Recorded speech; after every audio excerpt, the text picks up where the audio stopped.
festival. It's to popularize IT as developers. I'm sorry for that. Yes. And, oh, can you hear me? Yes, you can. Yes, this year we are placing emphasis on artificial intelligence because it's a very common theme right now and everyone is talking about it. So I hope you will be able to learn more today about it.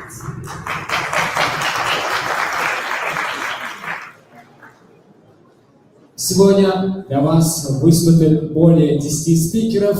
Наши активити будут проходить в двух залах до 17:00, и у вас есть прекрасная возможность участвовать в них, задавать вопросы и быть частью DevFest 2024. This year we will have more than 10 speakers and we will have events going on here and in the hall down there. Yes, it's going to finish around 5 p.m. so have in mind that.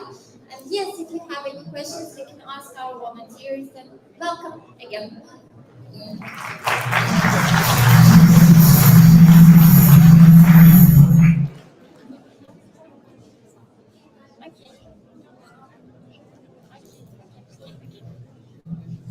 Ну, для начала. Technical difficulties, as always. Но для начала, перед тем, как начнем DevFest 2024, мы проведем небольшое с вами знакомство. Или если среди вас есть школьники, мектеп окуучулар бар, пожалуйста, поаплодируйте громко, шоу.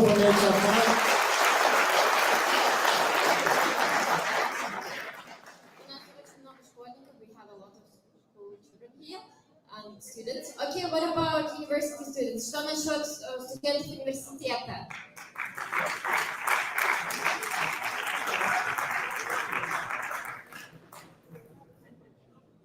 Кто? Меньше студентов университета, окей. Кто сюда пришел с родителями, друзьями и дорогие, пожалуйста, поаплодируйте.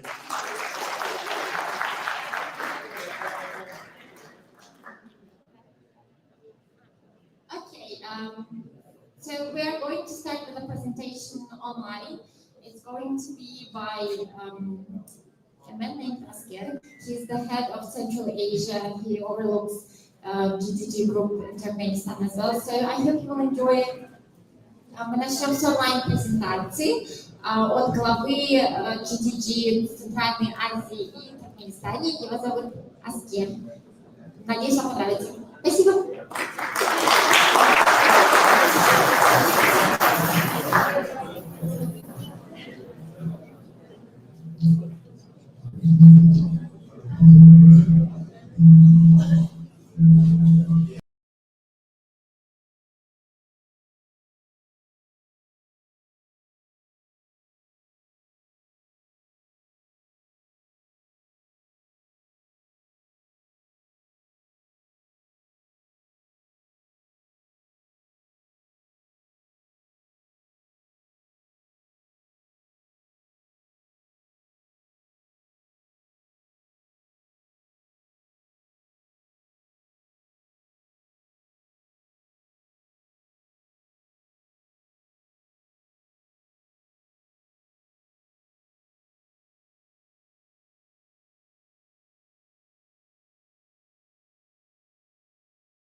var.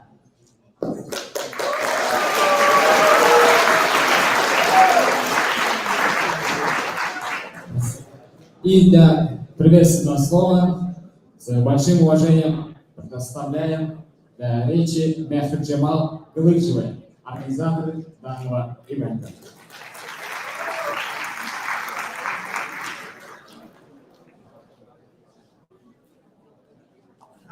Hormatly mehmanlar ve katılımcılar. Emeli akıl diye bir iş proseslerini yönetiliştirilen instrument olma, eğitim durmuşumuzda köp uğurdan özürleyen teknoloji bulup çıkış edilen. Daniel Mayakovski bilen arada gurulmuş ettik. Neveli gurulmuş ettik. Emeli akıl traktör yağlı mümkünçülük döredip kıyın işleri çal ve tesirli çözmeye yardım ediyor. Siz ne fikir ediyorsunuz? Ediyor mi? Ediyor. Bizim şeyle fikir ediyor. Bizim bugünkü çaremiz emeli akıl ve onun durmuşumuzu, işimizi, bilimimizi koşuyan kıydalı çumur öğreniş ve fikir alışmak için kullanıldı. Siz şu an bizim neverayatlı speakerlarımız var. Öz tecrübesini siz bilen paylaşırlar.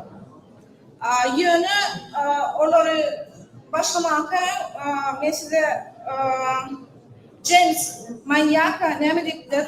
Uzak mühürlükte hakikaten batırgı bolmağın yeketek yolu baştan cevapkar bolmaktadır diye.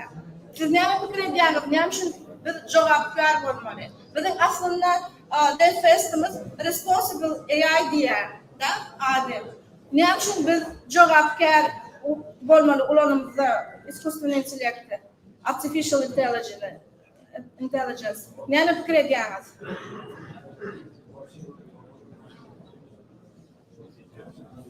Yok fikir. Aha, aynen. Чтобы что?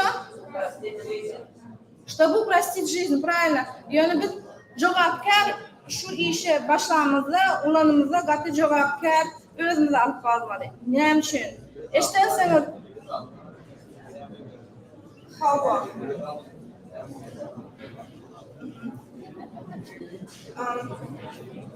Bizim emeli akıl ünlenip durmuşumuzda ulunayan ünlülerimizde profesyonel hem de şahsi görünüşünde batık yani. Biz ulunayan sanıyoruz.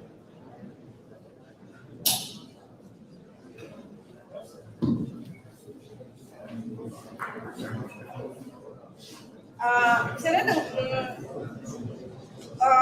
Ağustos'ta high-tech bir ulu konferansı vardı. Şu ayda Fort Gavlaks'ın vekilleri bir sekundun içinde trilyon vakanı işlep çıkarıyorlar. Adam şunu çıkarıp biliyor mu? Grupa adamlar çıkarıp veriyor mu? Yok. Da. İskustveni intelekt çıkarıyor şunlardan. Biz elbette şu işlemede kullanmalı, şu teknolojiyi kullanmalı, öz biznesimizde kullanmalı. Yani başkalardan fikirlenmeli. Mesela için deepfake işlersiniz, doğru değil mi? Şu deepfake olmaz yani. Bizim informasyamız bize karşı kullanmaz yani. Birinci разработчикlarımız emeli akıllı öz projelerinde kullananlar gayet cevapkarçılıklı olmalı. Gayet delikatlı öz işlerini yerine getirmeli. Şunun için ben size bizim speakerlerimizle tanıştırayım. Birinciden emeli akıllı kullanıp tayarlayan projektini bize Baynazar ayıp verir. Baynazar.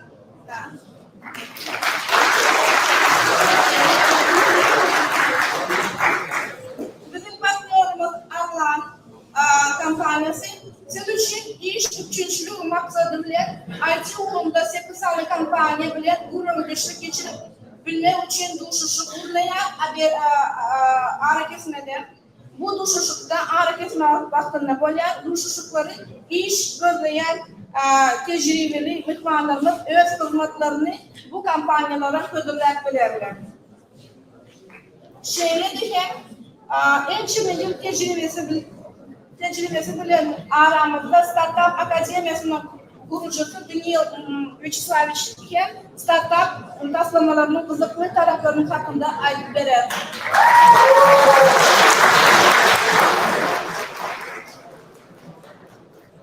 Amerika'da bilim alıp öz tecrübesini emeli akıl nehirli peydalı olanlarını edim size proyekte nereden durduğu gösterir. Onun işini workshop'ta dinleyebilirsiniz online.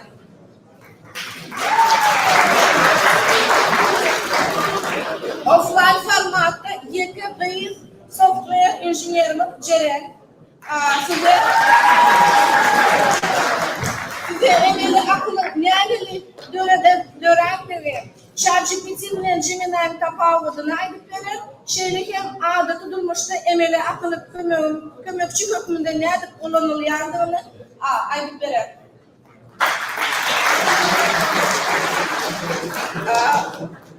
Eşitliğinde şöyle Google'da çok interesli programlar var.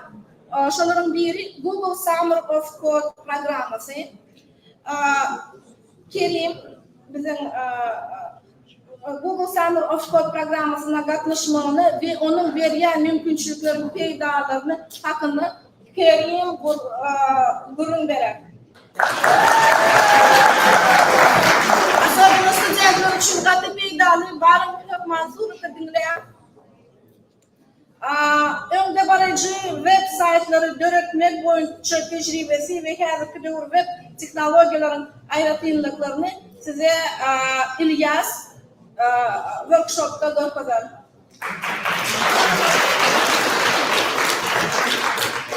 Dr. Ruşanak size Vertex AI ve Gemini ile önde barajı teknolojileri computer vision bu dönemde nerede öğrenişik fırsatların önünde açıyandığını gösterir. Hakikaten Doktor Anglia'dan подключаться если просто веб масураты dinleyen именно doktoraturusu emeli akıl boyunca. Siz için şunu bazılarını siz bilen tecrübesini paylaşmak için geliyor.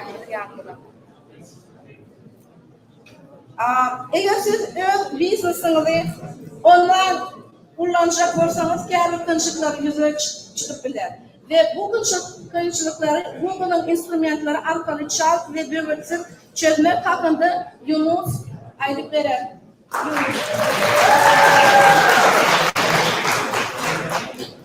Emeli akıl teknolojilerine dizayn işini kullanıp bolyandığını ve onların peydarı tarafını misallar bile size emir düşündürür.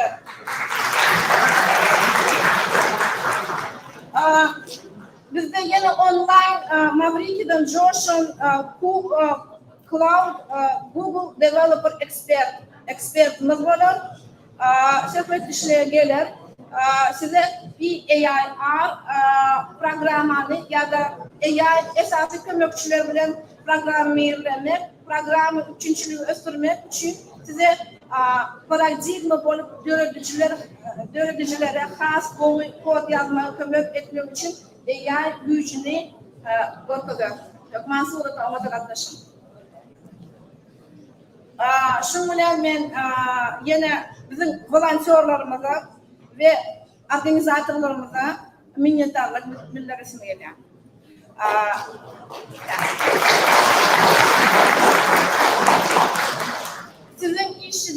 Sizin zahmetiniz hem de öğreticilik çeşmeleşmeleriniz sebeple karamazdan çevremiz şu derecede yukarı görünüşte geçiyor. Ayrıca minnettarlık bildirmek isteyen Maral Kudaybergenova. Onun davaları bile GDG, Ashgabat' dine bir teknolojik hizmetleşmek değil de eğitim, inovasyon ve ötüş merkezi hükümünde hareket ediyor. Çevremize katılışınız için sağ olun.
Окей, и пока мы ждем подключения, давайте послушаем нашего первого спикера.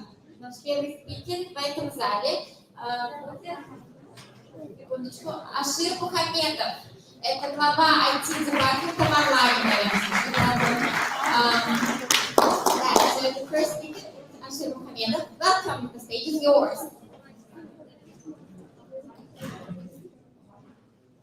Elbette bularla ilkinchi prezentatsiyani Ashgabat' Muhamedov geçer. Arvan kompaniyasining vakili o'rnatib prezentatsiyasini. Yana ikkinchi davr bo'lsa, edilishi fursatda boshqa prezentatsiyaga boshlar. Orqali AI texnologiyalarida ishli, onlayn orqali geçirilir. Merdan Durdiyevning olib boriladi. Elbette onlayn texnologiyalar bilan AI texnologiyalar bilan neydi приложениялар, applicationlar öğretmek vardı.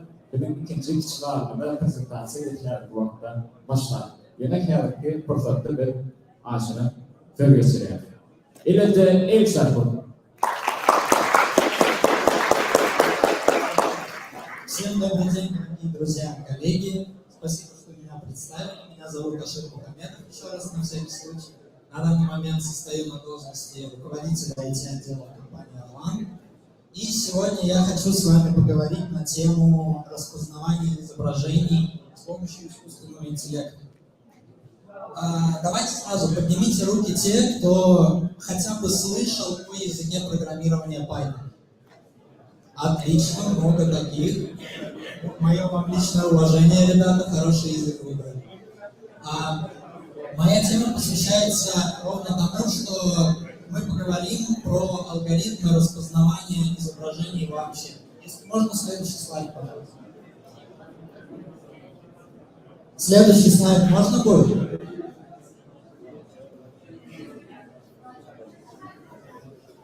Следующий слайд. Все, спасибо.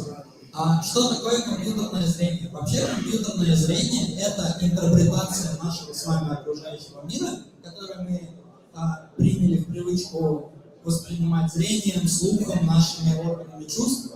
Мы учим компьютер интерпретировать эту информацию в код посредством каких-то алгоритмов, строчек кода и так далее и тому подобное. На данный момент передовой библиотекой по компьютерному зрению является библиотека CV и CV2, собственно, Computer Vision и Computer Vision 2.0. Также за написание самих нейромоделей отвечает библиотека Keras. Она у нас состоит из функционала того, что мы с вами пишем порядком двумерного массива, мы пишем саму нейронную модель, которая у нас будет обучаться.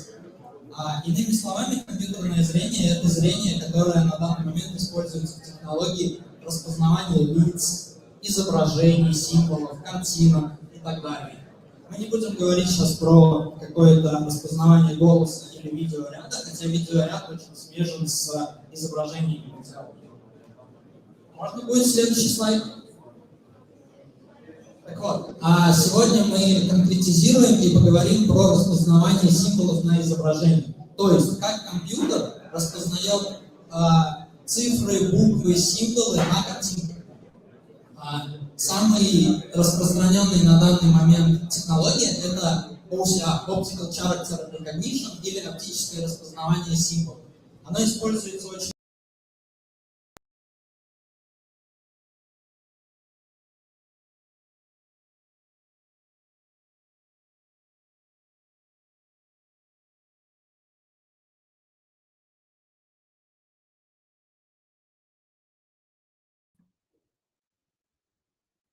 Да.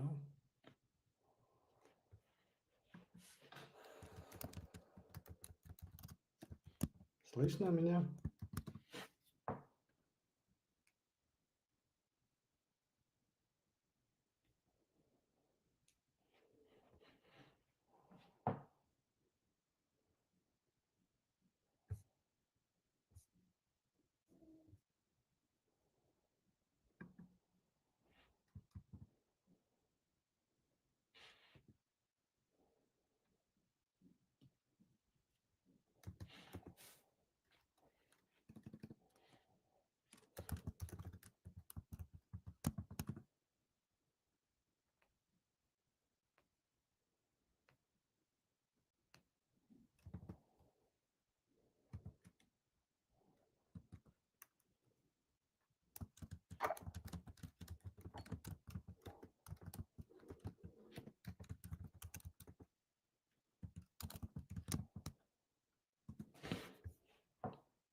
Так, меня слышно, видно, начинать. Я просто никого не вижу, не слышу. Так, говорят, начинай. Боля, эгерде soru bolsa çata yazar Mehrimal. Hemeňize salam. Meň adym Merdan Durdiýew. Flutter jemgyýetiň guramaçysy, häzirlikçi, data analitika boýunça magistratury geçip otyryn. AI-dan gyzyklanma döretdi, şo boýunça okap otyryn we kakras Flutter bilen AI biriktirip özümçe bir priложение ýasadym. Bu priложение bärde özüm üçin aslında etdim bir 2-3 günüň içinde İngilizce praktika geçmek üçin. Gelin bu häzir men priложениýany işledeýin. Men kodlaryny zatlaryny berjek soňunda özüňiz praktika etmek üçin. Aslında bu priложениýany näme niýetli? Dil öwrenjek wagtynda esasy problema praktika. Praktika ýok. Şo izgiderlik ýok adamda. Şonuň üçin bir TikTok videoda gabat geldim. Her adam bir günüň dowamında 1 minut praktika etse, şo yeterli bolýar fluency kämilleşdirmek üçin. Maňa şo idea geldi we men şo ideýany Flutter kömegi bilen ýerine tirdim. Так, нас сейчас видно, экран шар diýen priложениýany görnýärmi?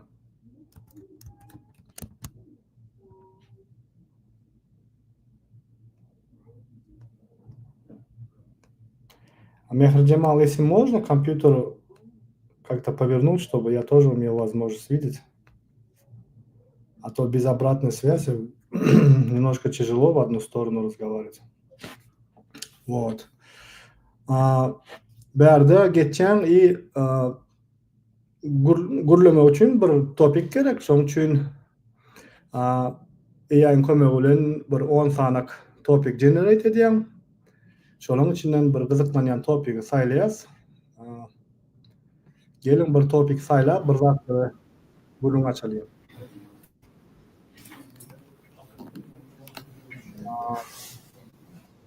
The role of education in shaping the future. Şu topigi saýlaly. Nasıl the role of education in modern society has deeper impact, and now let's make some mistakes. I had some friends from different institutions, and now I see the topics, the firefighters distinguish the fire in own house and rescue the people and dogs. Doğruları aslında bir minuttan öyle analize gidiyor ve bilim görülen temamızı dramatik bir analizini göreceğiz. Mesela için değerden error rate göreceğiz 20%. Kayıtlı yerden yanlışlık ve son doğrurak görmüşsünüz göreceğiz. Mesela bu riskimiz yarnымен bilim bay sözlerlerini ulaştırılıyor. Neyse 100 tane sözün içinde neyse tane kayıtlanman paylaşılıyor. Coherence and cohesion değerde idea lack clear transition ya. Ve benim görülen adımın içinde ilgili olmadı. Yani content'den davet gelen noktada böyle mayda değerde lacks depth and supporting details. Ben başladım normalde, yönden sonra alıp bilmedim. Ve common errors da görkazıya yankı word tense, subject verb, sentence structure ediyen anlaşılma. Ve bunun çektiğinden ben ayetlerimi davay ben yanlışlan bildim, net olmadı. View better version deyip knopka var, değerde sen yankı aydan sözleri yankı sen ideal variantını orkadıyada. To jest ehlik sen neden olsan govorardı. Ve sen değerde dinlep bilýär.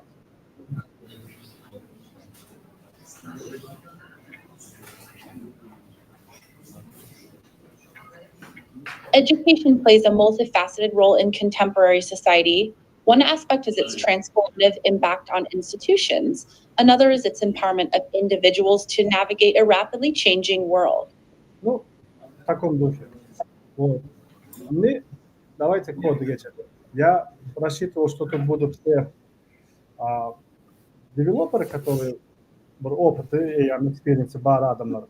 Yöne soruları olsa aydayım. Bu project sayar yankı web görünüşünden her kim öğren için Firebase hostingda besplatno yüklep öğren için ulanıp gımmattel her günde 1 minut ulanacak olsan muğdan düşer. Bazı screenshotlar var. Yine requirements hemen. Flutter gerek onun için, Dart gerek. Dart adımı daha var. Flutter'ı biliyorlar. Bir esas ayrıtılıkta DeepGram API bilen Google API gerek.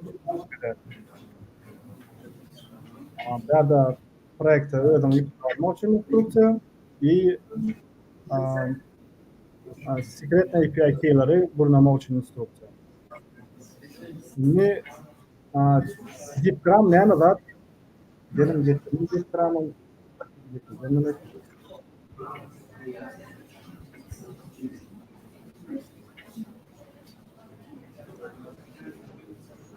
DeepGram bu bize то есть платный voice experience veriyor. То есть biz kotaydığında text to speech, speech to text veren bir servis. O size ayda bir belli kredi veriyor. Aslında bu platlı yöne şeyle alanda bütün ulan tamam ya Slack application ya tamam anlamış ya. Ve ondan başarı Google AI Studio var. Ondan API alyanat Gemini ulanma için. LLM, Large Language Model уlanma için. Так, пока вопросы какие-то баны, соруlar sunmak için zarlı.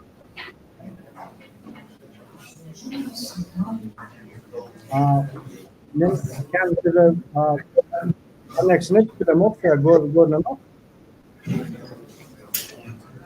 Son için beni saklap soru bekliyorum.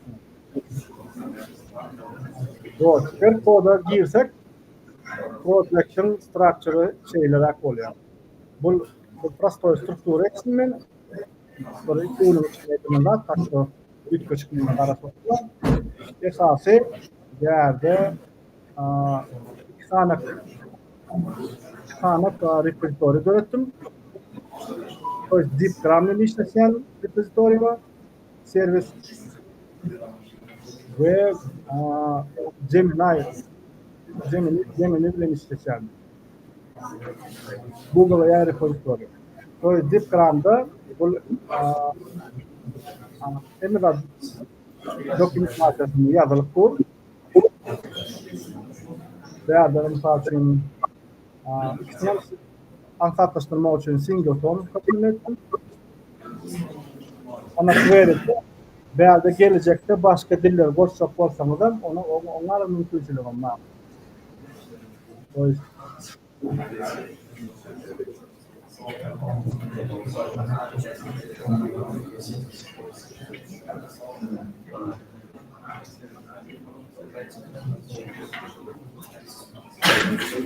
veya da görüyorlar başka sana dilleri adres ediyor modelleri mümkün masraf verdiğiniz son projenin işlerini fork edip repository'ni tekrardan mesela için dil faylayan yerine görüntülersiniz ya da olmasa ya da playground'da neler var? Sesler var. Mesela için erkek kişinin sesi, yoğun ses, ince ses. Bu sesleri bağlatıyorlar. Ya değil mi zaten? Bu dokumentasyonu okusanız belli olur. Esası bir sizin bir beyadı okuyacaklardım. Zipgram repository bu.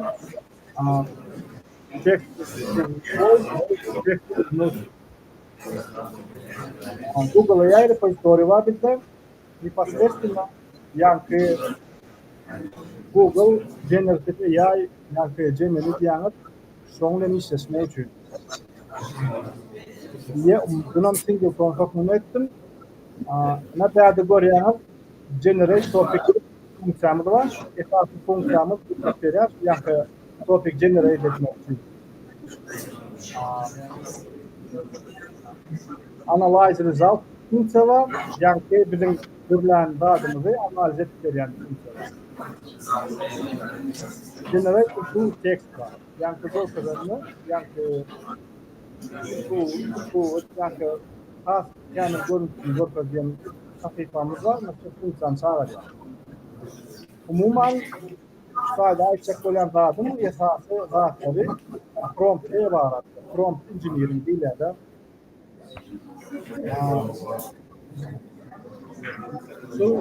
bu momentin var topunda bir ekacata belli yapacak olsanız ben fikrim dinle ansat dinle promptunu sağlamak. Ama gelin mesela için ben topic'i generate yani prompt'uma seyredelim. Yani prompt engineering'e biraz sorun okusanız çok haydi okman ruler vardır. Başta yani LLM'a yol bellemeli okman. Aytmalı sen kim diyor. Benim aytımına sen şunu alıp asistan şunu alıp tasları yönetiyor. Ondan topic requirement aytdım men. Nähili requirement var? Topiklar. Son men aytdım o formatın. Nähili formatını sana garaşýan. Son aýdýan bäde şonun esasy bedipet. Yani şu large language model Gemini, yani GDGs bolsun, Llama bolsun, bu Mistral bolsun, Audio Cloud bolsun. Hemesinin şu prompt strukturasyna galat boýnaýar. Bizde men ona aýdýar, hem tasdik berýär yani. 10 tane klinik topik göretipler bana. Bir minut hem de men examples, output example çok mal görkezýär. Sebäbi men hoş maýtsalar men nähili formatyny garaşýar.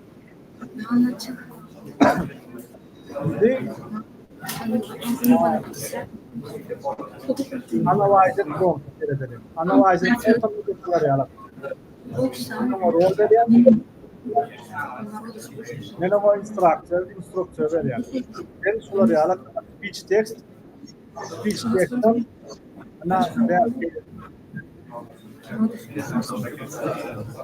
ana bäde görseňiz analyzer men replace edýänler speech text'i öz text'ini replace edýän.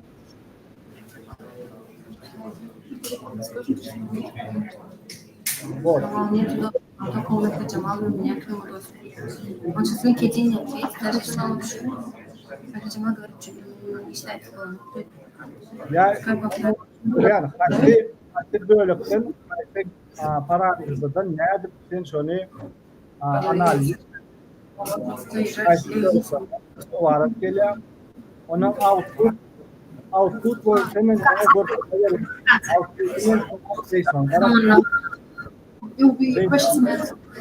yani şey var görmeli ma bolmalı plain text olmalı. Bir example vereyim. Tokman yankı görürsün yani example tokman var. Input ben bir minut text'te kak input tokmanı vereyim. Output'tan masal tokmanı JSON vereyim sonra. Bir neticesinde yankı prompt'ın neticesinde bana JSON geliyor. Improve prompt yapalım. Yende men rol berýän, yende men instruct berýän. Text berýän, output berýän. Dokman o elementleri bitmeli promptda bolaýmady. No?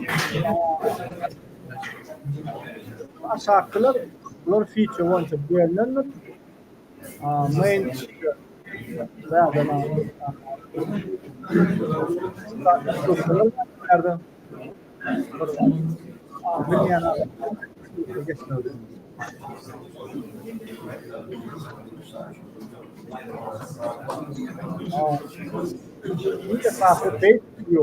bunu recording'a yani sesi yazıp translate edilen servisimiz. Onun result'la yani insanın rezultat veren sayfamız. Hemen kod değerlisini. Ve topic selector. Onun bir versiyonu var. Yani görkeden dağıdımdan has kendini görkeden. Misal için diyelim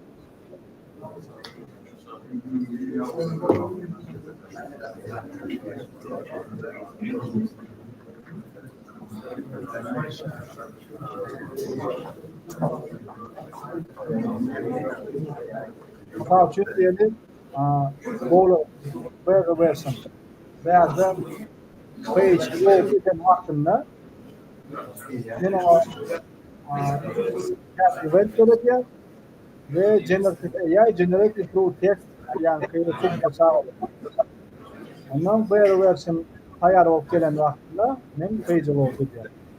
Öğrenen kat yani posto ne bu kodu hepsi önümüze deploy edilmemiz Men misal üçün Firebase deploy'dim. Firebase'da ham dokumentatsiyani götürdüm. Deploy'dim. Alyangiz, fork-edyangiz,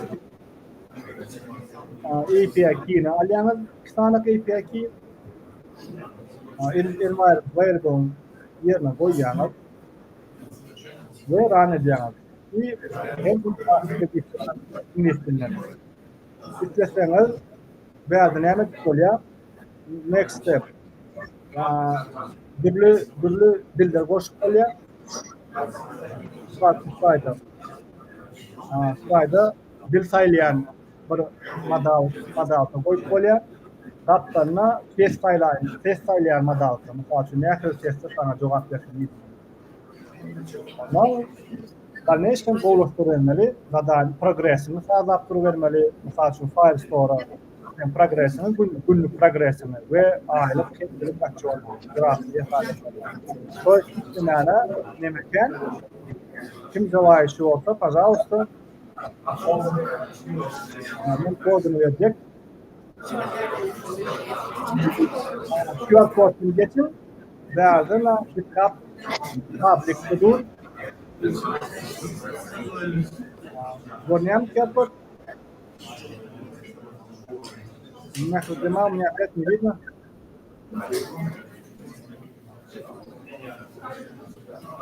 Вот, buradan yetişmedi koysanız, son neobhodimo yani barın, men slaytlar koyuyorum.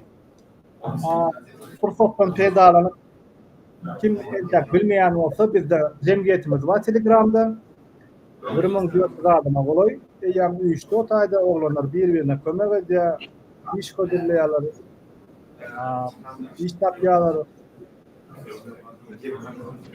Biraz koşuluvermeli ve bizim bir platformamız var. Ofitsialno Google tarafından hesaba alınan, yani bazı orijinal söyleyeceğim emeğimiz var. Bu şahıs var. Evet. Bu ayda da eventlerimizi post edeceğiz. Yani yazılıkları, eventler. Bizim cemiyetimiz bu ayda aktif. Ve ne sorularımız daha olsa, я, конечно, не уверен, насколько меня было слышно, но если есть вопросы,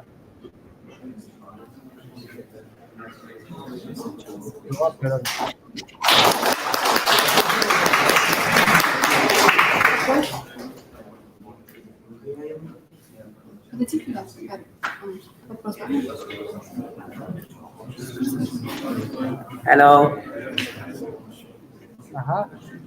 I have a question for you. Like, can you tell about the University of AI? Like, they teach 4 years about AI. So, what they teach actually in there? Can you tell about the University of AI? Like, what they teach actually in 4 years? Do you have any information about that? In the University of AI? Yeah. I haven't heard about that university. No, that means these days, the AI major is added to universities. Okay, yeah.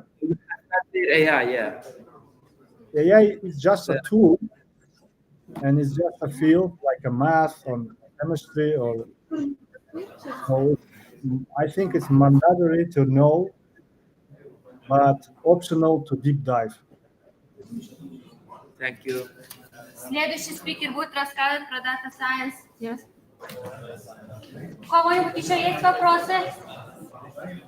Здорово, Амина, kimde? Merdana, soru. Verecekler. Все.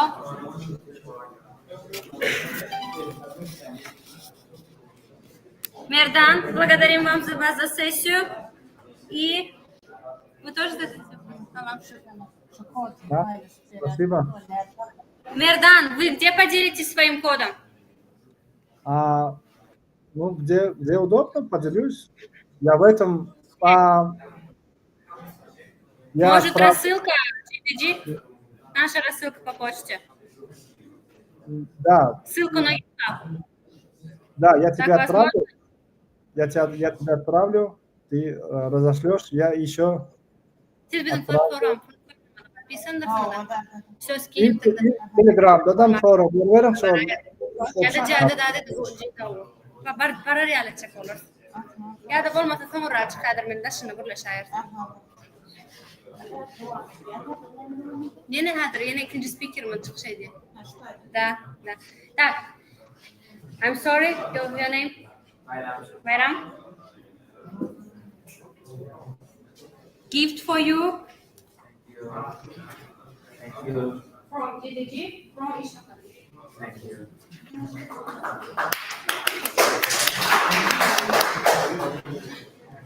Спасибо вам, Мердан. Тогда, если у вас нет вопросов, продолжаем. Еще есть?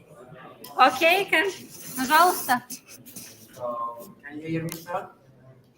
Мердан? Да. I have a question. So you are a master of Flutter, yes?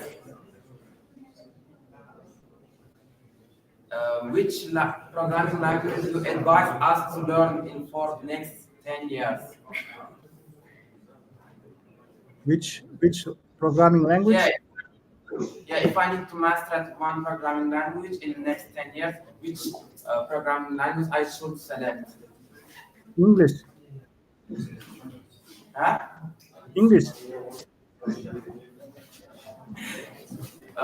In the next 10 years, which programming language I need to master? English What's your language. advice? Not programming language, English language. Just English. Yes. Because you can code in English in next 10 years. So no any programming language? Yes. No need for programming language in 10 years.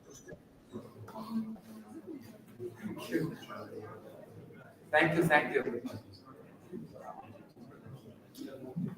Any questions? No? Спасибо, Мердан. Спасибо за ваше выступление. Да, в Телеграме. Надеюсь. Да, хабарлашам в Телеграме, да. Пока-пока. Спасибо.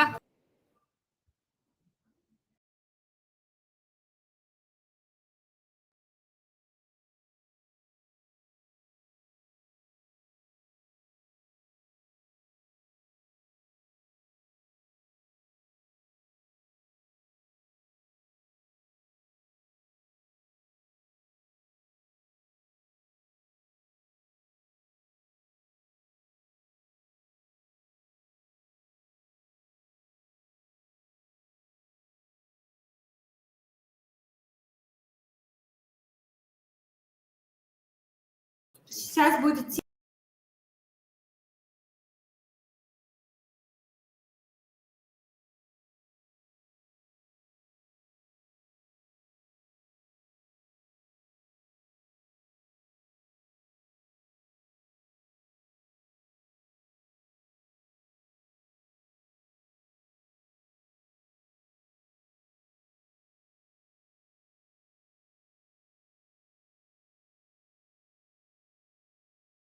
sorunlu burada atıyor. Her bir organizasyon paralelini, komünikasyonu yapılacağını ve şu projektin eğiti sıralayan, yani demek böyle. Yani Android yalılokan bir ekosistemin içindeki programın ne eğiti ortalarını iptal etmeliler. Böyle bir tane projektin içindeki kişiler ve servisi yani o servisin eğiti sıralamak yani kâbırda işten oturup aynen şunları araştırmak için şu olmadı balonlar gibi oturmalar gidip sonra hatta gerek olsa belki komandaları benim birleştirecek derecede olmalı. Ne demek böyle? Diğeri bir requirement var. Şu proje işlemeli. Çünkü bir tane paket işlemeli. Meşhur bir yasa kuyarak benim düşünüyorum oturup bir proje yaptı demeler. Gidip şu tarzda örneğin biraz dönüştürmeler, okumayı, yönetimleri, sorumları, online yapıyor, Stack Overflow, ChatGPT ya teknoloji olur. Berde bırakacak. Şu eğitim olmalı. Yani siz şu proje bir menajer bundan sonra. Proyek başa bakmasa etapi terapi oluyor. Onun için elimizden var şu projektin meselelerini sonunda isteyen şekline getirmek için şu projekti üstüne kelleştirmeli ve dokumentasyon falan listek yani önüne mutlaka dokumentasyonlar var. Bu dokumentasyonları okumalı, update etmeli. Yani demek böyle yakın sonra update etmeli. Open source projekte sistem devam ediyor. Bu kadar. Ve başvurularına bekliyoruz. Tüyürmez application'lar var da hemen de üstünlük adı varken ve başka sorunlar da benim bölümlerde olur. Gel bakmayın, çekimler olabilirsiniz. Ve işte aslında geçmekte sorunlar yani prezentasyonu farklılar değil başka bölümlerde var da bulunmak için. Yani çok developerlarımız kodlamanı mektep sorunlar üniversitede öğren başlayarlar. Bu aslında hem mektep vaktinde öğrenilecek bir aklını düşünüyor. Köprülerin fundamentini kurmak aslında böyle kıyımlarda, listelerlerde her kimin bir informasyon ya da kompüter alımları var da bırakarak malumat olsun. Bu arada iştirak inisiyatif aldık ve köprüleri halkara olimpiyadalara katmıştık, öğrenme katmıştık. Şu adam liderleri. Yani bu arada bir yerde olsun kursları verelim. Bu bilim merkezine katmakta ilk başta C++ programı dilini öğretip başlar. Algoritmaları ve data strukturlarını diye. Bu aslında ikinci derece yani üniversitede verilen bu bir computer science yani computer alanlarını okuyacaklarda üniversitede okuyacaklarının öğrenin istedikleri düşünüyor. Çünkü herhalde audience şu attıkça mektep okuyucuları 60 sınıf 10. sınıf becerdi. Yani 10. sınıftan sonralarda planlandı. Yani mektep okuyucularını olimpiyat çekmesek, esasında bol basın yanlarından olimpiyat çekmek, yani halklar olimpiyadalarından Türkmenistan'ın adını kaldırmak, yani eğer o derece yetmeyecek, yani öyle bir investisiya çektiğinde hem mektepte, üniversitede tayin görüp, ileride AI engineer, yani spesifik selektiflik, razraboçu ve de başka temalarda 23 yıl şekilde şuradan doğru güçlenmede gerektiğini önemli. Broşürlerinde var, eğer interesat ettiğiniz QR kodun web sitesinde bir bakıya, neler öğretilir, yani temaları görmek ve burada malumat edinmek istediğiniz bir sosyal kitaplarından ya da web sitesinde görüp ailesinden İran Kadı Dizisi'ne gelip görün, neler okuyacağınız ya da tanışmışsınız varsa 9. dekabrda yani sokaklara başlayacak. Böyle önce şirkette eğer interesat ettiğiniz zaman hemen kitaplarda girmenizi bu arada biraz iş yerlerinde var, o boyunca gelecekler. Gidip bu arada bırak informasyonlar yiyeceğiniz. Arttayın, böyle kontak edin. Ama sorular, cevaplar alırız, geçmese etkiler, vakit alırsa. Kaç katırlar yani. National Institute Parameterleri, esaslı maksadı yani tutanın öğrenmeler, gidip ya da bir razraboçu web tarafı JavaScript ya dillerin aslında öğrenmekte. Yönü eğer program diline haysını öğrenen camper hemen rahatta ruhunda esaslı şu program dilinin sintaksını öğrenmeli. Yani semantik manisi asıl maksadı ne? Yani çünkü program dilini öğrenen asıl ileride bir tane iş olmak için orada. Ne? Şu ekleyen işinde birinci fundamentini mesela aylığı diye, loop'la diye, condition'la, if ve diye bunun hem de bu programın dilini şurada. Yani iki tane vardı. Yani bu programın dilini öğretmek böylelikleri dokument paketlerine yani ilk üç programda gerek olsa öğretmek. Yani aslında bir fundamentini işleyen programın kompütürler işleyen o çukurlarda masalat verecekler. C++'da cevap ve modern dünyamızda salt işleyen prosesler olarak bütün yardımlar hem kuruluyor yani esaslı gelen kodlarımızın ulu trackler yer almak için bir masanın tekniğinin ya da seçeneğinin C++ edeceği yaptılar. Bir de ilk geleneğimiz.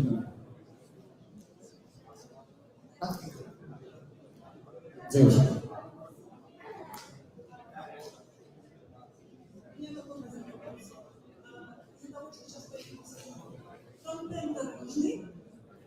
Frontend olmak için gerekmemeliler. Doğru.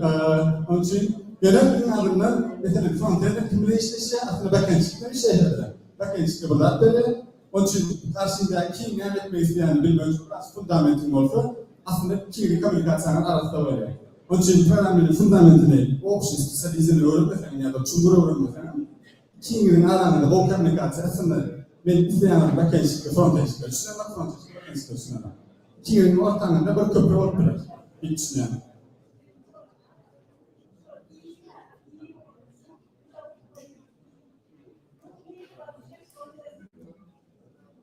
Yok gerek ya. Yani açıklaşım iyi için şu an hesaplarını sonuçta bir kelime içinde belki daha progres yok orada. Yani siz oturup frontend'i bilmeseniz de İsveç command başı prompt yazıp sizin geçeceklerini ekleyip bilemez.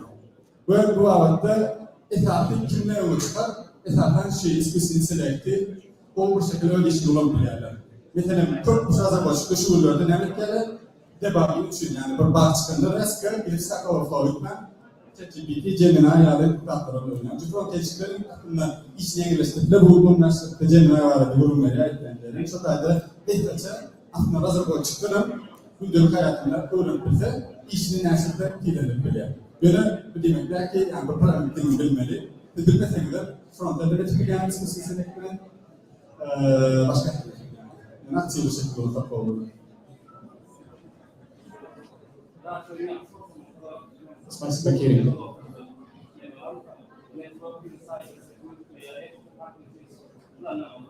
İleride ben şu anlıkça o arada bir siyah güç ekspertlerimiz olsun. Ekspertlerin kampanyalarını dönmek istiyoruz. Tamam. Yine ortada kampanya.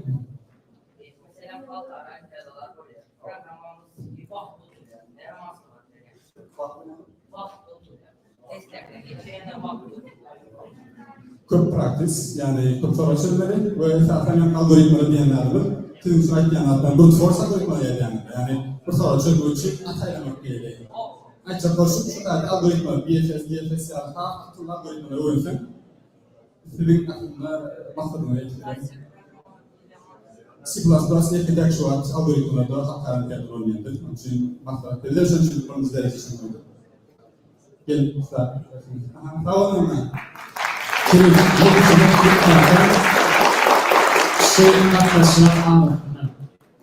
Ne bu tefir almırcı forum bir kim var? Необычный вопрос. Фронтенщик. Пожалуйста, Ермин Турман Хайселья, и для вас у нас есть небольшой презент. Приглашаем сюда.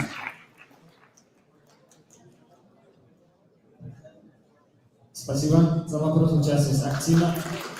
Endi qiziqli interaktivlar bo'lib, hali bu vaqtda bizni yuruvchi aytishimga Angliyadan Guni yayinida Marat Xudaybergenova boshligan, shuning uchun uni chiqishini tinglayapmiz. Давайте поприветствуем Марату Худайбергенову, которая основала GDG комьюнити в Ашхабаде и является одним из организаторов. Она у нас на мой площадке из Англии. Enjoy.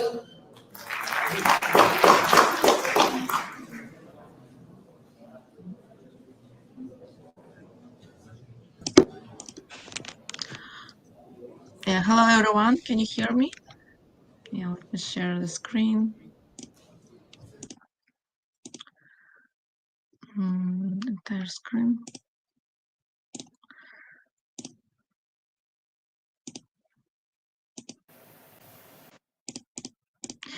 Can you see?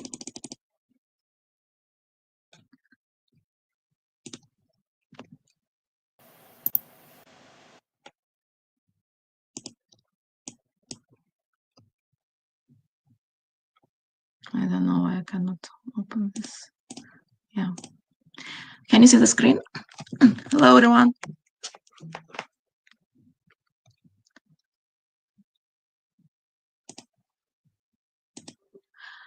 Мехр Джамал, видно мой экран?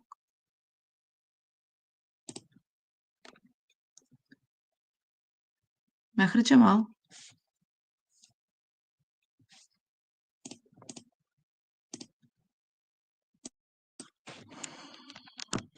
Слышно меня теперь?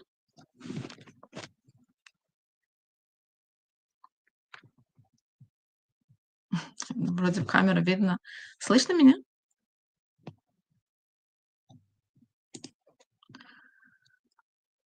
Да, экран тоже видно мой? Я...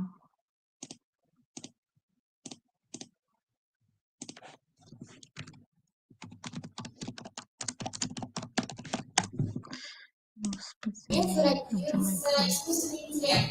Хайси yurtta AI projeleri. Bir keçirek bir bitlerin geçirek bir neçe forum var, bir neçe tovatlar var.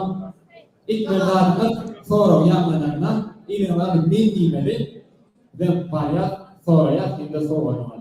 İkinci sorumuz AI teknoloji haydi yurtta dörde. Aha. Tamam. Verin sana. Adına emin haydi yurt. Otoya çapaçaya AI Brazil Soyunma Ştatı Amerika. Да. Дома идет.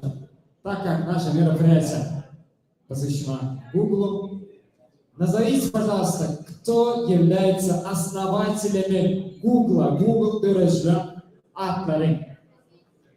Так. Можем сюда назвать?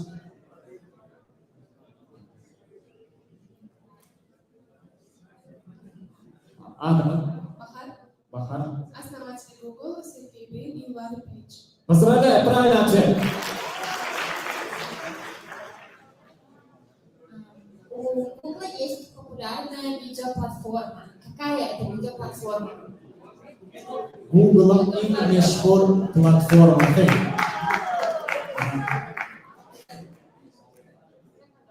Да. И ваш ответ? YouTube. YouTube, правильно.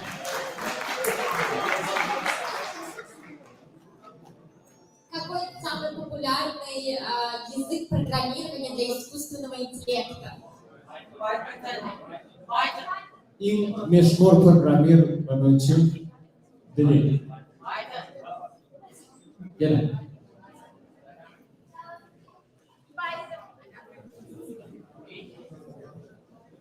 И Джоанна Латин.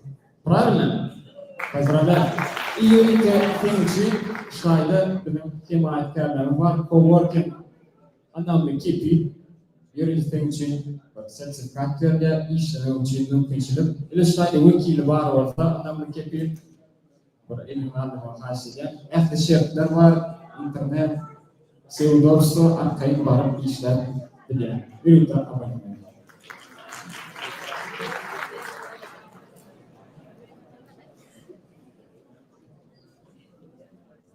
Какая платформа, какое приложение самое популярное для генерации фото AI?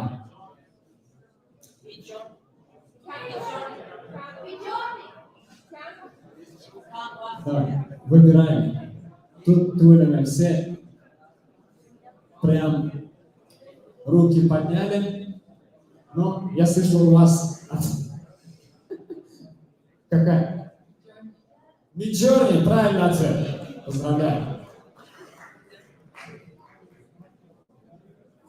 И заключительный вопрос от Шансена. Заключительный вопрос.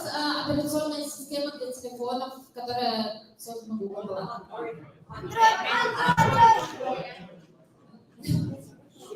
Ты нормальный? Как числе? Это Android. Поздравляем, парень, тарапынан берілген, сонымен Google союзы туған. Я тебе отвечаю. На следующих сессиях у нас еще будет больше интерактив, но пока сейчас она очередь следующей презентации. Следующая презентация у нас от очень интересного спикера, который является экспертом Google Developers. Он у нас подключается из-за границы. Это Джошин Кристатер, надеюсь, я правильно сказала имя. Да, пожалуйста, мне кажется, будет очень интересно. Это будет онлайн. И с семьей.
All right.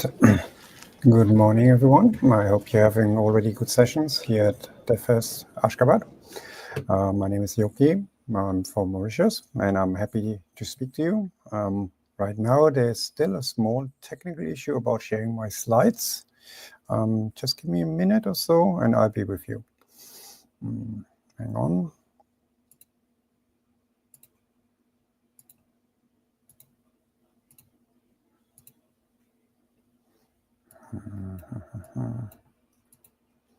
Okay, I need to change that.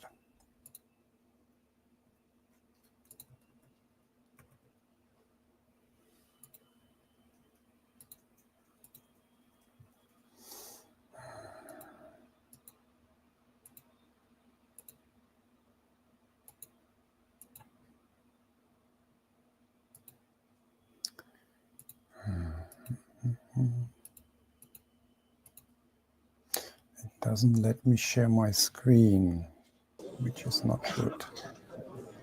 Будет эта презентация, она будет от Gemini. Я никогда бы не слышала, потому что я вообще человек далекий от IT. Кто слышал про Gemini? Yes, I'm sorry for the wait, technical difficulties, but yeah. Так много людей, оказывается, работают с Gemini. Это презентация для вас. Конечно, через некоторое время к нам подключится из-за рубежом и пройдет онлайн-сессия. Только что мы видели тех, кто реально хорошо знаком с программой Gemini. И кто мог бы сказать про особенности? Кто может сказать немножко об этой программе? Да. Кто? Ну, Климент, можешь, пожалуйста. Не бегай.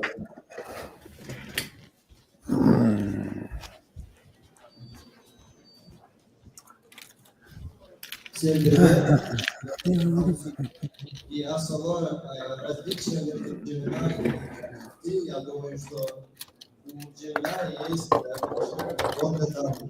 Так как мы все используем Google и мы используем поисковик, техническую используем карту. И я думаю, что основное различие между Gemini и ChatGPT это то, что в Gemini есть большая подборка данных. И может он дать, может у него алгоритм немножко, как это сказать,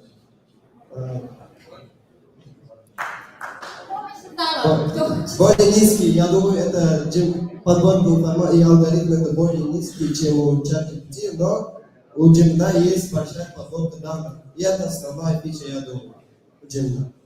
Спасибо. В какой школе учишься? Я учусь в школе 129. Учителя знают, что ChatGPT пользуются? Okay, sharing screen. Ладно, за то, что пользуешься, тебе подарочный купон от Ананы.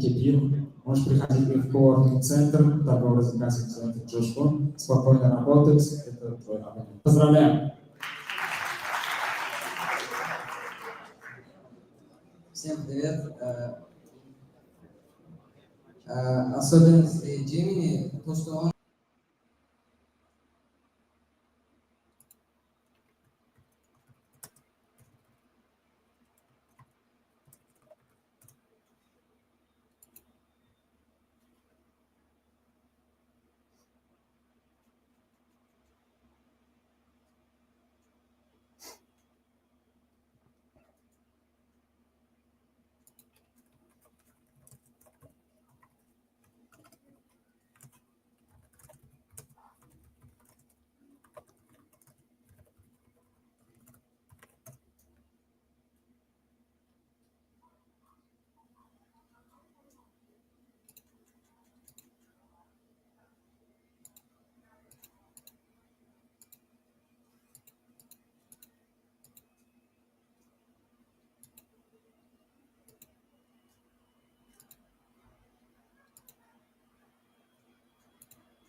Okay.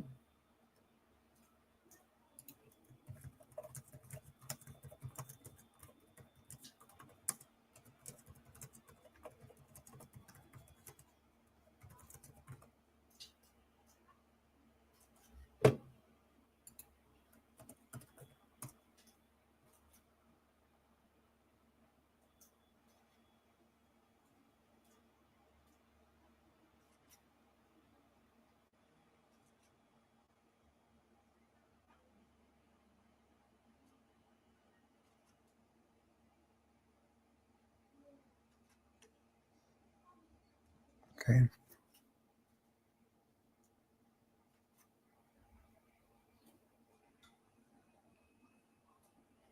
Still showing the background. Somebody showing my slide deck, please. Okay.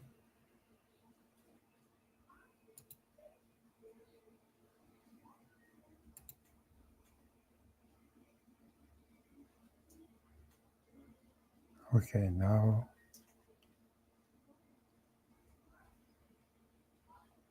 I'm sharing the screen. I hope it's showing. Okay, it's showing on screen. All right. Okay. Yeah, again, thank you for having me at DevFest Ashgabat'. My name is Jochen Kirstetter, or better known as Joki. I'm software developer since quite some time. I'm mainly doing development in .NET, so C#. However, there are other options and possibilities, and I'd like to talk a little bit about pair programming with Gemini today, and show you a couple of things how you can improve your productivity and let AI leave it with the boring parts. So first of all, a little bit of a definition about what actually is pair programming. Well, the general concept is that it's a software development technique where two developers or programmers work together at the same desk, at the same screen, same keyboard, mouse, allowing them to discuss ideas and also improve each other's work. And usually it is a pairing with a senior developer and a junior developer in order then to gain these kind of benefits, which is that on the one side, we have the knowledge sharing because the more experienced developer exchanges with the younger developer or less experienced one. There is two modes of thinking. Yeah, so only because you are on the project for several months doesn't mean that you're still open-minded to solutions, and a fresh pair of eyes can actually help to bring new ideas into that. The other thing is also that the code is written together, so there's a collective ownership of the source code.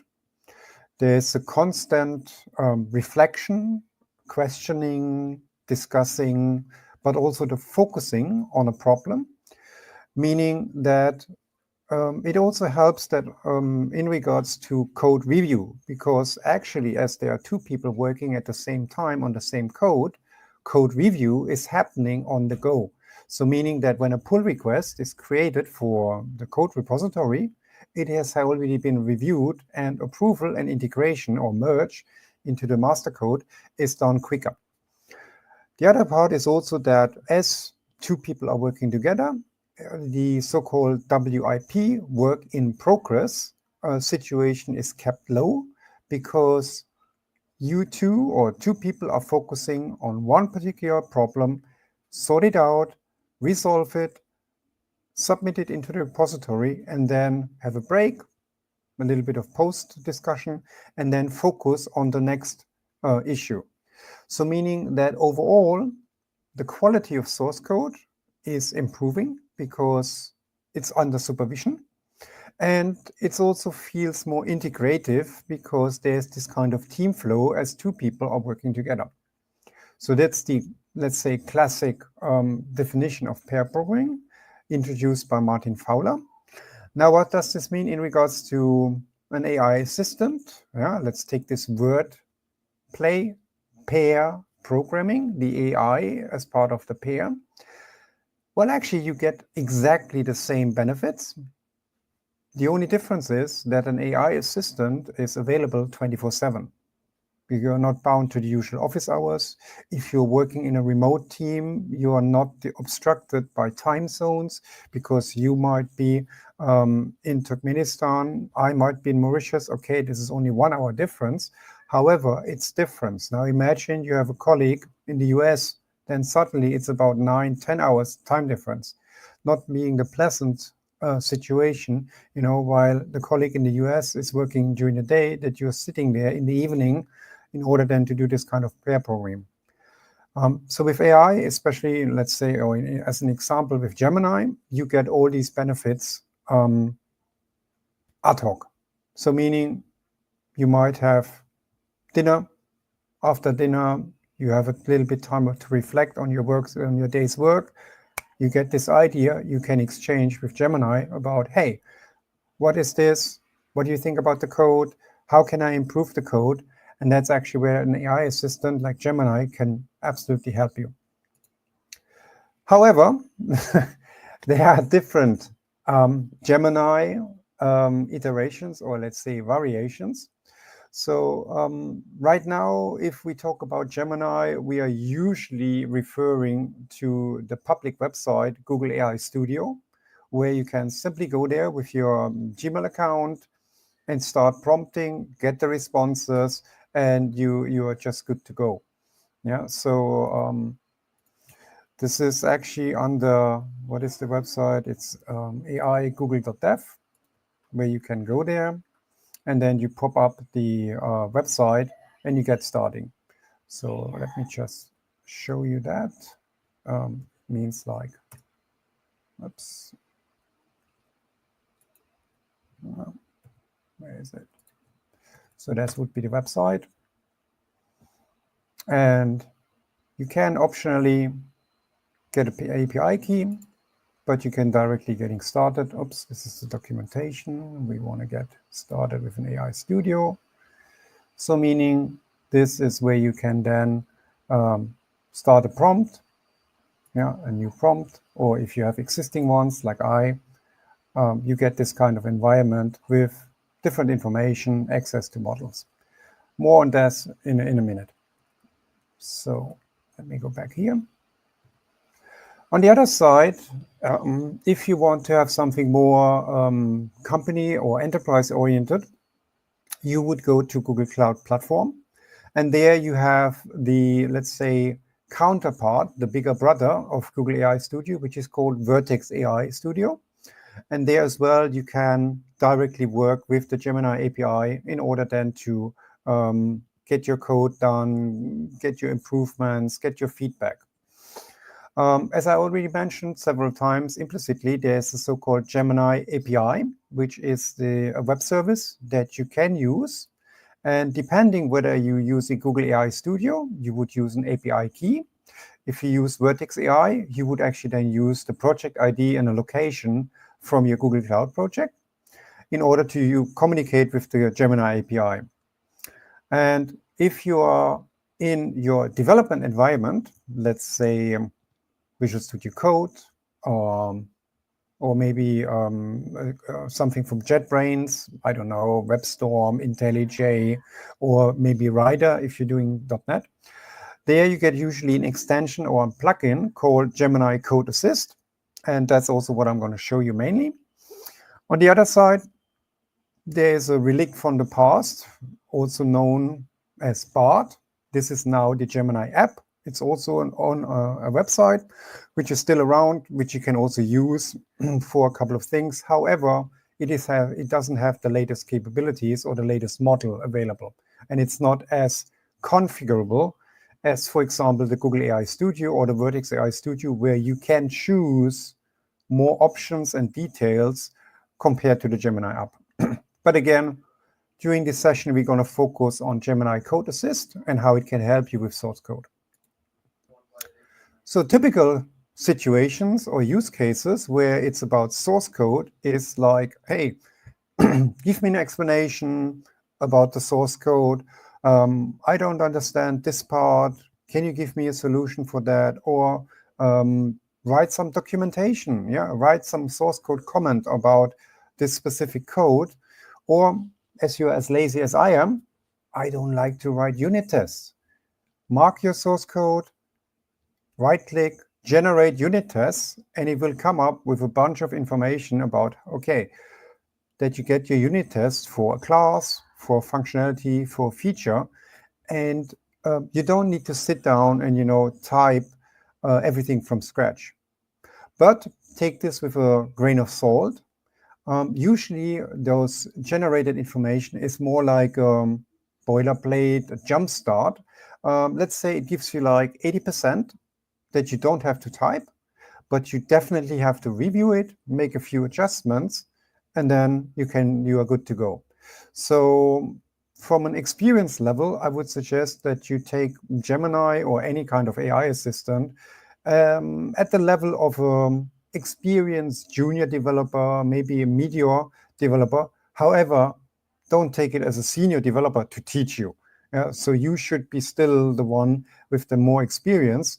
It's just that Gemini can help you, get rid of the time-consuming, boring parts in your source code. Other than that, well, for me, it's English. I would like to actually run an experiment to see whether Turkmen can also be used in order then to instruct Gemini to complete certain tasks. For example, generate data, create SQL queries like insert statement, select statement if he knows the database. Nowadays, everything is a container, so maybe you're not so familiar with Docker. Let Gemini generate a Docker script for your application. Everybody loves regular expressions. If you're like me, I'm not that good, but I know they are powerful. So I can use AI assistant like Gemini in order then to create a regular expression and explain it to me so that I can decide to use it or not in my own source code.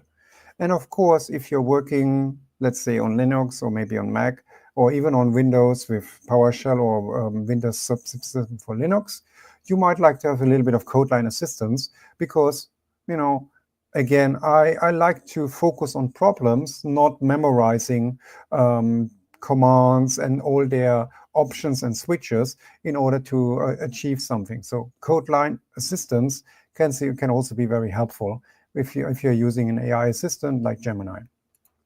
Now, I hope that I can show you that here in the system, and I'm not sure, maybe Maral, you can give me feedback whether my Visual Studio Code is showing or not. I don't know, I don't see it. No, it's not showing. So, okay, then let me get to a website, which is also free to use. So this is actually Project IDX from Google. And let me change that. I go to, hang on. It's really a shame that StreamYard is not giving me the full experience, but don't worry, I'll be there with you. I have something to cheat. And I just need to get the URL. There we go. Okay, let me try this. This might take a moment.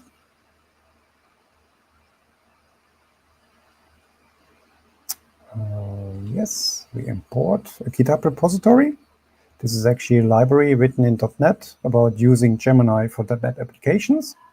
And I'm just importing that so that I can show it to you here on the screen because I cannot share my Visual Studio Code.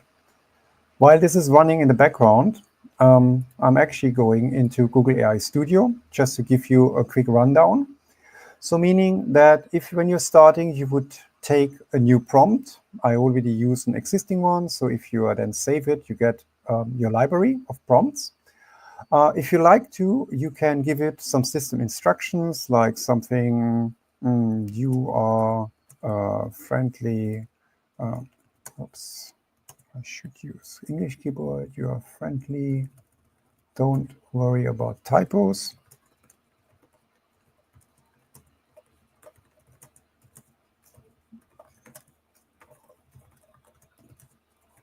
Let's say for C#, and you are happy to assist me.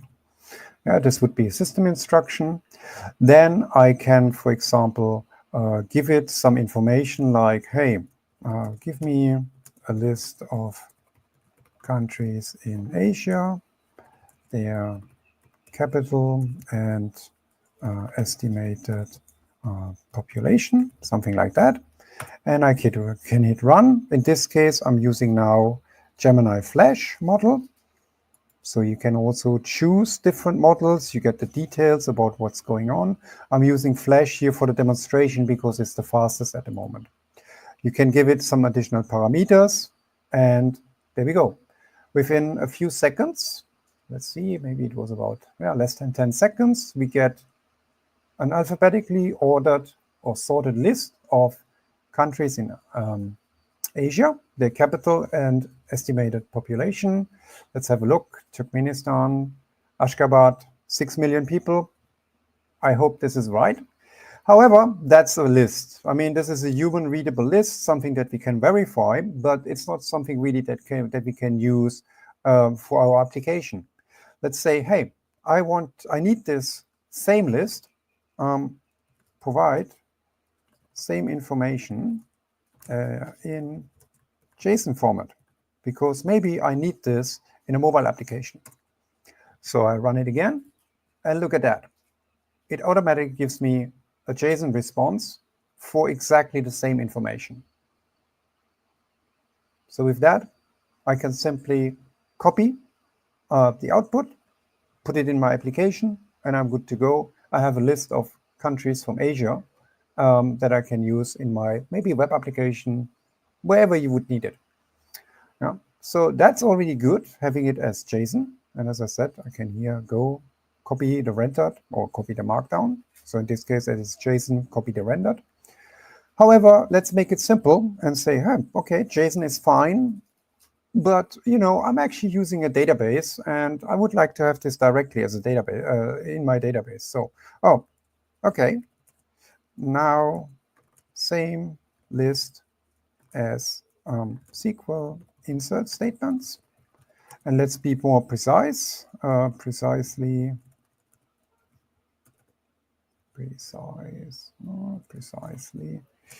using SQL Server. Yeah, as an example, you could also write Postgres or maybe MySQL. It's totally up to you. And again, a few seconds. And let me scroll down. It's already starting. It gives you then the insert values. Okay, in this case, it's even lazy, and it says on and so on and so on. However, you get the point that you can easily create this. Let's be lazy. Use the previous, write short C# console application to import the previously generated JSON list into SQL Server. As we have a JSON file with the complete list, let's see what it does. And there we go. We are getting now C# code. And, well, it uses Newtonsoft, not the latest system text JSON. However, it tells you, okay, that's the connection string to your server, to your database, user ID, password. So you would fill in that. It tells you, oh, yeah, look at that. There's a JSON file that we probably saved under this name earlier. And it writes you the whole code about how to insert these values based on the JSON file. Yeah. It reads it, read all text, passes it as an array, and then iterates for all countries and writes them into SQL Server. So let's see how much time we spent writing the comment, writing the requirement. generating the list, I would say roughly 2 minutes. And you copy this, you execute the code, and then let's say within 5 minutes, you have a list of Asian capitals, countries, capitals, and the estimated population in your database, and you're good to go. All right. Pretty impressive, actually, I think. So these were the quick examples. In this case, I was using countries from Africa just as a backup in case that there would be an issue, no matter what. All right, another example that I said to you is that, hey, you can use it to create Docker file. Here in this case, we are creating a Linux container, an Ubuntu container. We're updating the system. We install some Python libraries. We have, say, a Python app. We are using Python 3.10. We specify what is the root folder of our application. We copy everything, and we run an entry point in order then to run our main application. So this would be an example about within seconds how you can create a Docker file. Yeah. So now let me go and see how far we are here. Oh yeah, it imported the library, and as you see, it's a Gemini AI client for .NET. And to show you something here is actually that, so we have at the moment no idea about what this code is about. Let's see in .NET or in Visual Studio Code, we would then see if we can get the Gemini Code Assist, which is from Google Cloud. We install this as an extension. It just takes a moment.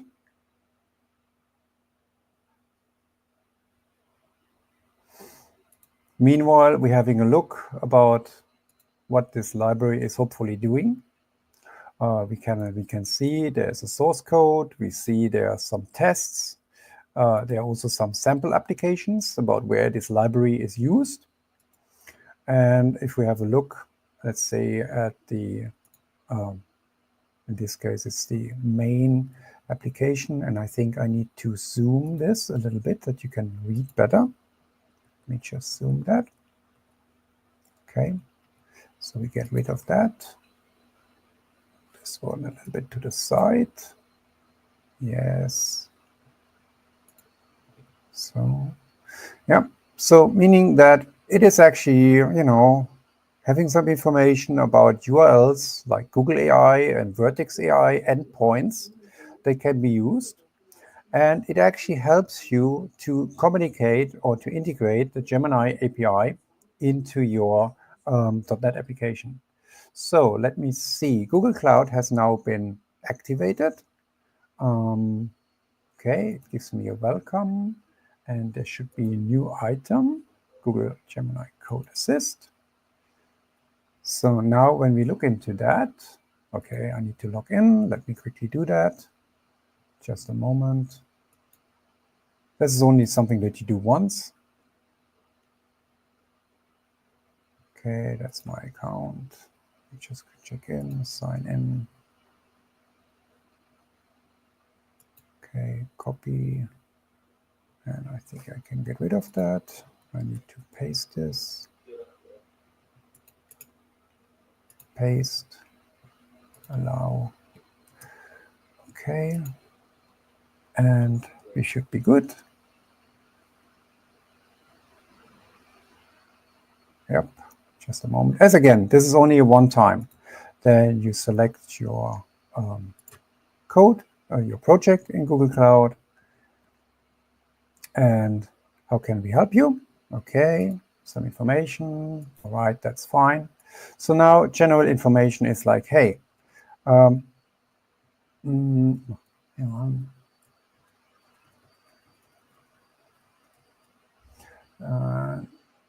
Okay, something is like, you don't know what this code is about. Give me some explanation, and I'm just pasting that.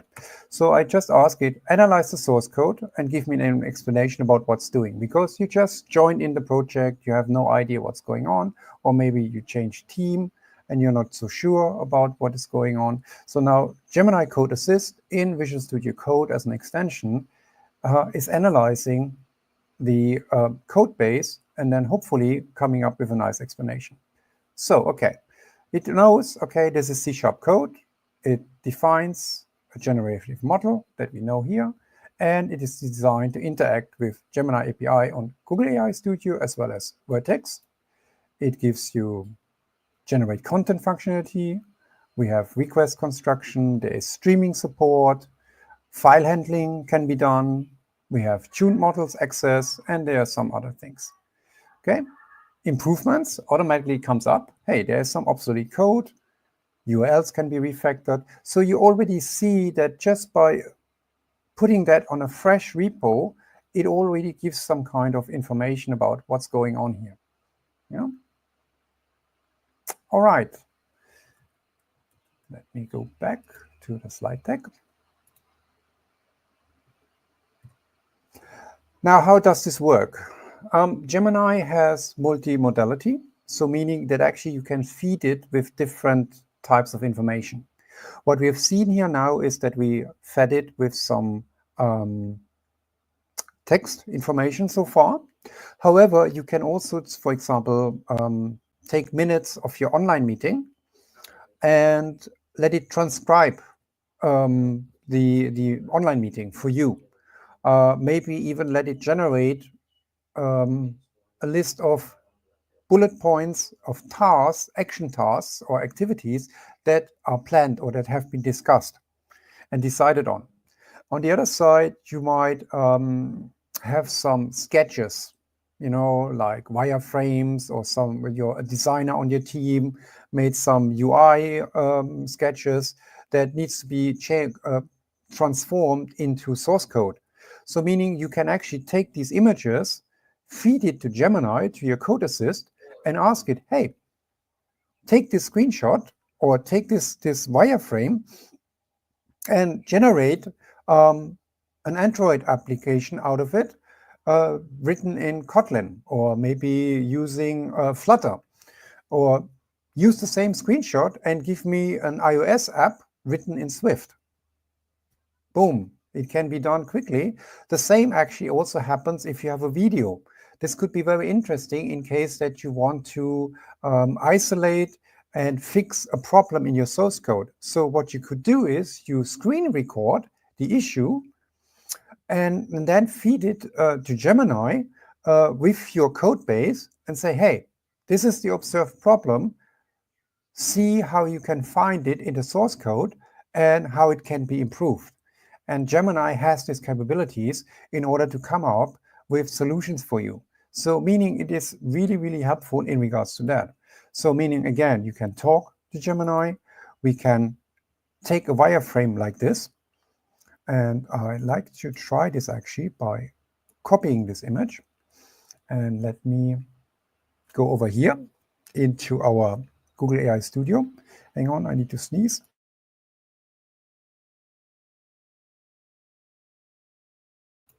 Okay, sorry for the interruption. So meaning that we could now add a file.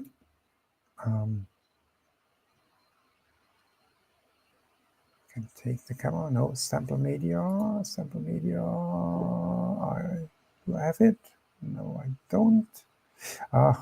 This is not so good. Let me just check this out. Hang on a moment.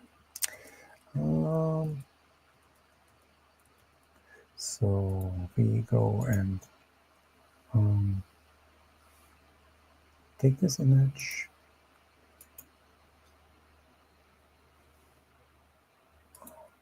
Okay.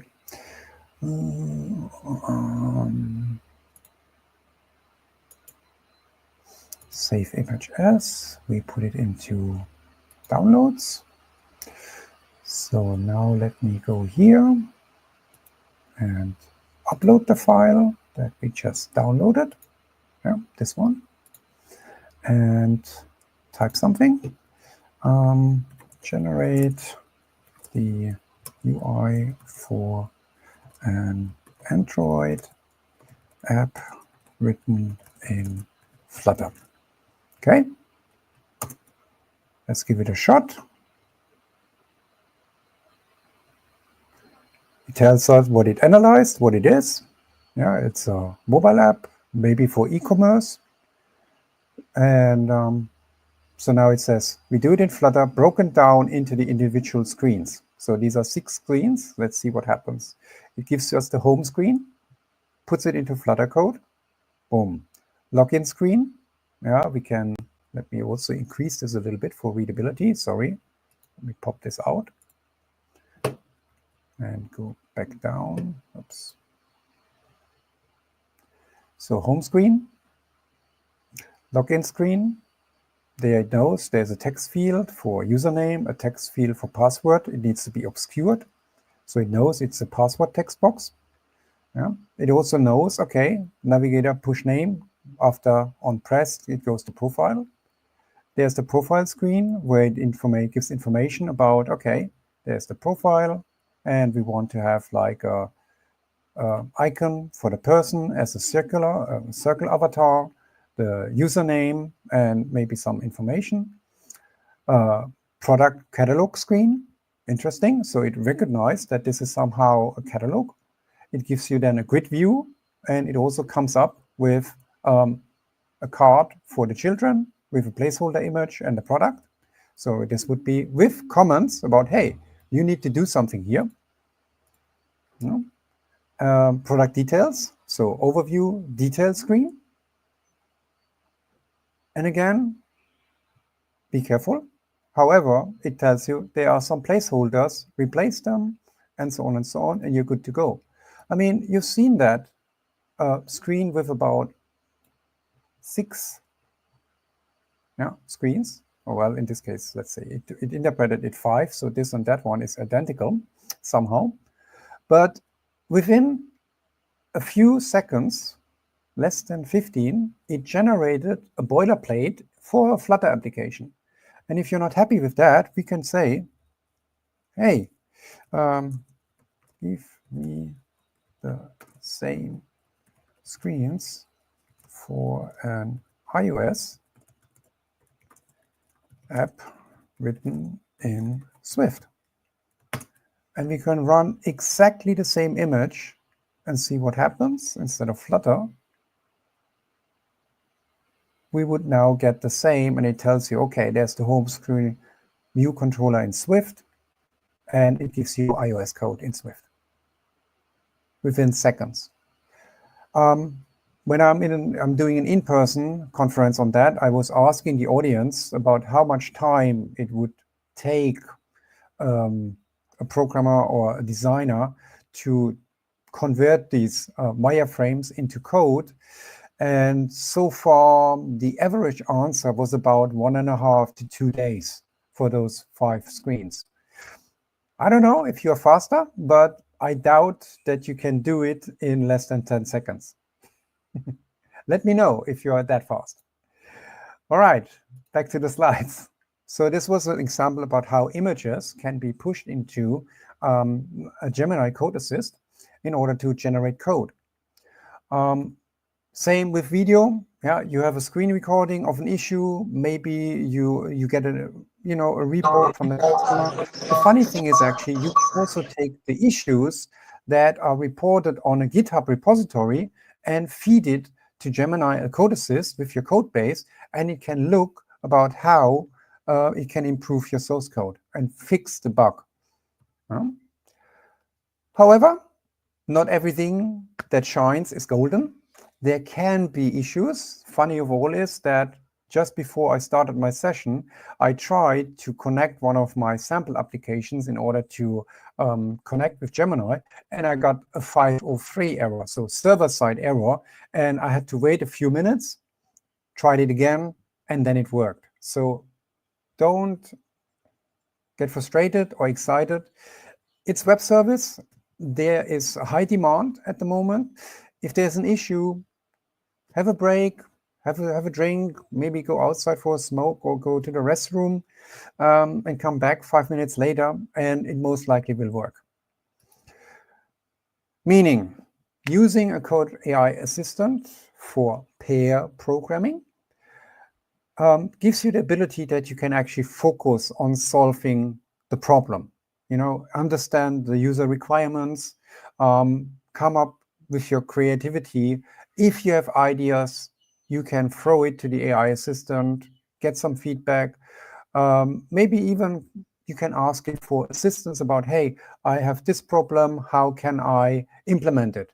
And it can come up with the code suggestions. And what I really like to do with a code assistant is that I delegate the time-consuming tasks. Yeah, as you've seen with the library here that I wrote, there are quite some files.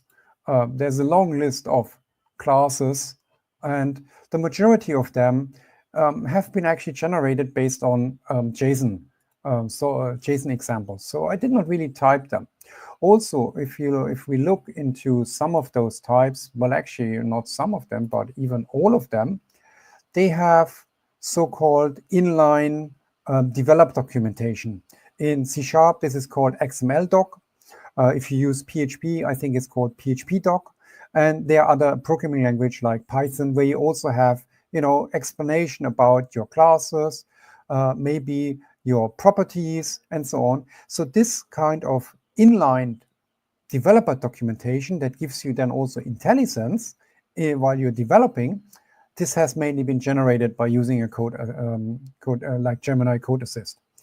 On the other side, you see there are also the tests, and looking at, let's say, unit tests like this, only have a look at that. This is a huge, long list of unit tests, and I guarantee you, I did not write the majority of the code. Yeah, this typical arrange, act, assert, I left it to Gemini in order then to generate these use cases. Of course, I reviewed them to see that they're working. I ran them, I checked that they are running. But even if when there was a problem, I use Code Assist and say, hey, Gemini, why is this test failing? Help me debug. And it was very interesting to see as well that, oh, well, hang on, we need to change the test in such and such a way.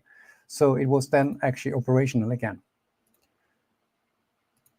Then the other aspect is also, now that you have your personal pair programmer, it's interesting to share the information that you're working on the same code base, also that Gemini can actually learn over time. Apart from these kind of chat interaction, you also have source code, code completion. So meaning when you start writing the code, actually you can simply write a comment and Gemini can then generate the code for you. And let me try this as well.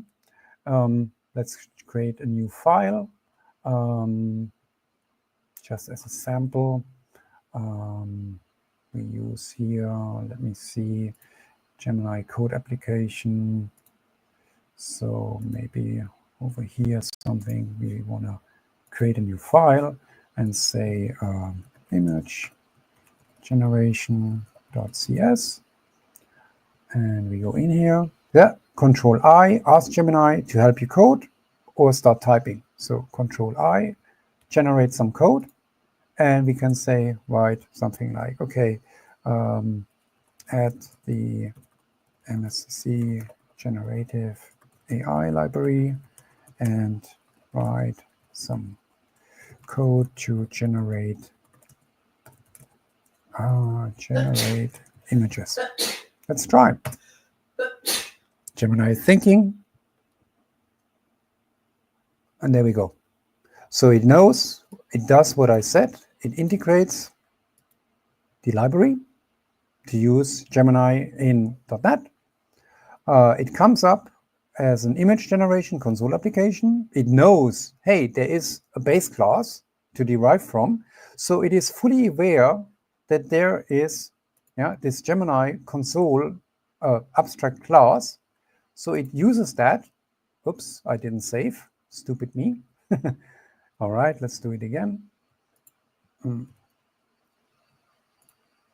Generate, create an image generating console application using the MSCC generative AI library.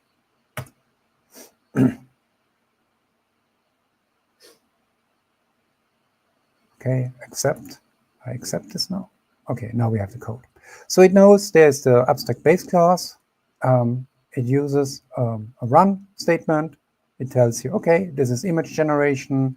What kind of model for image generation would you like to choose? Give me the prompt. Yeah. It even knows it needs to produce a while loop, do while loop. Yeah. And then it says, okay, with the prompt, I can generate the image. And there's a URI where it created it, and it keeps generating.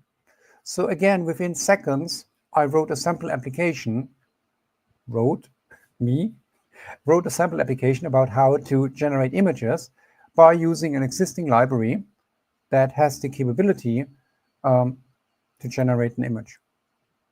Boom. Very easy, very quickly. And don't worry, you can do the same in Python, in Go language, in JavaScript, in Kotlin, in Swift. Yeah. So it's all there. To wrap it up, what happens if you don't have cloud access? Well, there's a product, or there are so-called model runners like Ollama. And even for Visual Studio Code, you get an extension called Code GPT. And there you can integrate Ollama using the open source models from Google, which are called Gemma. And you can use this offline on your machine to have your personal code assistant. And with this, I'd like to conclude the session. My name is Joki. I'm from Mauritius. If you like to reach out to me, feel free to scan the QR code. This goes to my blog at jochenkirstetter.name. On the other side, I'm also running a community similar to GDG Ashgabat' here in Mauritius. And we do some online activities from time to time. Please, if you have questions, feel free to forward them. Other than that, you can find me on social media platforms with the handle j.kirstetter, like on X, on Mastodon, on Blue Sky, on LinkedIn. Don't be afraid to reach out to me, and I'm happy to connect. Thank you so much for your time.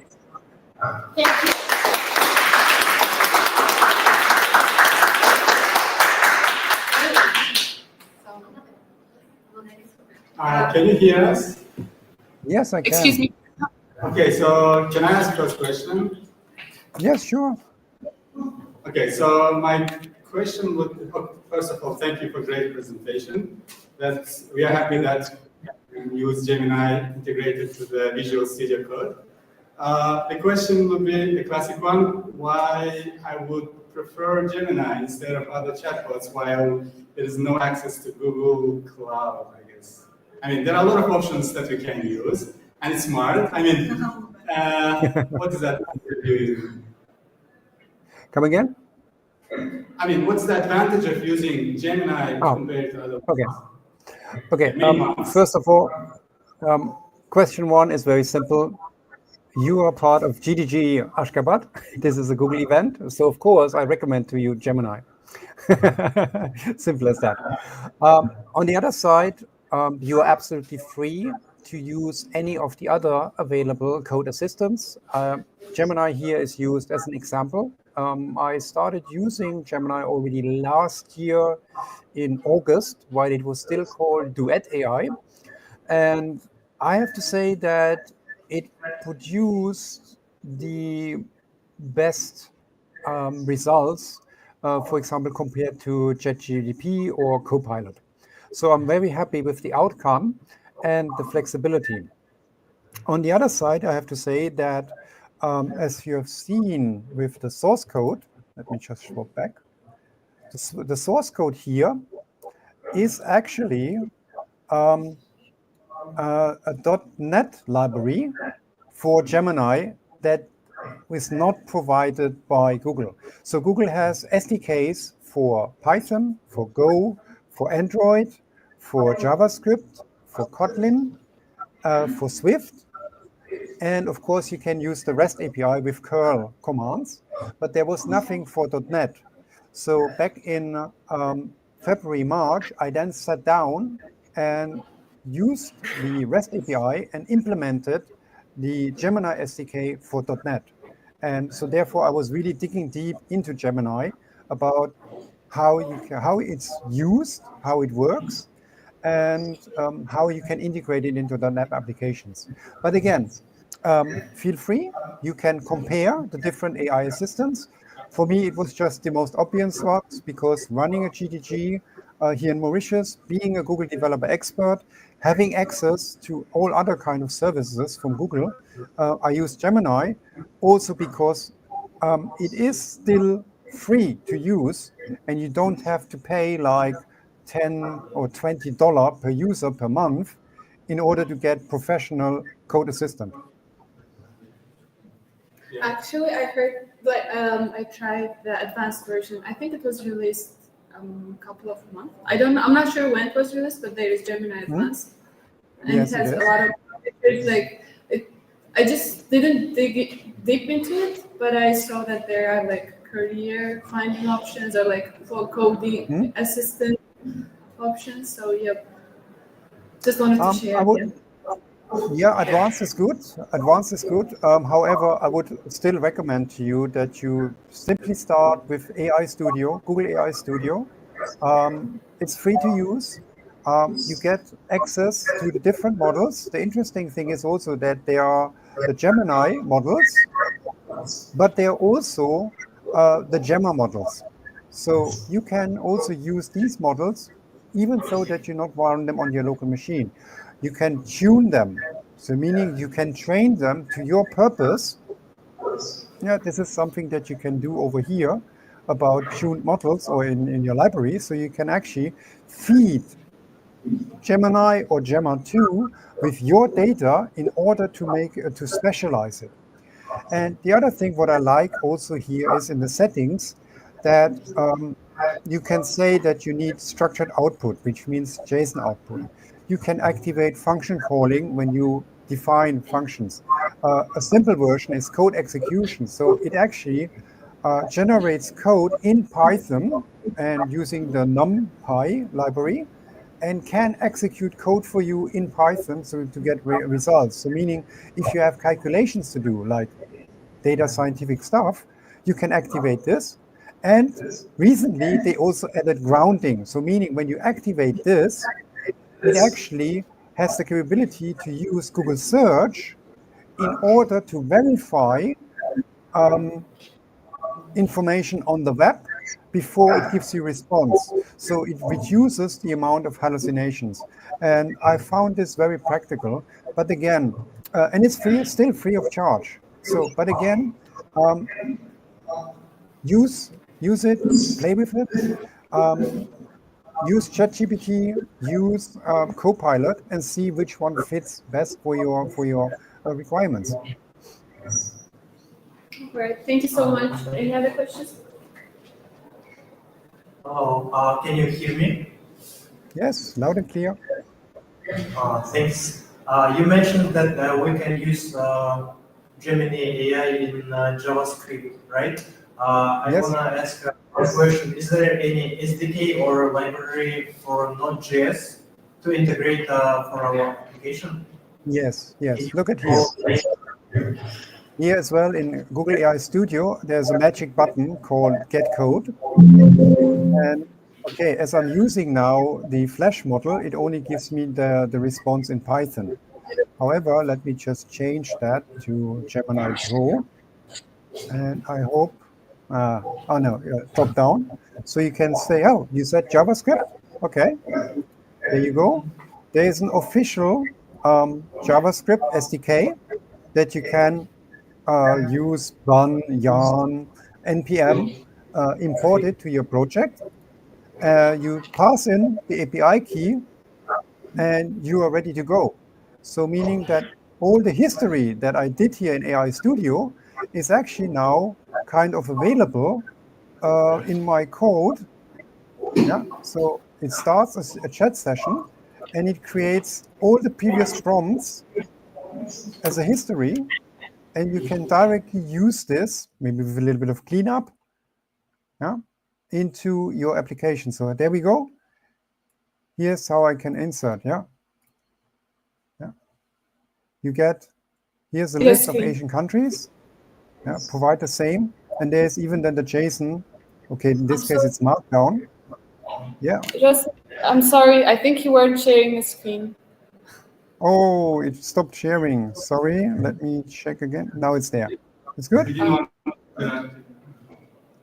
So, okay, get code, choose the language, like JavaScript, and then you get all the code, and you can copy it to the clipboard, insert into a file. Let's go here. Let's go on my playground. New file. AI Studio.js. And we paste it. And then you have all the code that you use for prototyping in AI Studio, and it knows what to do. Yeah, so you need to import the library and your API key, and you're good to go in JavaScript or any other language that is offered by Google. Yeah, again, Python. Yeah, that looks good. Thank you. Yeah. Thank you so much. Cool. My pleasure. Thank you for having me. Сейчас ноутбук тоже отключится, телевизор, ноутбук. All right. Have a great day. Enjoy DevFest. Thank you so much. Have a nice day. Thank you, Maral.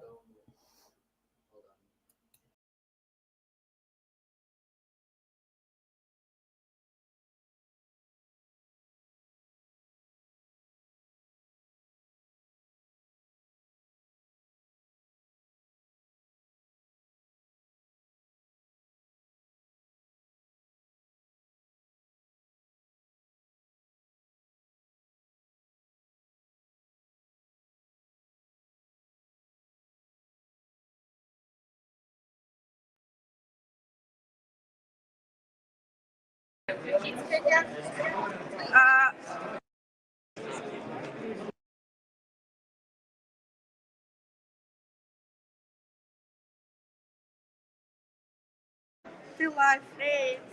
As always.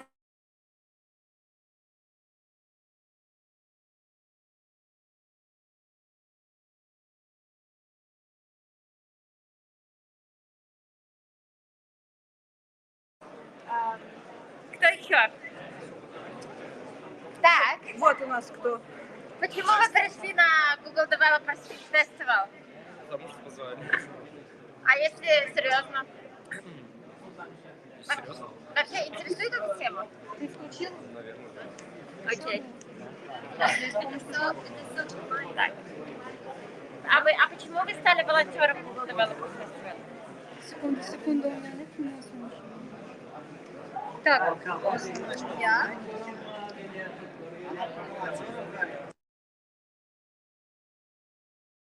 I'm an organizer. Because I like to be involved in the whole GDG thing. I really was interested in that, and Jamal, she kind of paved the way for me, which is why I'm here. Okay. Are you a developer yourself? Are you interested in IT? I am interested. I even have my specialty related to that field, but as a fact, I don't study that much of programming. Like, it is just half of it. Okay. Thank you. Right.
So can you hear me now?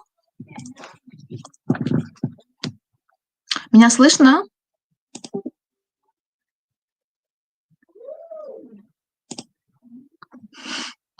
Эти технические неполадки никогда, по-моему, не закончатся.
Can you hear me now? Hello?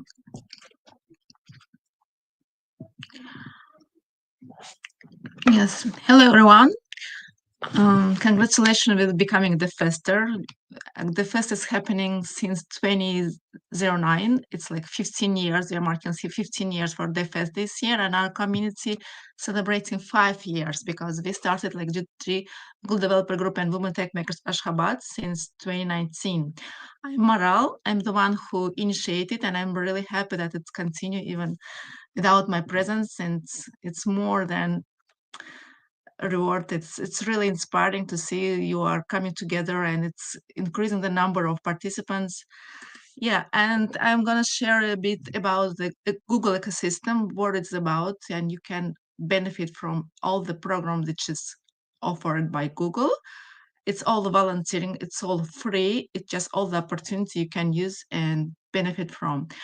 For example, you probably may be asking what for we are running is just for, it's not financially covered, it's all volunteering, it's all based on your wish to develop the local community.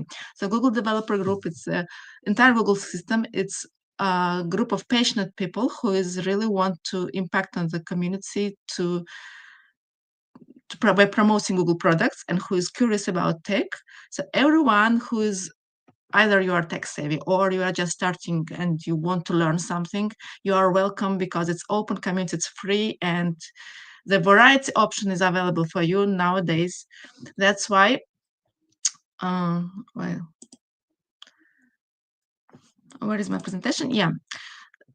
One of the program is the Women Tech Makers Ashgabat. Actually, we started this also in 2019. So what we have done in 5 years. Women Tech Makers International Women Day, the first meetup was we hosted in 2020. The first ever hackathon in Turkmenistan also was organized by our group in 2021. The Technovation also, it's part of the Women Tech Makers because Women Tech Makers, it's the aim to empower women, girls and women in tech, and to help them to strive in tech. The Technovation is also one of the initiatives, but it's different program. Since we are Women Tech Makers, we were also initiated this kind of just to help young girls to start their journey in tech. And the first ever DevFest was also conducted by us in 2020. It was even COVID time was completely full online. Still was a first experience for us. And then every year we continue, as you see, this year is the 4th year for DevFest for Ashgabat. And in total, it was 50, even more than 50 completed workshops and session tech talks, online, offline, podcasts, it's all available on our the YouTube channel. You can, even in Turkmen, there is different speakers. So I'm sure everyone can find something useful for them. So what for these Google developer groups worldwide, they're joining like more than 1,000 chapters across the like 140 countries, and every year it's increasing. The leaders of chapter are welcome to initiate and to launch their own group in any city. Even in Ashgabat, you can launch one more. There is no limit. Like in Turk, it could be GDG Turkmenabad, GDG Dashows. It's different cities. Like for example, in Turkey, they have just in Istanbul, they have more than 15 groups. Imagine, because of the huge city, and that's why.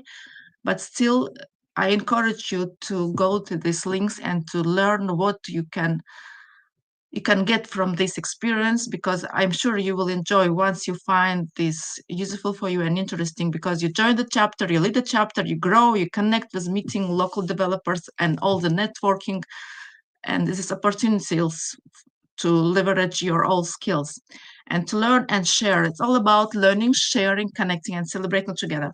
So this is actually, you can screen maybe, this is for Women Tech Makers ambassadors to become. You can apply it twice a year. The application is available, the open application. There also global Google initiative, Women Tech Makers. It's about supporting women in tech, and there are different options like a scholarship, there's workshops and other sessions you can also enjoy by being a part of this, again, voluntary group. And again, another program, Google Developer Experts. You are welcome to apply for this program. It's also free. All what you need to be specialized in one of the Google product. Let's say, for example, in last year, we got first ever Google Developer Expert in machine learning from Turkmenistan. Jalal is an active member of our community who also used to speak and to host the sessions. The main part is to be the expert, is to prove that you used to share your experience, your knowledge, and that's why you are eligible, a part of your skills. And then you are proving your skills by continue this journey, because there is task which you need to, as you are submitting to Google, they are giving you some, like you need to solve their problem, which they are provided based on your, like, either it's Google Flutter product or it's cloud, it's based on your interest. So if you are really interested, you can be referred by us, by Google organizers, Google Developer organizers, or just apply yourself, but still you will be benefit from somebody reference. So I encourage you, if you're interested in some of the Google product, it's lifetime badge you receive, and it's always in your CV. It's just proof that you're an expert in this area. And you will increase number of Google Developer Expert in our country as well. Another program is also really cool for startups. If you have this technology startup, not just a general, but it should be really technology something, you can apply for this program, and it's also free if you are selected. Still no application from Turkmenistan they receive. Each year they encourage and asking why there is not enough people, but probably not enough awareness about this program. You can benefit for sure. Either it's just starting building on different stage of your startup, you're applying and you are selected, there is accelerator, and there is most of the opportunity you can enjoy to grow your startup. Another program, it's really interesting for young people who are students. It's Google Developer Student Club. It's again not completely the same as our group, but also the main part is Google products, and you get all the opportunities and provided by this program from Google for students, and you are running this club in your university. We got the first ever club launched last year, so you are welcome to apply. And again, application is being open twice a year, and you can be a leader. And in any university, it could be not just one, any city even. So the Google Developer Student Club is about this university-based community, and our community is open for everyone, not just for students.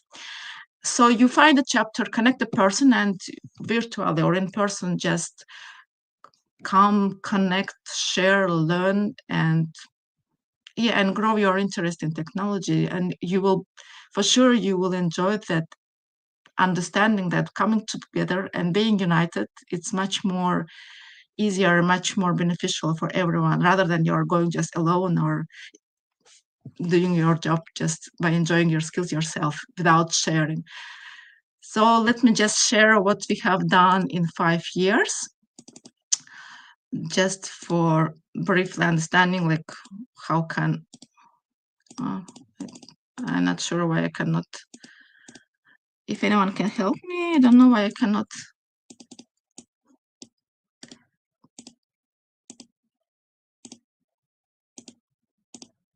Probably just one I can. I have this video, but I'm not sure why I cannot. Or maybe here, just a moment.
Where is the music? So yes, as you see, we got some video from the first hackathon, and after that we also hosted like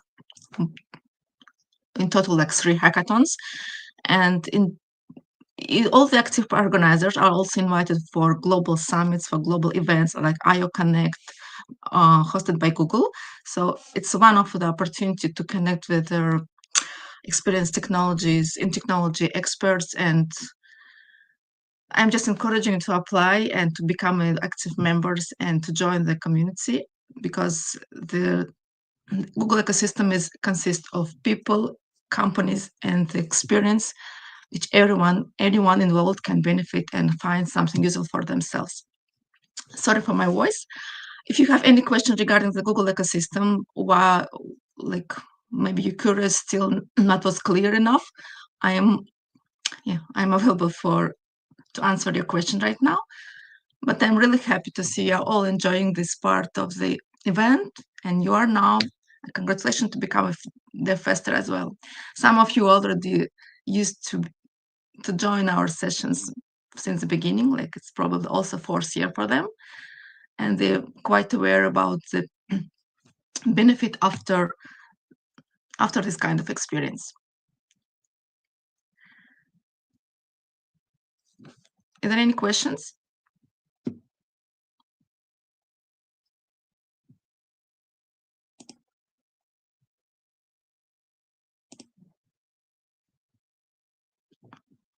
If no, I can stop probably.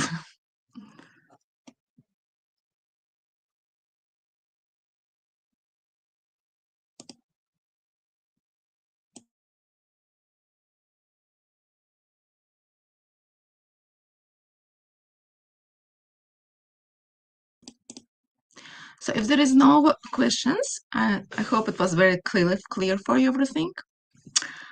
And I wish you to enjoy the rest of the day, joining the sessions and workshops. Cheers.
وعدم تعب engagement بالتالي على نفس البروجكت اونلاين بلا زين بلا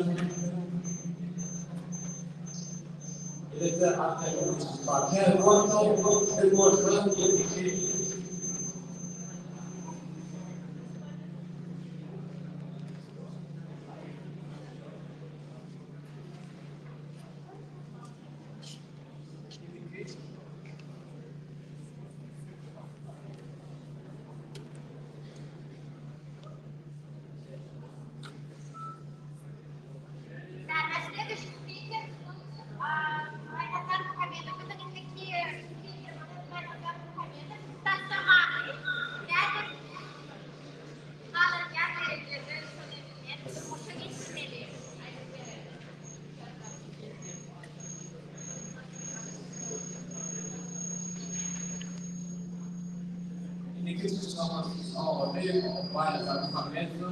هو الفن كان بيحكي كشفات برزنتاسيته şeyler yani IT tanımlamaların duruşları istismar insanlara göre prezentasyonu sonra nasıl tema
Número polir, e das pessoas e estejam em intencionalidade de comunicação. A instituição bot, então, a instituição vale, a instituição bot, olha aqui, o que é a porta, a instituição a do bot, o que é a da nega, e a de a nível e de associação ben de ne kadar hani başka saat on frame da böyle onun ICU'nun altında büyük yani şeylerin böyle muhtemelen böyle ICU'nun altında zaten böyle çoğun aslında bayit hani böyle görüyor ondan böyle böyle beyaz bir tüm tane böyle frame var bir de 300 megabayt'ta bir türlü yani user yani Este program foi lançado para ser remoto e será 10 vezes mais poderoso. E é isso. Faz aquelas para o Google Talent. O Google Talent é mais poderoso. Por acaso, a pesquisa não era nada. Hoje, todo a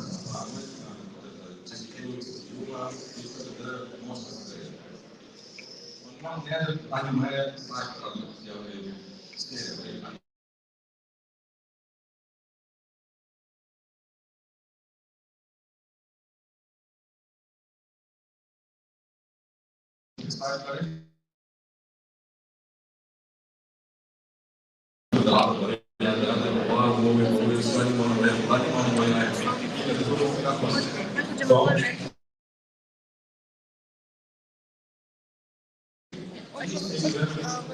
yani çok kötü meselesi. Ha?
Gudun kesinliği anlamda boyunca diskusi nemede katarak kalabalık virüsün usulü ve anlatma skidetleri takmak söyleyişi bölüm DevFest.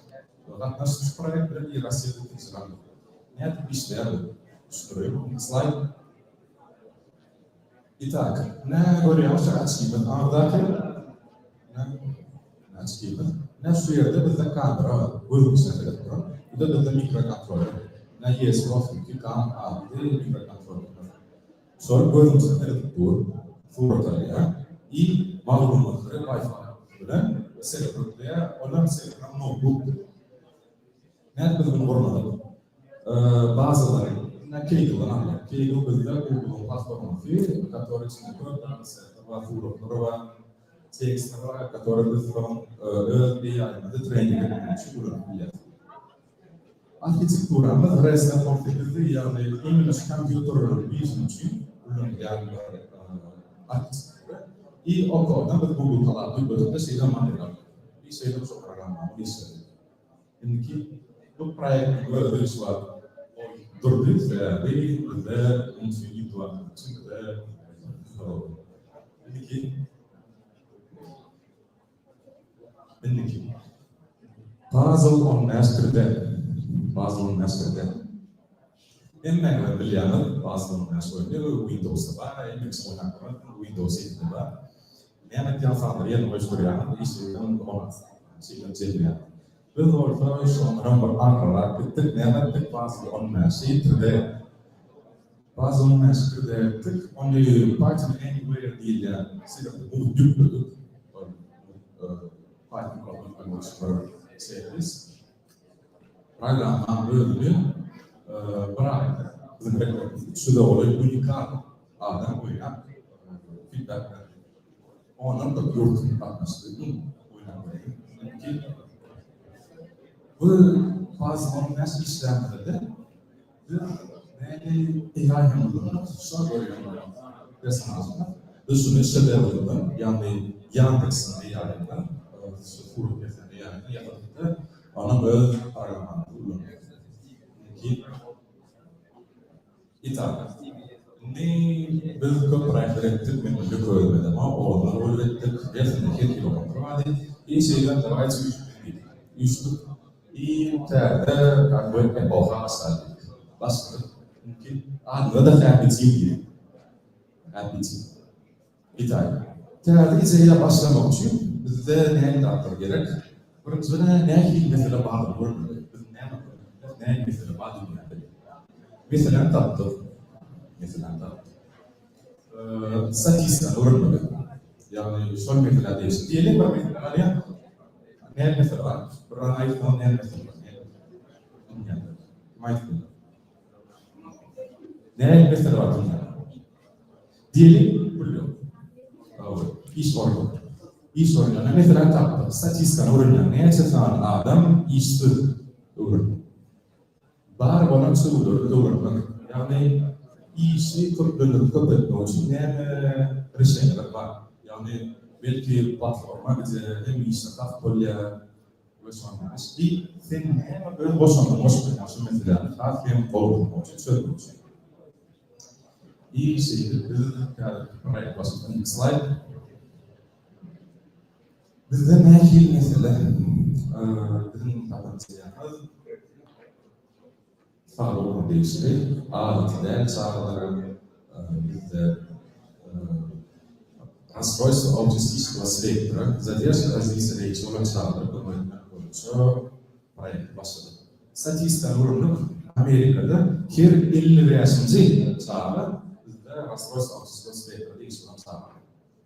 Ve bahar boraçılığı olarak soruyaçılığı var ki Google Play'de demek ki şu programlar adıma çağrı communication skill'ları öğretmen öğretmenken bu son olarak gün sıkışmak 4 yıl geliyor ama компьютер работает şu программа не болит для фэмилии я пробовалась противно ударение неправильно да не могу понять предложение да было бы хорошее предложение если бы карточки исправили ударение а то ложка как-то неправильно звучит я.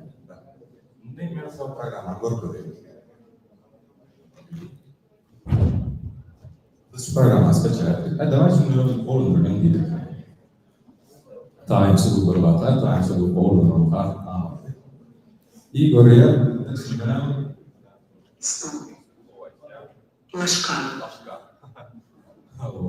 И, короче, басады копиям сорвали, mesela 3 santrada kopyalım. И давайте тут концерт недели. Концерт недели и передачи soruyoruz abstrakt modeli. Slide. Итак, это уровень терапия. Варкен на терапия без картонов,跟царная уровень. Лема фестива, суротба и текста. И şeyden öyle kuruluşlar. Mesela Bunun lisesinden sonra çıkınca bana yapıyorlar. İyi tabi bana yapıyorlar. Böyle kaç çıkıyorlar. Bana yapıyorlar. Sesler. İnni bir soru aldım. Ne soru İyi kıyafetler ben durmuşumda kullanıyorlar. Yol sonrasında. Mesela bir kıyafetler kullanıyor. Orta mesela kullanıyor. İyi bir AI soru. İyi ben şu stilde bolon şu zaten bolon Furo, tycker jag framför nu börjar jag för sig där solstillar det dör resten för bakåt det solstillar det så jag kan inte det. I sitt med det från voice med det borde jag inte säga.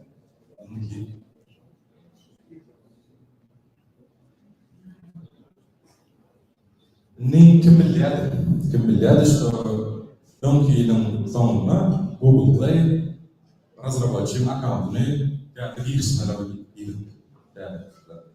Nehir girişmek, nehirli programmanya falan Google Play oynayan, beş numarasına Google Play varlar, istediğim publikasyon.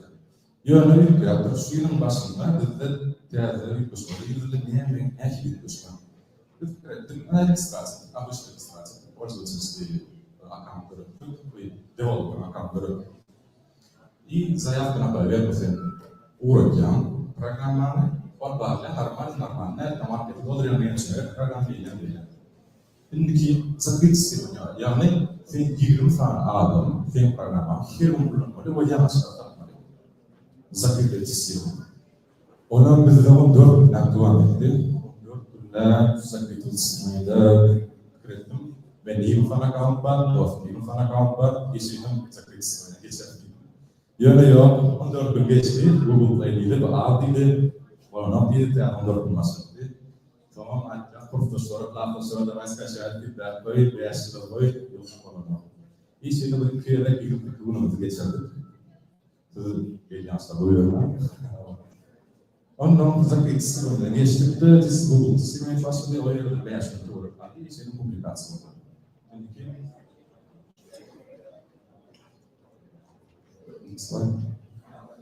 Итак, вот в этом программе. Дальше Векстат был штатен идеален санат көмек социал күйіктеріне өздірме көмектен инвестордан программасы.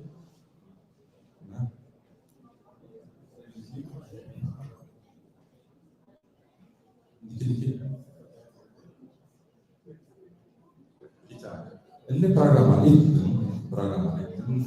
bilmeli şu efektivni yani öz auditoriyamda ben şu programı ettim sonra koydum sonra koymaları yapıyor ne doktor öğrencisi oldu şu programı gerek olsun ne görüyor ki var şu Instagram var şuralar işte speküler Türkiye testleri doktorlar iyi şu programı dedi ben bunu gösterdi de ben feedback de şu programı için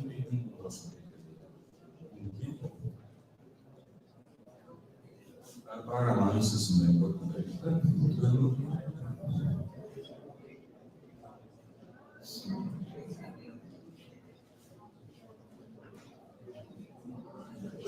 автомобиль не сюра примерно да مثلا автомобиль bir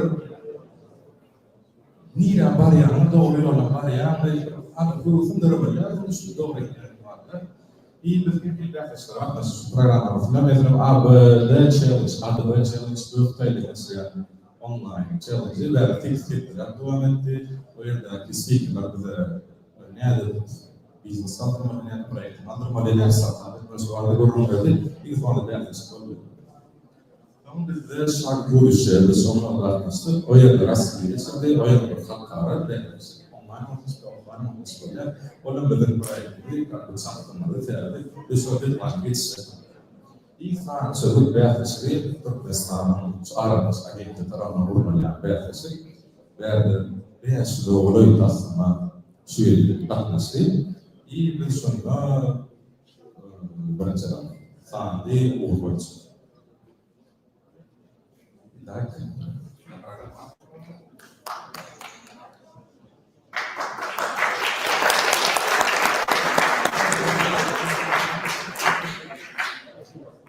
Burada bize tekst var ilk yazıyor. Mesela ben.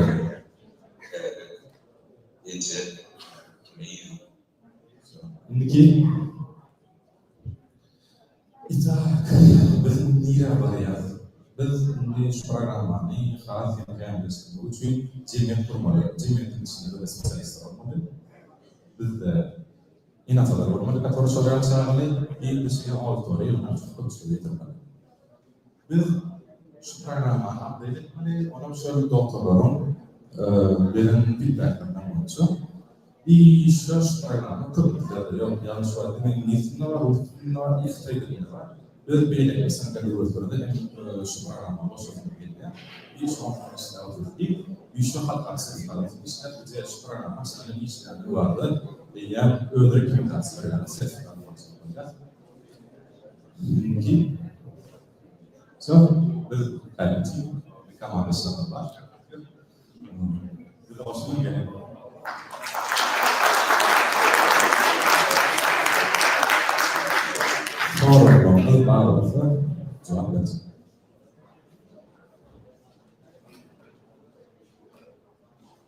Сколько времени ушло на разработку, какие языки программирования использовали и стоило ли это того? Стоило ли это того? Да. Итак, на разработку вот этого приложения, чтобы найти такую идею, ушло где-то 2 месяца. А потом он начал разрабатывать, ну, ушло где-то 1,5 месяца, чтобы это все, весь процесс публикации, чтобы был. И стоит это того. Пока не могу сказать, но уже мы работаем с людьми, они уже реально хорошие проекты приходят, и это нас радует.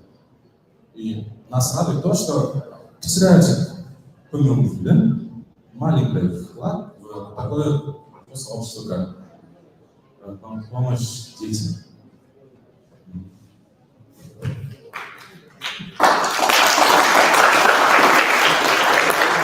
Такой интересный вопрос. А было ли у вас какое-то финансирование от добрых людей и были ли у вас конкуренты на СНГ рынке?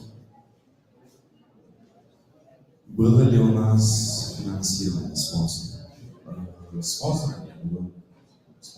У нас просто команда была. Мы сами все сделали, как бы, скажем так, благотворительность. У нас не было денег, да, особо денег не надо.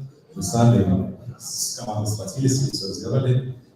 Там у нас только деньги ушли на регистрацию аккаунта для вот этого разработчика, а так только время все. Еще?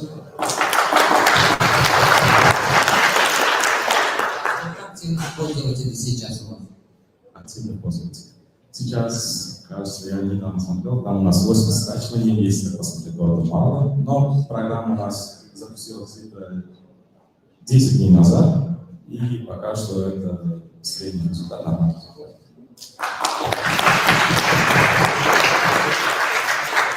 Есть вопросы?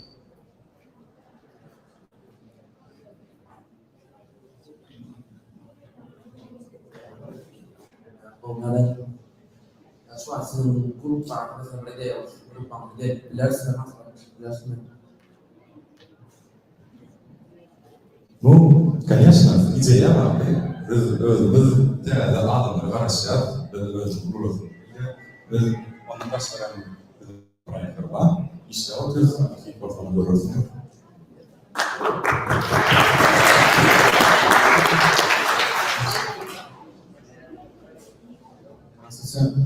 Как вы сформировали свою команду?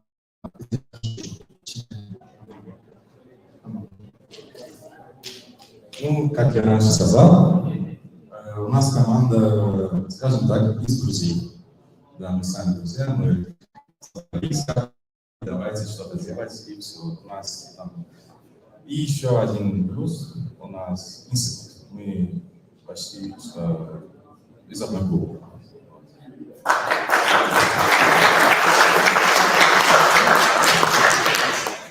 У меня есть вопрос. Сделали вы анализ, прежде чем человек начинает разрабатывать это приложение? Есть ли спрос на это приложение? Сделали мы анализ. Анализ того, что это нам деньги принесет или не принесет? Ну, если честно, мы когда эту программу разрабатывали, мы один раз сильно не думали. У нас есть другой второстепенный проект, который мы хотим с помощью другая платформа, которая там может заплатить деньги. Это самая базовая, я думаю, деньги. Все достаточно. Тут, как я раньше сказал, тут нет таких совершенных технологий, чтобы брать за них деньги.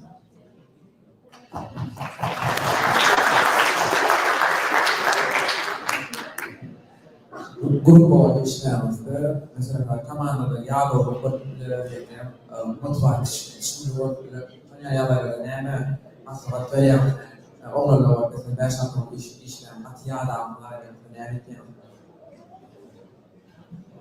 Надо отход хороший. Отлично. Давайте он ребят, я кидаю. Он нам говорит, дедлайн, вот и провод, Solar kan مثل هاي بيع بس والله السنيان ليش مثلا بيع اسمه يعني يشتغل لك بدل معي ما فيش كان هو المدرب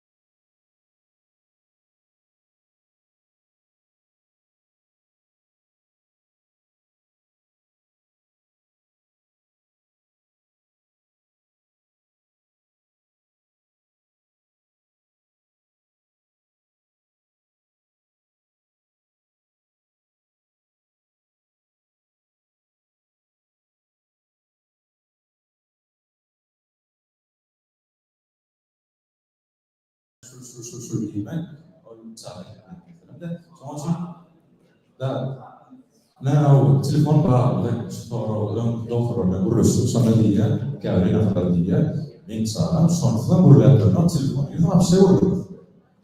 Sonra da mesela orada ona ne doktor ne arkaya bunu değil sana buraya bakın sana bağlı sonra orada yani o mesela ne kadar kusursuz и desktop gerçekten yani sosyal dışında sağda telefonla bakıyorum. Anlatı için o mesela.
У нас для вас вопрос.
Давайте сделаем совместный селфи. Хорошо?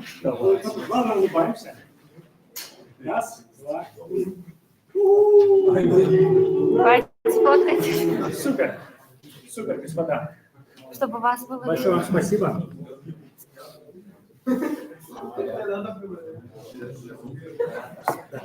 Вас видно? Вас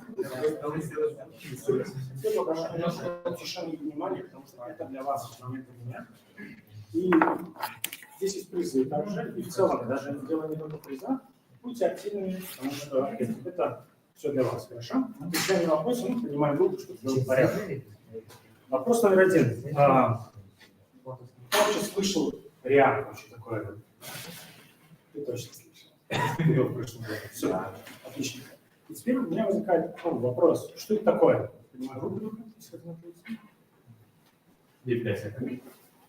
Нет, это библиотека, это не фреймворк. Angle это фреймворк. Почему это важно? Это большое отличие. На самом деле я тоже путал, когда только начинал. Почему React это библиотека, почему это не фреймворк? Кто может сказать? Что значит фреймворк? Фреймворки уже определенные инструменты, они уже готовы, как сборщик. Библиотек, что значит? Разработчик сам решает, что использовать. Отлично. Можно это? Что можно какой-то из призов небольших дать? Как тебя зовут? Шократ. Шократ, это приз. Действительно, это верный ответ. То есть библиотека делает на самом деле какой-то вот небольшой объем задач. Да? И конкретно, что делает конкретно React, кто может сказать? По идее, React специализируется на создании приложений и веб-апов, насколько я знаю. Более точно это уже. Спасибо, но более точно. С помощью React можно разделять элементы сайта на отдельные компоненты. Отлично. Так. Создание интерфейсов, приложений, хорошо. чаты, кнопки. Интерфейс. Сейчас еще. Динамик download веб-сайт. Workshop, я вас помню, в прошлом году были, да? Да. Да, на тоже. Отличненько. Действительно, вы часть сказали, то есть, по сути, React как библиотека очень хорошо делает две вещи. Это компоненты и состояние. State management через view state, usability. То есть это основное. И интересно, что благодаря вот этим двум маленьким вещам создаются сложнейшие по своей архитектуре приложения. Причем это может быть как для какого-то маленького стартапа, так и для больших корпораций. Вот. А теперь возникает вопрос. А как быть с остальным? Но ведь что у нас еще есть помимо компонентов и состояния? Что? Нет, мы говорим про фронт сейчас. Стили. Стили, еще. Анимация. Анимация. Еще. Буфет. Реально разработчик из университета. Ну, хорошо, перформанс. Так, ладно, еще. Маршрутизация, раутинг. Еще. Ну, хорошо. Раутинг, окей. Отлично, супер. Очень мне нравится. То есть, действительно, есть много всего. И для этого, почему React, на самом деле, я очень много задавался вопросом, почему, например, если вы посмотрите статистику, почему больше люди предпочитают, по статистике выбирают React, нежели, например, Vue или Angular. Потому что React является естественным продолжением JavaScript. Если ты хорошо знаешь JS, вот этот transition будет максимально мягкий. Потому что такое компонент? React компонент, что у нас? JavaScript функция. Это JavaScript функция. Да, например, если вы посмотрите Angular, во-первых, Angular это TypeScript назвать и так далее. То есть это очень важный момент. И нам на помощь приходит богатая экосистема. Например, для state management, все знаете, эти библиотеки, для раутинга, для стайлинга, для API, для форм, для тестинга, анимации. И даже сейчас очень модный Next.js. Да. Вот. Небольшой кейс-стадий из своего опыта.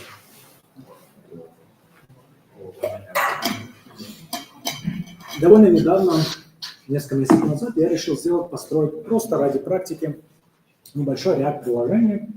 Я назвал его 99 Films. Это, по сути, клон IMDb или Кинопоиска, где вы можете видеть всю информацию. То есть это реальный веб-сайт. Если у вас есть VPN, правда, нужен, скорее всего, вы можете его прямо сейчас открыть, посмотреть. Я им регулярно пользуюсь.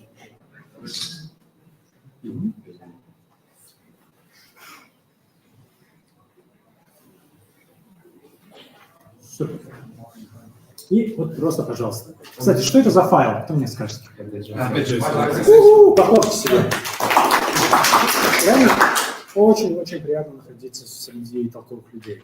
Что так, это прям это потому, что тебя самого заряжает сюда. И вот можем посмотреть, смотрите. Получается, приложение относительно небольшое. Мы видим, например, помимо самого React, у нас здесь вот есть MUI, React MUI, его иконочки, потом он использует свой внутреннюю, систему стиля. Я ее особо не использовал, она очень сильно идет. Вот у нас идет Redux, Axios для этого, для API, Framer Motion и пару небольших библиотек, это просто дополнение. Просто вот. То есть, почему это важно? Почему это важно понимать? Потому что сегодня, особенно когда ты начинаешь, когда мы слышим, мы ищем React-разработчика. Когда под этим понимается сегодня уже, что ты не просто знаешь библиотеку React, а что ты владеешь, по сути, всей этой экосистемой. И согласитесь, это трудно. Почему это трудно? Почему? Да, почему это трудно? Потому что вкладывание в IT изначально всегда трудно.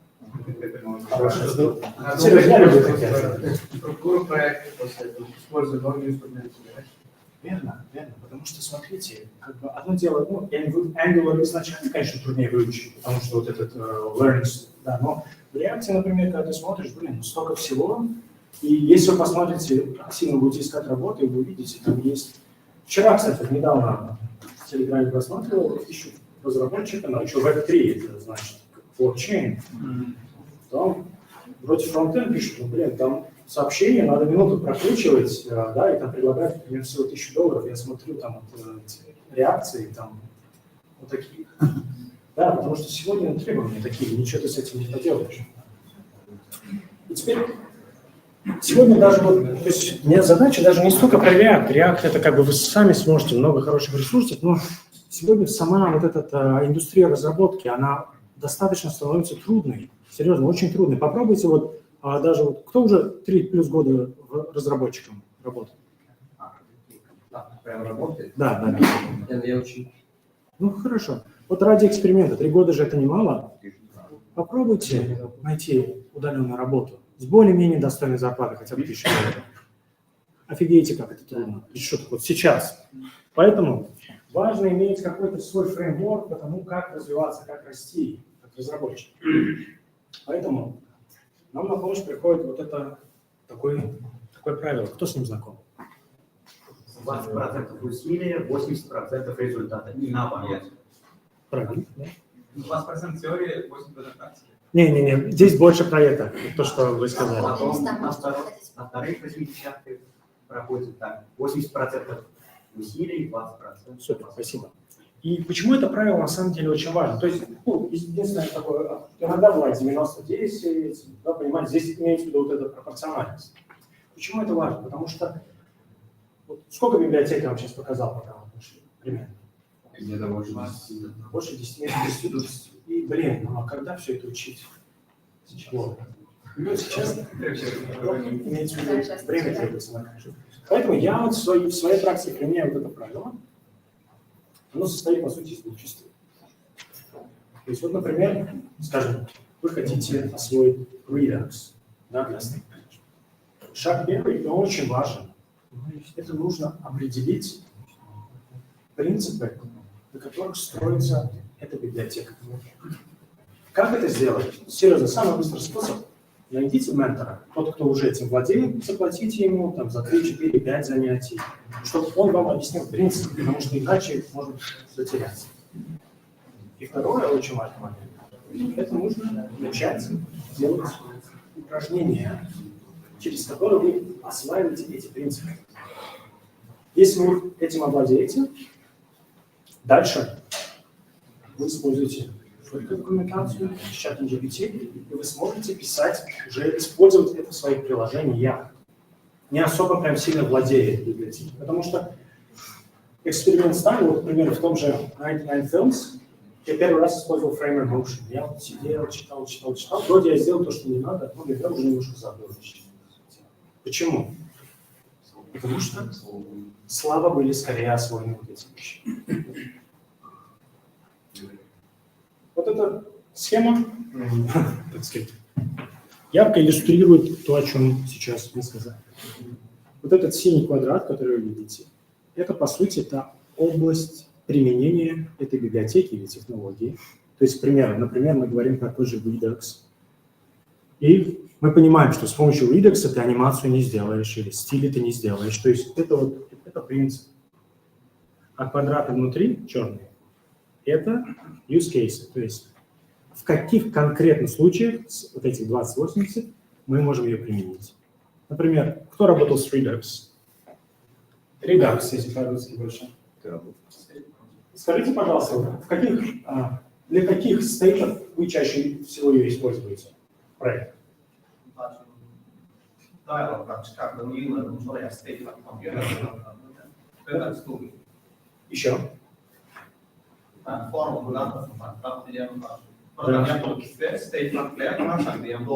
Отлично, для форм, для больших форм. Потом очень популярно, это когда у вас, например, аутентификация юзера есть, она же глобальная, например, для каких-то зон, вы аутентификацию тем, и вы понимаете, что, например, так вот для ABC я это буду использовать. И опять же повторюсь, если есть возможность, ищите менторов, кто быстро вас по этому проведет. Я сам так делаю. То есть я сам постоянно учусь, потому что, блин, столько всего, и когда ты видишь то, что требуется, нужно двигаться быстрее. Так, сейчас мы разберем пример. Поднимите, пожалуйста, руку, кто знаком, изучал, я имею в виду, JS. Вот просто JS, не React. Отлично. Кто изучал его хотя бы больше 2 лет? Хорошо. Можно вас? Просто сейчас нужно будет видеть. Пройдите, пожалуйста, сюда. Просто сейчас здесь код будет, я имею в виду мелкий, оттуда можно не увидеть. Как вас зовут? Мердан. Попробуем Мерданом. Смотрите, демонстрация принципа, о котором я говорил, вот сейчас человек, я думаю, он справится, поэтому, собственно, и позвали. Сейчас я покажу код, Мердан. Просто JavaScript код. Посмотрите, пожалуйста. Несколько, да. Просто чтобы вы ознакомились.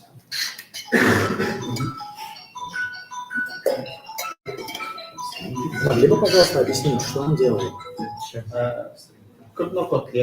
Onlar yemeğe fotoğrafya biçimler, kopyasını yapıyor. Mesela ona destructure. Reverse, tersine oraya join. Mine biriktir ya. Zaten nereden oldu? Şu an fotoğrafya. Zaten araya veren oldu. Alias o büyüdüğünü çıkarıyor.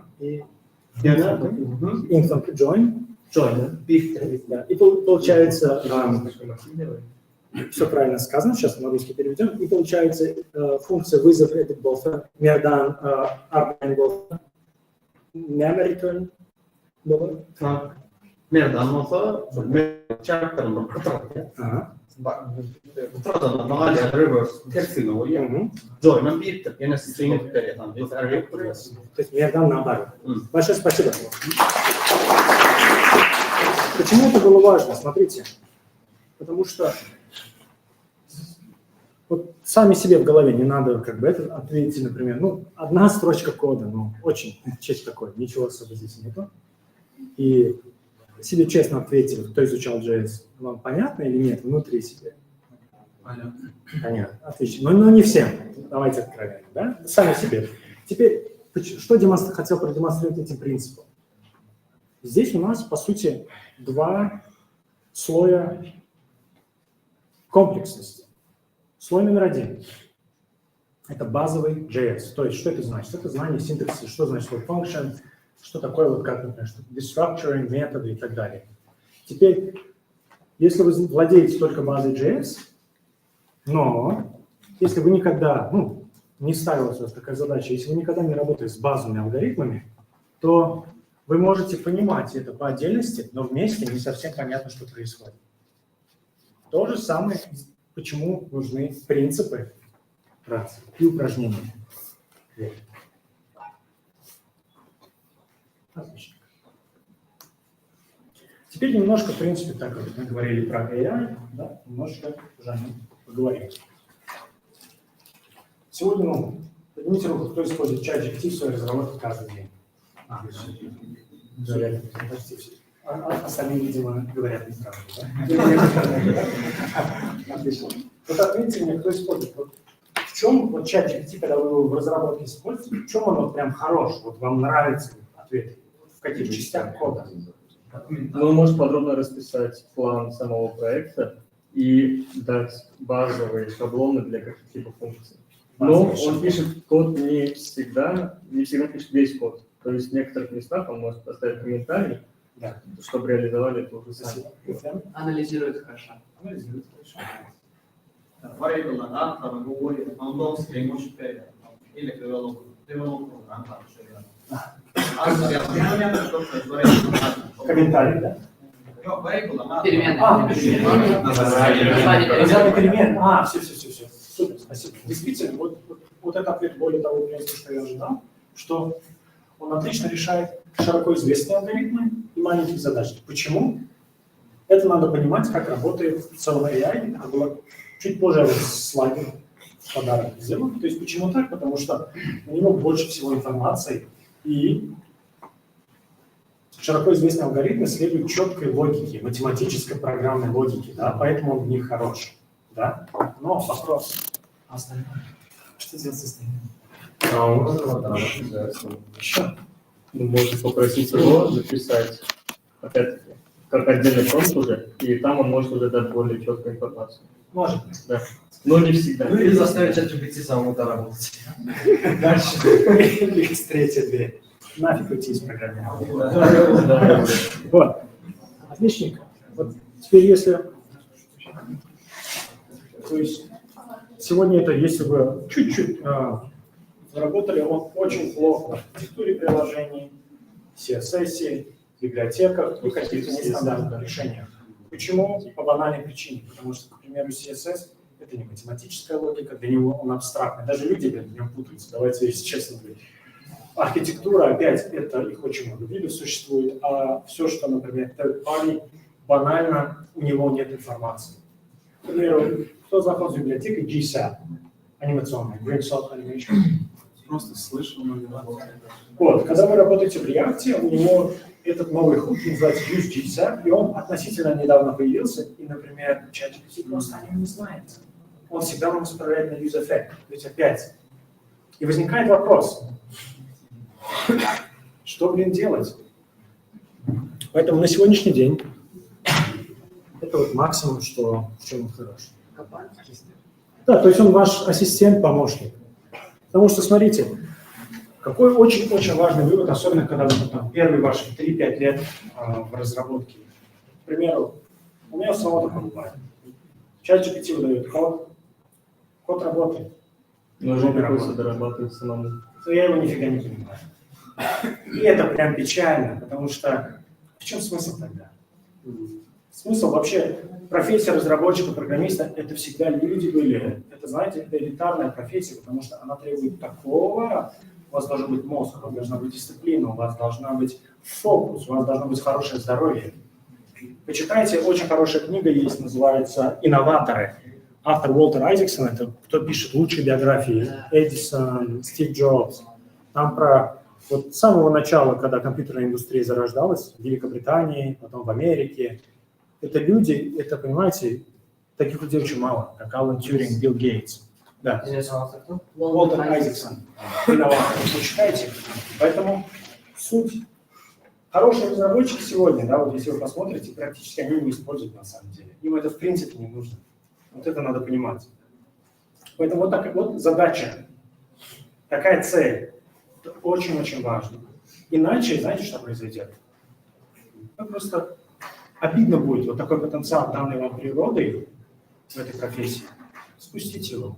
Когда вы через 15 лет, когда вам уже будет за 30 или даже за 40, вы спросите, а что я умею? И в итоге видите, что вы... Писать хорошо промпты. Да, писать хорошо промпты или объявлять переменные в JS, что тоже не так легко на самом деле. Будет обидно. Поэтому вот это очень важная такая цель. Небольшая история, кстати, о том, почему важно быть хорошим разработчиком. Кому-нибудь это что-то говорит? Вот Silk Road, да. Силиконовая долина, Да, абсолютно. Это был печально известный сайт в интернете, на котором запрещенные вещи продавались. Вот. И тот, кто его вот создал, он не программист, никогда не был программистом, книгу о нем недавно читал. Но он самоучкой был, это вот в 2010-х годах все происходило. Он там смотрел, как там PHP работает, MySQL, и сам на коленке как-то создал. И когда сайт стал уже достаточно большим, взлом за взломом. Почему? А потому что он не программист. Архитектуры нету, везде security дыры. Понимаете? Это на самом деле большое искусство. Чтобы ваш код, он должен быть таким, чтобы... Ну, так, совершенный код называется, есть такая даже книга. Вы читайте, если не читали, такой автор Роберт Мартин, Uncle Bob. Вот недавно, я даже вот его в группу Telegram скидывал, название книги называется Clean Coder, и он говорит о стандартах, к которым мы должны как профессионалы стремиться. К примеру, вот в команде всегда современный час есть QA. Что делает QA? Тестировщик, он ошибки ищет. Он говорит, ваш код должен быть таким, чтобы тестировщик ни одной ошибки не нашел. Представляете? А это внутренний стандарт, это не что-то где-то снаружи. Опять, а это все трудно. Поэтому как AI, в принципе, может помочь? Сегодня я его использую чаще всего для одного. Кому-нибудь о чем-то говорит? PDCA. Это цикл Деминга. То есть это не чисто не относится ни к разработке, это на самом деле в производстве еще в середине 20 века расшифровывается как Plan, Do, Check, Act. Это такой цикл, реальный цикл. Вот он, по сути, как самосовершенствоваться, не обязательно в производстве или в коде. Вот. Разберем на примере. У нас есть задача, вот, которую Мердан нам помог объяснить, это перевернуть строку. Вот задача, хорошо, так. Получается, план. Мы планируем, так что же мы будем делать. То есть в данном случае мы продумываем наше решение на бумаге или, не знаю, кто-то в блокноте может делать и так далее.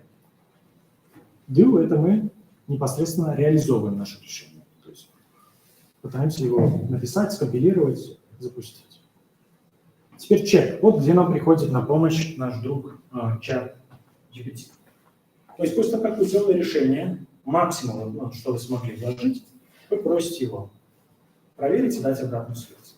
Если у вас есть там недоработки, ошибочки, он вам даст, что-то посоветует или наше решение исправит. И таким образом вы учитесь думать, и у вас появляется, как ментор, который вам быстро даст обратную связь, и вы становитесь лучше.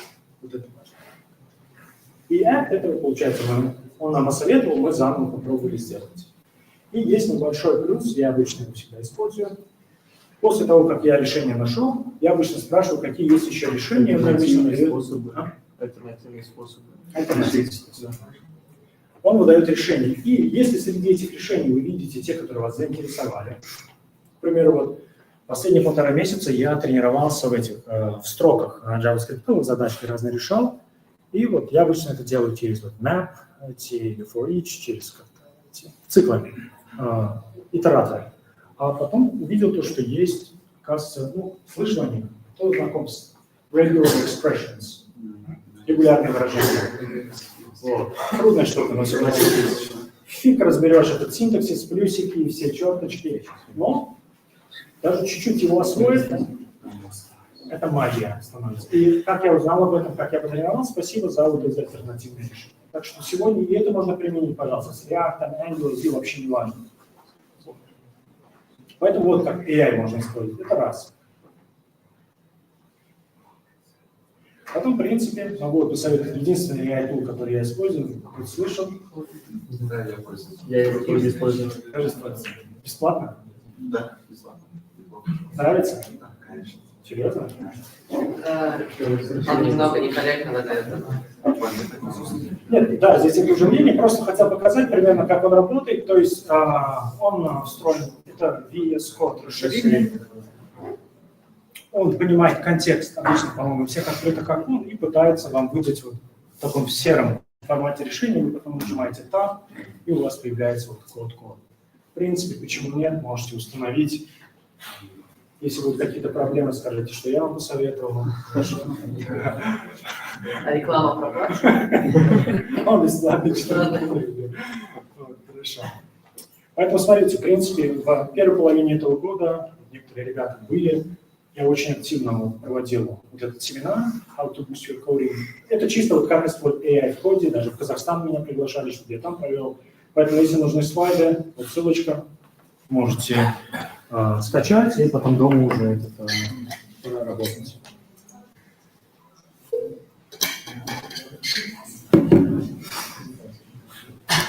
Так. Ну что, там тоже забыл? Вот. Друзья, в принципе, это как бы конец. Опять, всегда рад пообщаться с коллегами-разработчиками. Чаще всего использую LinkedIn. Можете найти меня, я вас добавлю. Напишите что-то с DevFest. Хорошо, и продолжим общение. И, как обычно, желаю вам роста, растите, развивайтесь. Туркменистан будет вами гордиться. Так, кстати, тоже вот одна небольшая ремарочка. Очень известный человек, и он из Туркменистана, его зовут Байрам Анаков. Кто-нибудь о нем слышал? Вот некоторые слышали. Честно, он чуть старше нас. Я о нем тоже слышал, и вот буквально 2 дня назад я с ним послушал большой подкаст, он в YouTube есть, 3-часовой. Блин, он прям годишься Туркменстану. Настолько светлая голова, настолько он мощный, он прямо мощный на мировом уровне. Там, ну, как бы я слышал, он создал несколько лет назад приложение, связанное с перелетами, называется App in the Air, еще такое название креативное. И в итоге он его продал там за сколько-то прям миллионов в Америке. Подумал, ну, блин, много таких людей. А потом 3-часовой подкаст я послушал, как человек мыслит, именно как он думает, как он делает анализ. Я понял, он таких еще 10-15 продаст прям легко. Поэтому тоже, если в целом это интересно, рекомендую послушать, чтобы вот, ну, было у кого, с кого брать пример. Поэтому просто удачи, успехов, господа. Если есть какие-то вопросы вообще по React, по JS.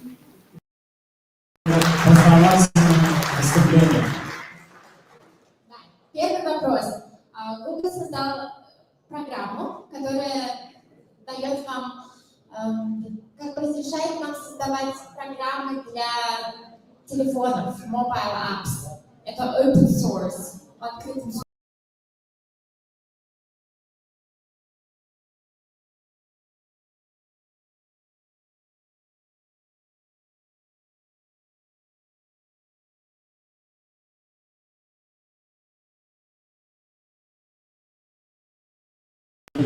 Можете спокойно посещать торговый центр, торгово-заказательный центр Джошуа.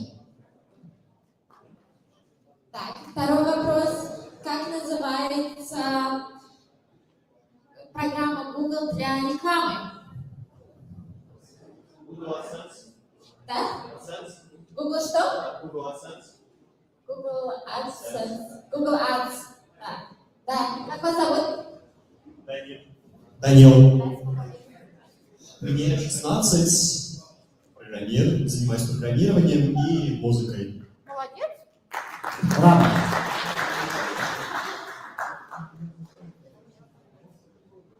И заключительный, как я люблю, вопрос на миллион. Android için Google Ассистент değil. iOS için наверное, помощник. Какой помощник для Siri? Правильный ответ. Пожалуйста. Это был наш заключительный вопрос. И вам тоже подарочный сертификат. Ну а теперь очередь для выступления Эмиру Дайбергенову. Эмир Дайбергенов. Может, вы когда-нибудь слышали о техноходе? Поддерживаем, поаплодируем. Очень познавательная тема. Эмир Худайбердыев. Очень интересная тема. Пожалуйста. Всем здравствуйте, ребята. Первый вопрос. Презентацию на русском, либо на туркменском? Окей, смотрим. Сделаем сейчас так. Я начну на туркменском. Туркменче гурлаян, кеван ерлерде орче гурлаян. Теперь русскоязычный для вас специальное объявление. Если вы хотите послушать еще раз эту презентацию на русском, то в 16:10 в маленьком холле будет эта же сессия повторяться. Хорошо? Будет тема, и хотя мне самому легче на русском и на самом деле более. Так, во-первых, хочу вам сказать всем спасибо, что вы нашли время, пришли сюда, чтобы послушать нас. Это очень приятно на самом деле. Теперь такой вопрос. Вы когда-нибудь слышали про то, что ИИ ваш враг и заберет вашу работу? Böyle anzim işine alya, indi designerlar gerek gel, programistler gerek gel, hiç kim gerek gel, yine ChatGPT öğrenip lan et ya. Вот, если ты слушай, меня значит, все мы это слышали, и это полный бред, ребята. Да, есть люди, которые работают с искусственным интеллектом в том плане, что именно создают искусственный интеллект здесь. Окей. Посмотрите, понятно. Если был бы кто-то, я мог бы поспорить прям очень хорошо. Смотрите. Сегодняшняя наша презентация, вот ее программа, будем говорить про дизайн, как и помогает UX UI дизайнерам. И я хочу вам объяснить, что ИИ это не враг, это друг, который помогает нам и нашему продукту становиться лучше. То есть ИИ bizim dostumuz, MLA bizim dostumuz. Hiç yani düşman değil, bizim kömekçimiz. Şunu düşünmeli. MLA bizim içimizi elimizden alamam. Şunu düşünmeli. Ama bir kısancık esası причиneleri var, sebepleri var. Ne için MLA bizim içimizi elimizden alabilmeyen? Как вы думаете, почему искусственный интеллект не сможет оставить без работы дизайнеров и программистов? Давайте по одному, давайте. Потому что они не до конца прорабатывают и не видят то, что мы видим. Согласен, хорошо.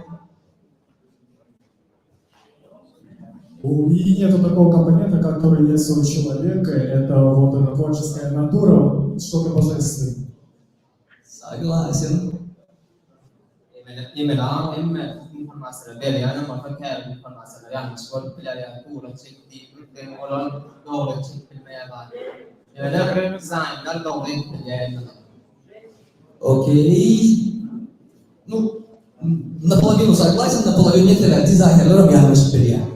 Адам потом yanlış aymalı, yanlış манипулировал, и это нормально. Можно ошибаться, нужно ошибаться, но нужно учиться на своих ошибках. У кого еще какие предположения?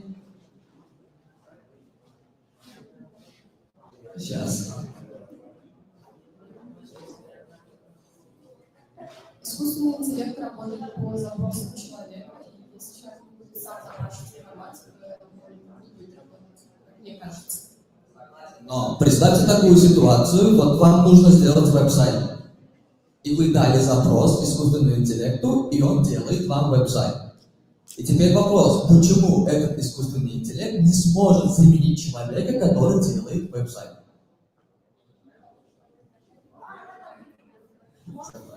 Сейчас.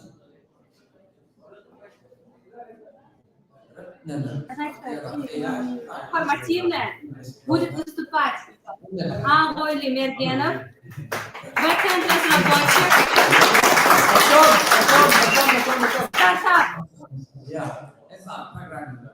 Mesela AI programlar çok olan devamında ben kod şimdi kapıyı da aslında ben kod şimdi var ama da yani işler farklı.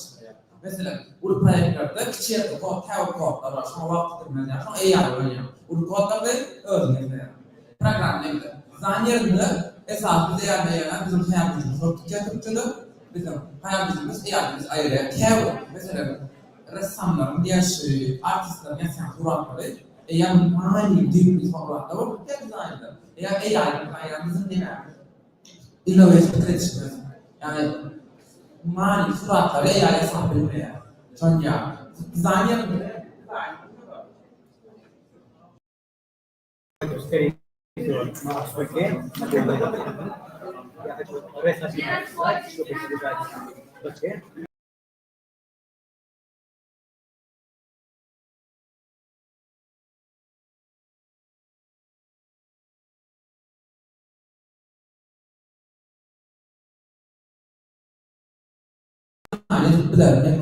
front-end design, mesela bu kampanyanın dizaynı, ben bu dizaynı çünkü hem dizaynı işler bilmeye, programistlerin işler bilmeye. Здесь мне кажется, что AI дает общий фундамент дизайна, а человек уже персонально программный проект по запросу сам постраивает. Ты можешь прям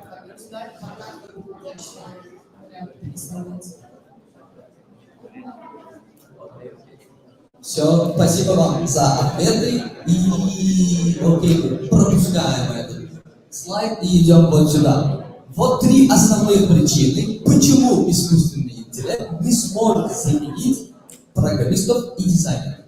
Первая причина – это креативность и эмпатия. Кто-нибудь знает, что значит слово эмпатия? Эмоции. Да, это эмоции. Человек может чувствовать, машина нет. Искусственный интеллект умеет анализировать очень большое количество данных за очень короткое время, но он не может чувствовать. Когда мы не можем чувствовать, мы не можем сделать хороший дизайн. Нет, сейчас к этому придем. Здесь первая причина, мы говорим только о потребителях. Вот, допустим, каким приложением вы пользуетесь чаще всего? Telegram, TikTok, YouTube, браузер, окей. Разницы нет. Любое приложение нацелено на людей, чтобы люди смогли без проблем и без особых усилий понять, как это все работает, и чтобы они просто открывали приложение и спокойно на нем работали. Вот для этого нужно понимать, во-первых, культуру, где мы находимся.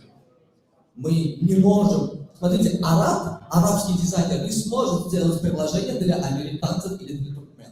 Потому что у них восприятие другое. Они читают справа налево. Правильно? А у нас другая культура, мы по-другому воспринимаем информацию, поэтому креативность и эмпатия это очень важны. В машинах пока что этого нет. Но они нам помогают в этом. Очень хорошо. Дальше, вторая причина – это уникальность решений. Искусственный интеллект всегда вам предлагает что-то, что он когда-то уже видел сам. То есть его обучают на каких-то работах.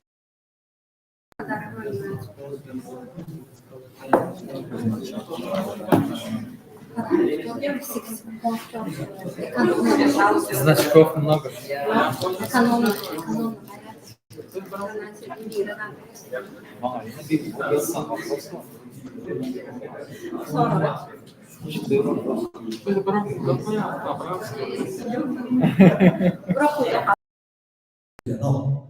AI oydan tapıcıda, AI коммерчий. И третья причина – это понимание клиента. Это больше относится к как работать с людьми. Допустим, вот ваш пример, да, я вам сказал, вам нужно сделать сайт, вы написали ChatGPT, и он вам выдал сайт. Но не факт, что этот сайт будет соответствовать вашим ожиданиям. Вообще не факт. И вы будете продолжать, пока не получите тот самый результат. Человек умеет понимать своего клиента по тому, как он разговаривает, по его мимике лица, правильно? Потому сколько он готов заплатить за эту работу. То есть мы можем анализировать, AI не может это все анализировать. Согласен, может быть, но я не думаю, что искусственный интеллект обретет чувства. Нет. Может быть, этого никто не знает. Может быть, может быть, барбар.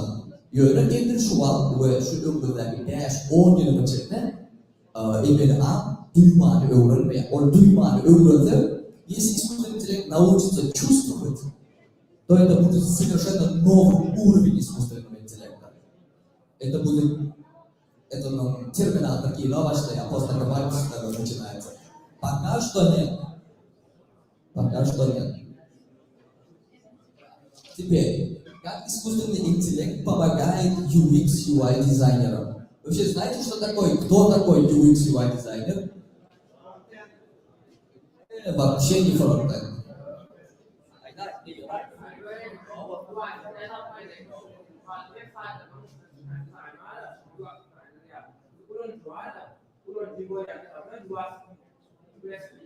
Uloncu koreyanlardan frontend değil yani.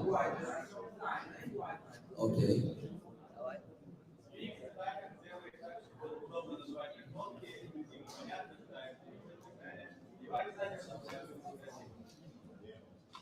Ну, отчасти да, правильно. Да. Еще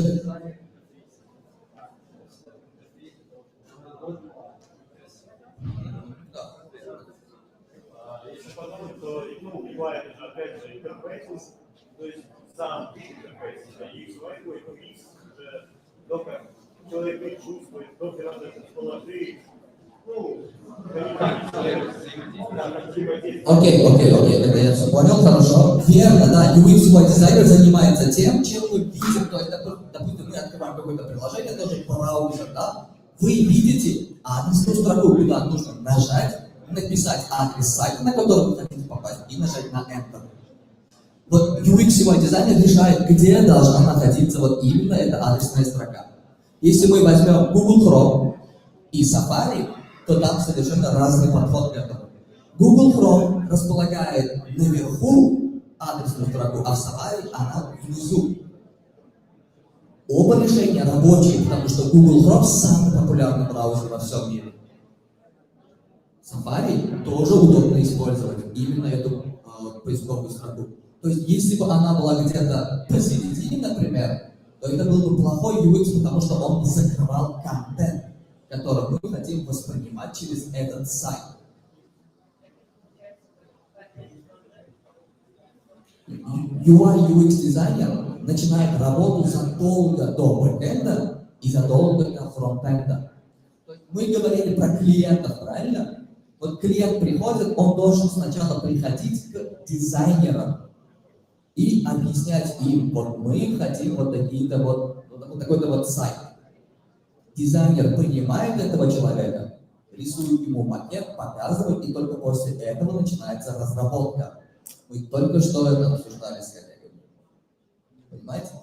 То есть только после этого должна начинаться разработка, потому что, смотрите, программисты, они такие люди, которые думают, что вот они умеют пользоваться компьютером. И все люди тоже умеют пользоваться компьютером.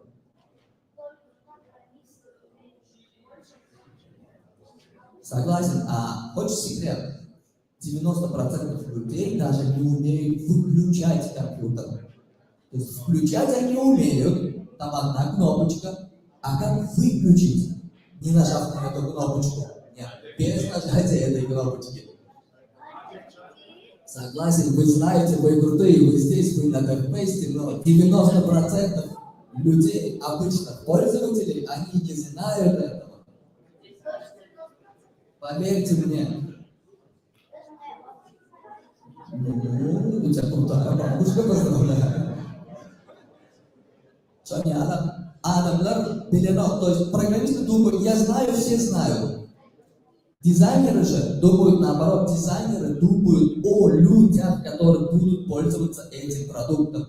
То есть они не думают, я знаю, они тоже должны знать. Нет, он должен сделать так, чтобы они это поняли. Вот человек, который не умеет выключать компьютер, должен открыть браузер, и он должен все понять. Вот в чем суть UI UX дизайнера. Теперь возвращаемся к искусственному интеллекту, как он вообще нам помогает. Самая главная вещь, в чем нам помогает ИИ, это оптимизация рабочего процесса. То есть, смотрите, есть рутинные задачи на этапах дизайна, которые отнимают очень много времени. Кто знаком с фигмой?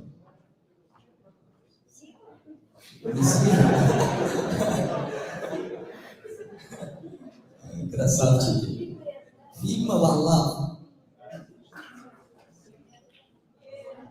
Да.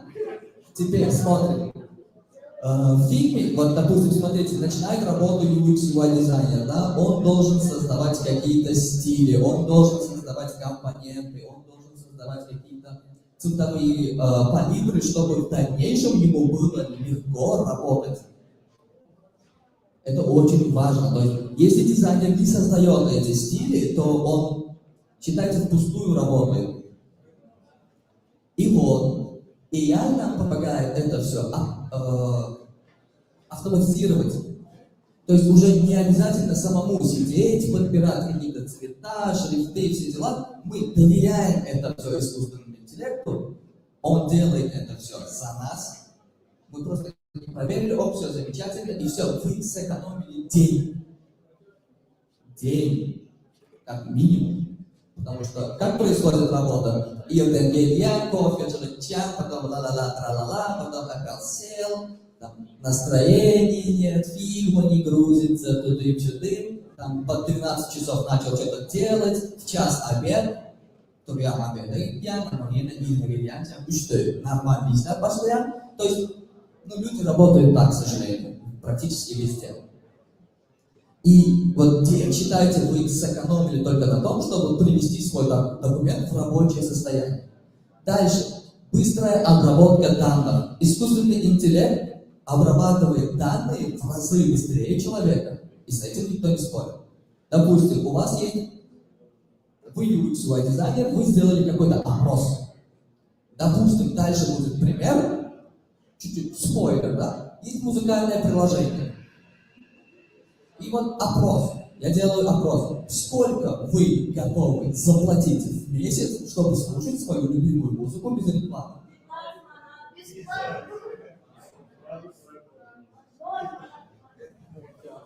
Никто не готов платить. Сколько? 10 фунтов, да, хорошо.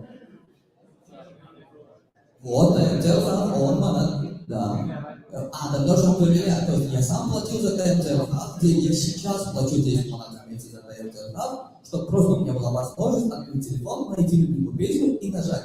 Мне не нужно включать VPN, мне нужно заходить в браузер, не нужно искать эту песню. Язык сам сайт и музыка шикарная, согласен. Music, Spotify, они все платные. Почему? Потому что они вам представляют удобство. Сломанные версии вы не считаем. Старая версия. А сейчас?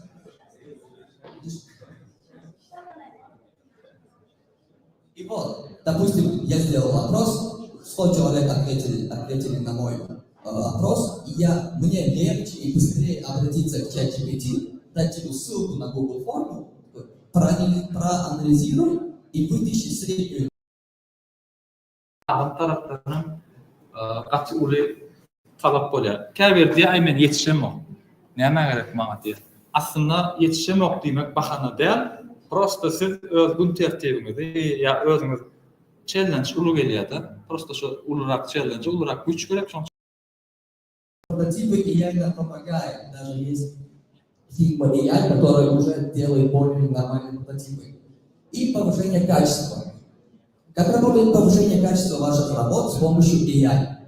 Вы можете, допустим, если вы программист, вы написали код, кусочек кода, даете его ChatGPT и говорите, укороти мой код. Чем короче код, тем он лучше. Да или нет? Окей. ChatGPT может оптимизировать ваш код. Вы написали код, он может его оптимизировать. Сделать так, чтобы он работал чуть быстрее. Понимаете? Вот как AI может нам помогать. Теперь есть с развитием искусственного интеллекта, с развитием VR-технологий, UX-UI дизайн тоже выходит на новый уровень. Все слышали про Apple Vision Pro? Да. Какой-то слишком дорогой и крутой продукт компании Apple, который непонятно для кого был создан, но он есть. Правильно? И вот его создали, и для него надо было нарисовать интерфейс какой-то, чтобы им пользоваться. Вот как вы думаете, кто нарисовал этот интерфейс и придумал вот эту вот всю красоту? Нет, дизайнеры. То есть до инженеров, до разработчиков, до там, не знаю, кого еще, дизайнеры посидели, подумали, почесали головой, такие, у нас такой шлем, давайте нарисуем, допустим, вот такой вот. Spotify нарисуем мы вот таким вот образом. Вот, это совершенно новый уровень взаимодействия с контентом получается. Технологии растут, дизайнеры тоже развиваются, у них новые возможности реализовывать себя. Поэтому не нужно думать, что AI придет, и мы больше никому не нужны. Нет, мы нужны, поверьте. Даже сейчас на рынке Туркменистана вы все, как хорошие дизайнеры, очень сильно нужны. И я хотел на туркменском проводить эту презентацию. Дизайнер и путь к лучшему продукту. Вот что я хочу на вас донести. Учитесь адаптировать технологии под свой стиль работы. То есть есть очень много каких-то искусственных интеллектов, тоже ChatGPT, Gemini, там, для генерации фото, очень много всего есть. Вам нужно просто понять, который вам подходит больше всего. И просто использовать его как своего помощника. Просто tavsiyamı böyle tavsiyamı iş yürüyemem. Onun için yerine böyle болью. Sonra artık biliyorum. Это решение они что они сделали это посмотрите.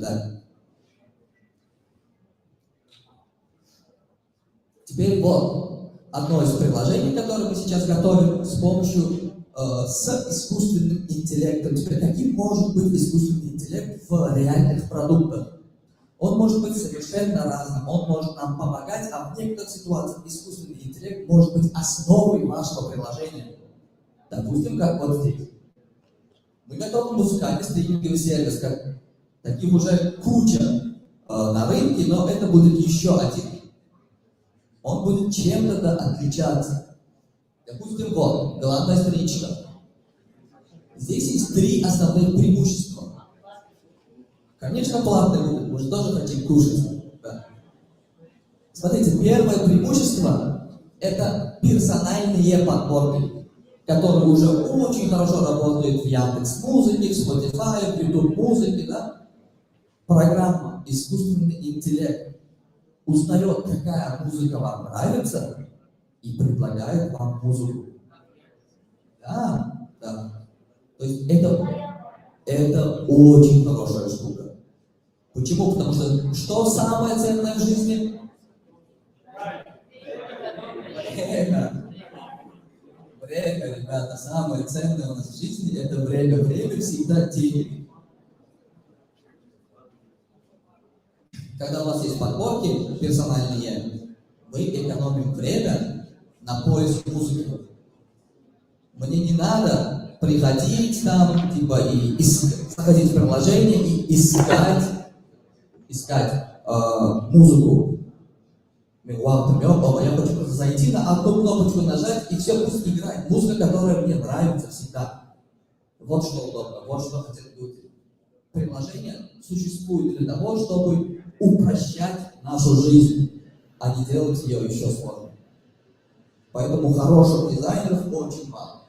Второе преимущество – это хитовые плейлисты и удобный, понятный дизайн. То есть на рынке сейчас, к сожалению, очень мало приложений с нормальным дизайном. Либо что-то всегда ломается, либо что-то всегда сползает куда-то, либо они просто непонятные. Нету структуры. Я считаю, что структурированный дизайн – это преимущество всегда. Адам girdi, düşündü, ulandı, oldu. Adam girdi, düşündü, çıktı, kuramazdı, poez etti, gözledi, okudu, ondan ulandı, olacak değil. Açtı, gördü, ulandı. Bak, şu yalan olmalı. Şu yalan, путь yalan olmalı. Вот эталон UX дизайна. Взяли в руку, одна стрелочка самая главная, все переключает слайд. Başkalar gerek, gerçekten öğrenmek için okumak gerek, yani şu var.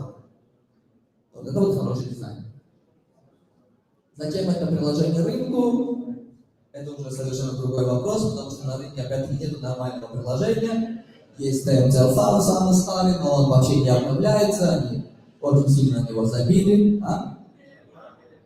Billet Music, Finland, Billet Music, Spotify, Google, версия, hem de adam Yöyle, şöyle. Hem de iyi geceler, Gemini öğretişinde. Bir ne de personel platformu yok. Şimdi var. Çok banyak perasaan yang tergolong. Personel platformu yok. Bir ne var? Dia sonra gördüm yöyle. İlm napan işler o. Like go. Значит, приложений очень много, но опять-таки нету вот этого персонального подбора. И во-вторых, не знаю, кому бы я не показывал item.com, Hingland, Billet Music и все говорят сложно. Дизайн Значит, это не мое решение, это не мое видение. Я говорю,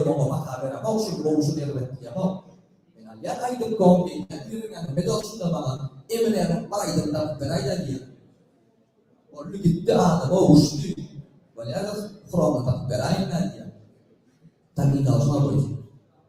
А чем для любого предложения мы там берайдания альбом. Или же нет структуры. Ни в одном туркменском приложении для стриминга музыки нет структуры. Что я имею под структурой? Назовите любого артиста, который вам нравится.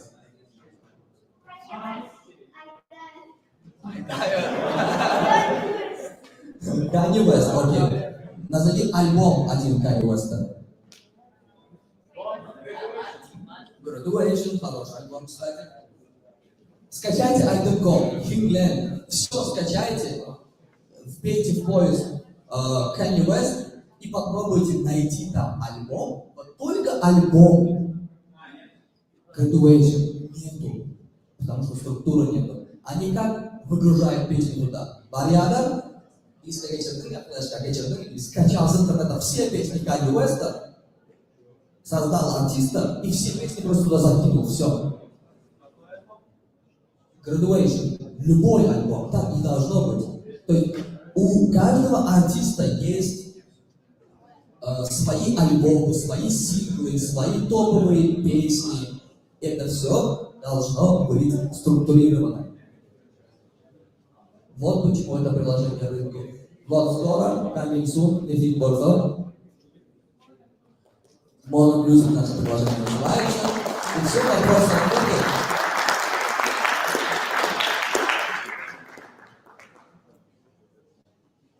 А вы будете выплачивать роялти артистам, исполнителям, музыкантам? Туркменским в дальнейшем, да. Сейчас, к сожалению, это на законодательство. Шоу уровень, да, короче, это сложно чуть-чуть. Но в дальнейшем, да. Сейчас. Давай. Почему разные генерируют разные ответы? Потому что они обучены на разных данных. Это искусственный интеллект? Не знаю, честно.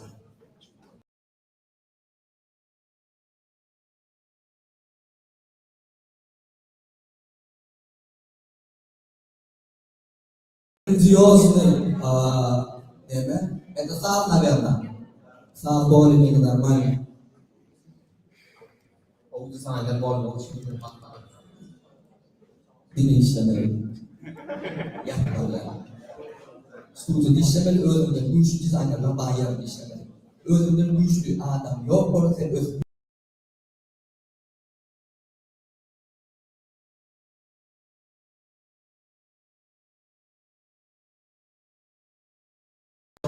Daily Mix'ı. Daily Mix'ı будут. Семейные подписки не будут, каждый человек должен покупать себе отдельно, к сожалению, пока что, но можно потом добавить это не такой сложный функционал. Недорого, а просто проведем, сколько народ готов заплатить, сколько и будет. Сколько людей участвует в создании данного приложения? Тоже, кстати, немного. Я как дизайнер, один.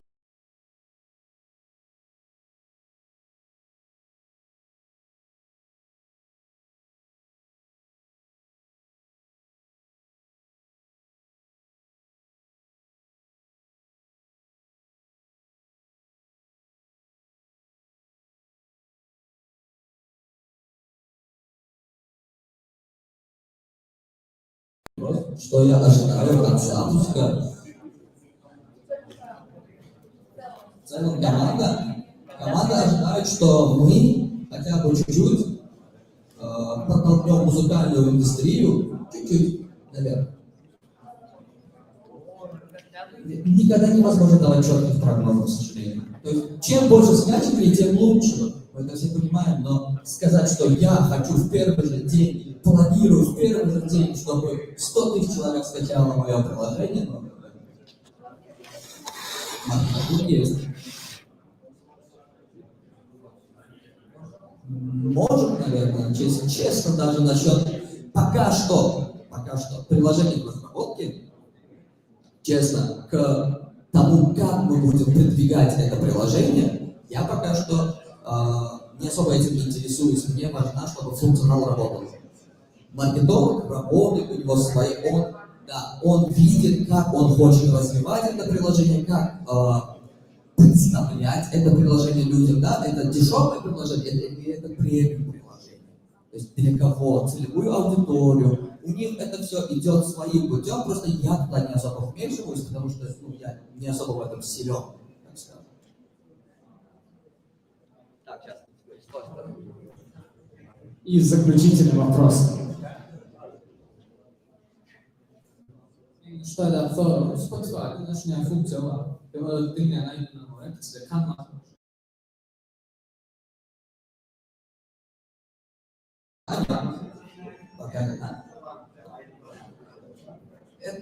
Шазамская функция уже интегрирована в любой смартфон автоматом.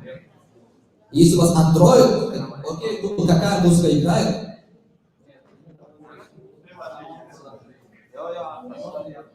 Хорошая идея, кстати, вот, замечательная идея ты мне дал просто.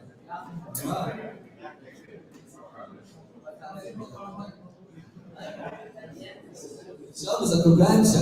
Ребята, в 16:10 там будет еще раз эта лекция, можете спокойно на все вопросы, только на вопросы отвечать. Не проблема, жду всех, всем спасибо большое, вы крутые.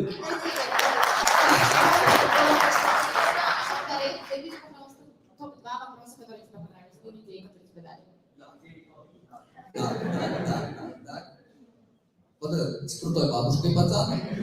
Крутая бабушка.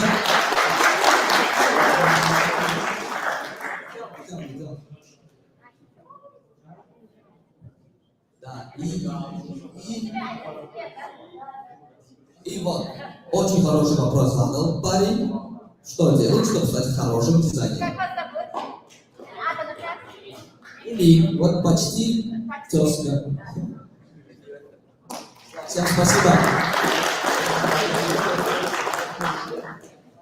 Юсуф сегодня выиграл столько купонов от канала Кипи, что ты можешь там прям ночевать днями, ночами, пользоваться своими услугами. Спасибо за активность. Еще раз поаплодируем.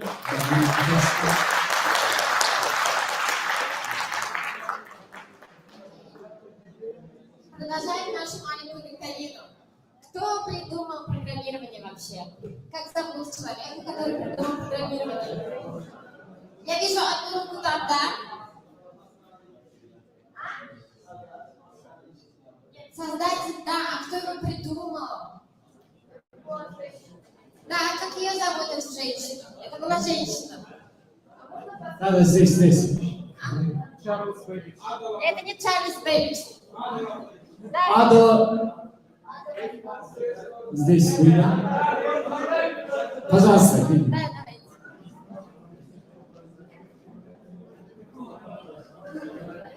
И, конечно, девушка угадала. Девушка. И ваш ответ? Да, поздравляю вам, эксклюзивный значок от Google.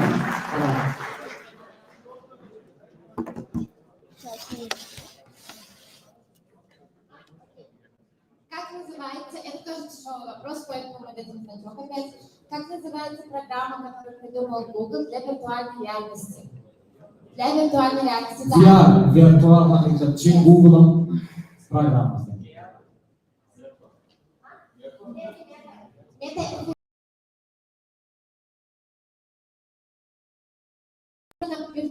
Google Car. Нет. Google VR. Нет.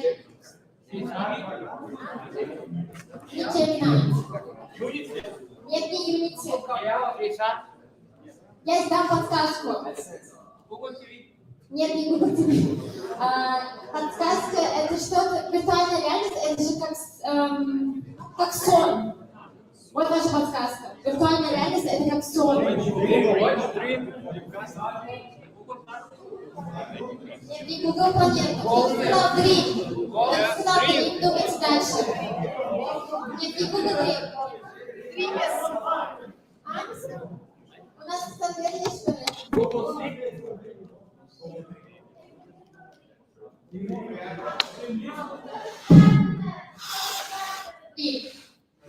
Dream.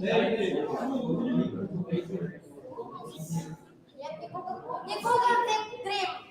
Что еще? Нет. Виртуальная реальность нам что позволяет делать? Видеть сны, при этом мы не спим. Кто сказал Daydream первый? Да. Все-таки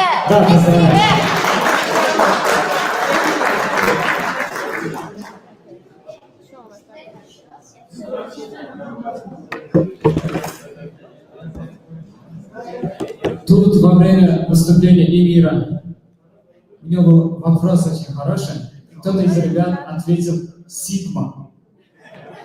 Кто ответил? Да. И тебе за отличное чувство юмора подарок.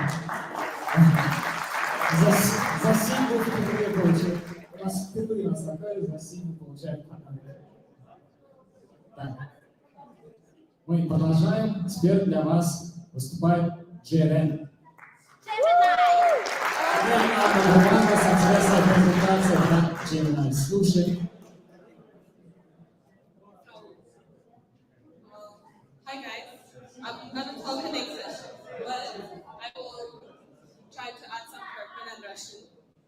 Alright, first of all, thank you for your time, and let me quickly introduce myself. I'm Jeren, and today we're gonna talk about Gemini. I think for today you have heard a lot. What is it? But let's just dive in a bit deeper. But let me quickly introduce myself. I'm a backend developer at Hitit. It's the company developing airline solutions. And specifically, I'm in the payment team. I graduated Sabancı University, and I have a prior experience at companies like Renault Group and Board Technologies. So,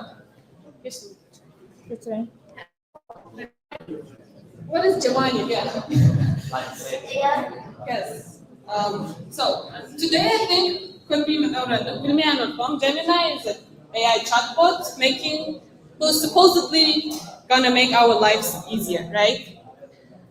So let's the flow will be like how it all started. I mean, I think most of you realize in last couple of years there was a boost of like Gemini chatbot. And son yıllarda ondan buradan chatbotlar yaşayışmada. Şöyle filan kolik, onun sebebi ne mi? Şöyle öğrenir. Ne için yardım da çıkartan geçebilirim. Ne için efendim Gemini boyu? Yok. Boyu da yani renkli nüanslar var. Who needs Gemini and also have a quick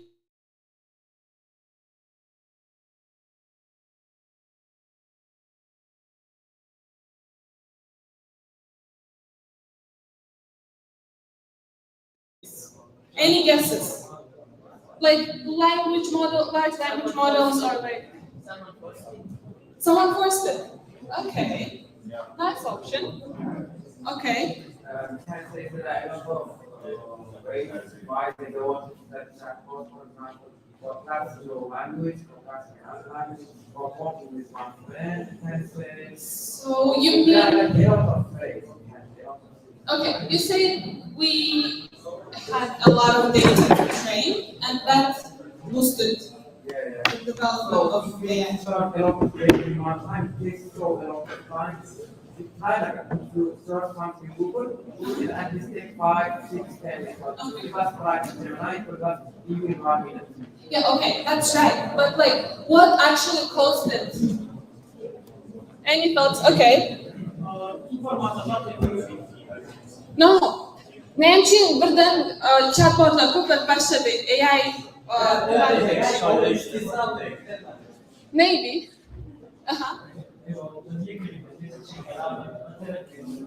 Yeah, thorough, yeah, oh, okay. Let's get another option. Okay, I think I asked my question not the right way. Okay, let's get an option. Okay. Okay, let's give it a try.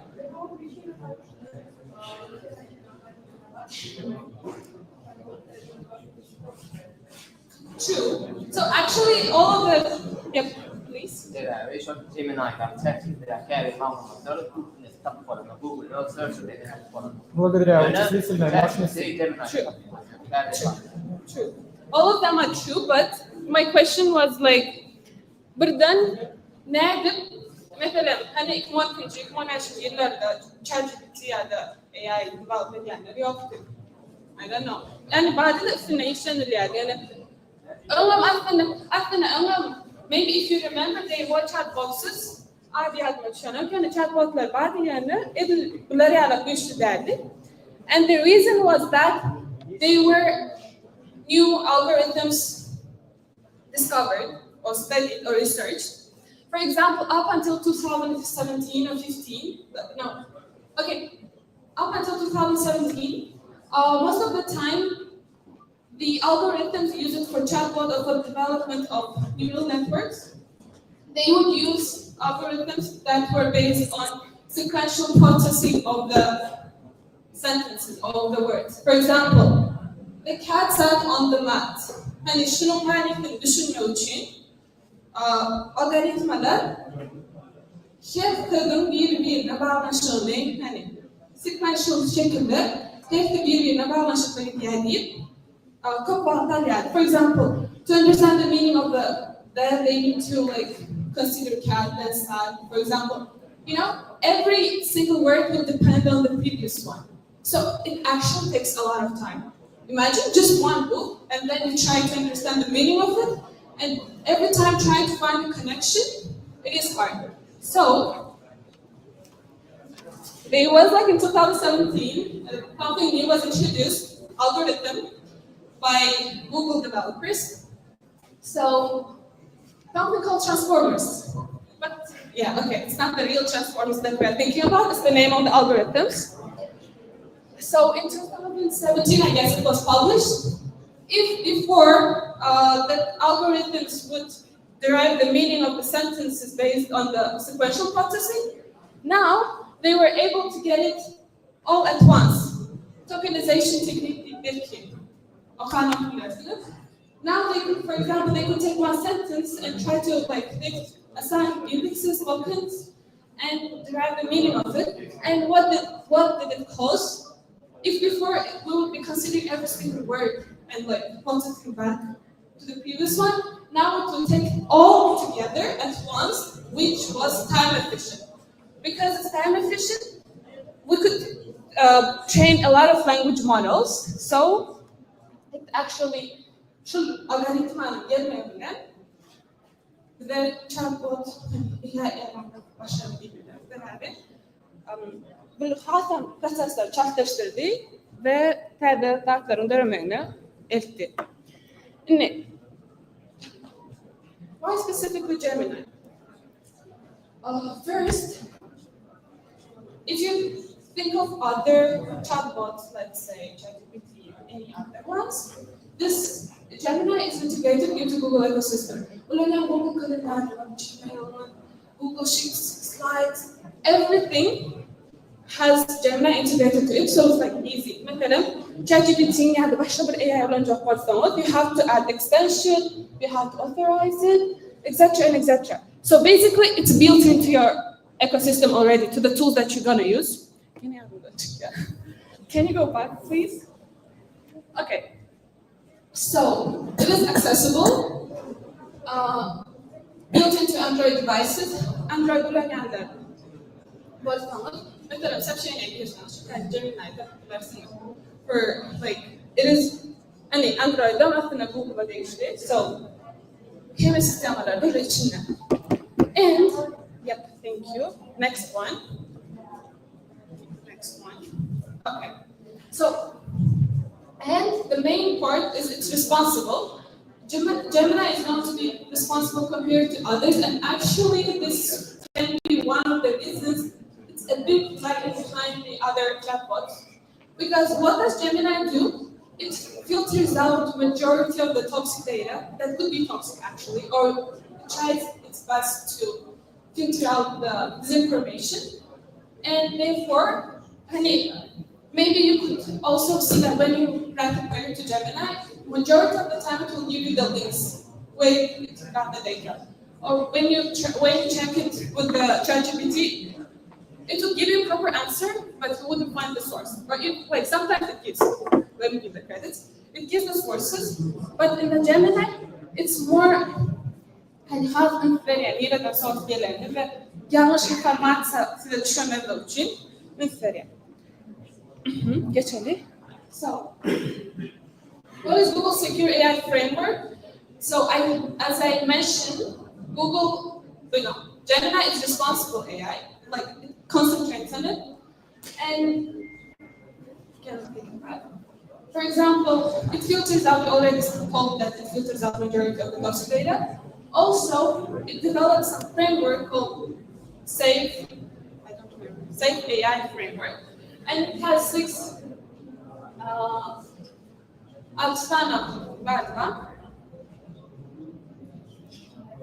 Yes, there are 6 conditions that it advises to follow when you are deriving or when you are building your application with the help of AI.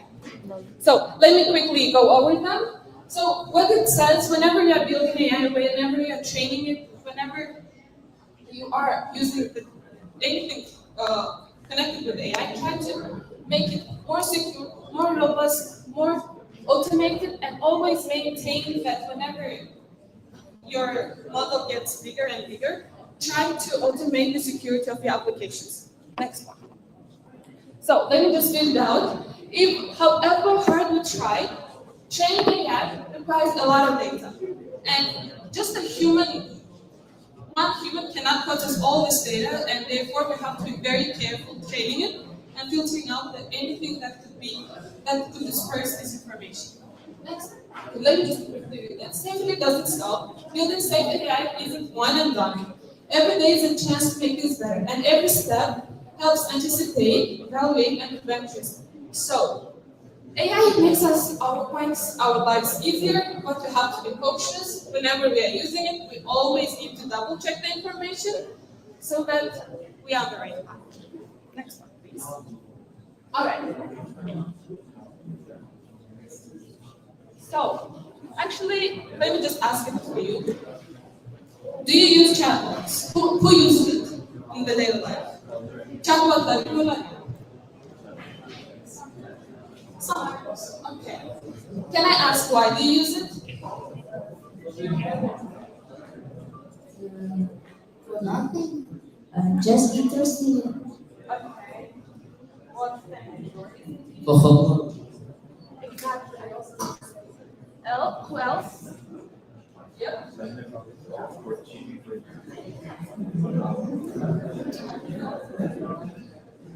To cheat on academic projects. So, during my uni years, I would write my emails actually. Like, I would just say the reason why I can't attend the class, but the rest would be on ChatGPT. So, basically, as Yunus also mentioned, it's our assistant. And chatbot assistant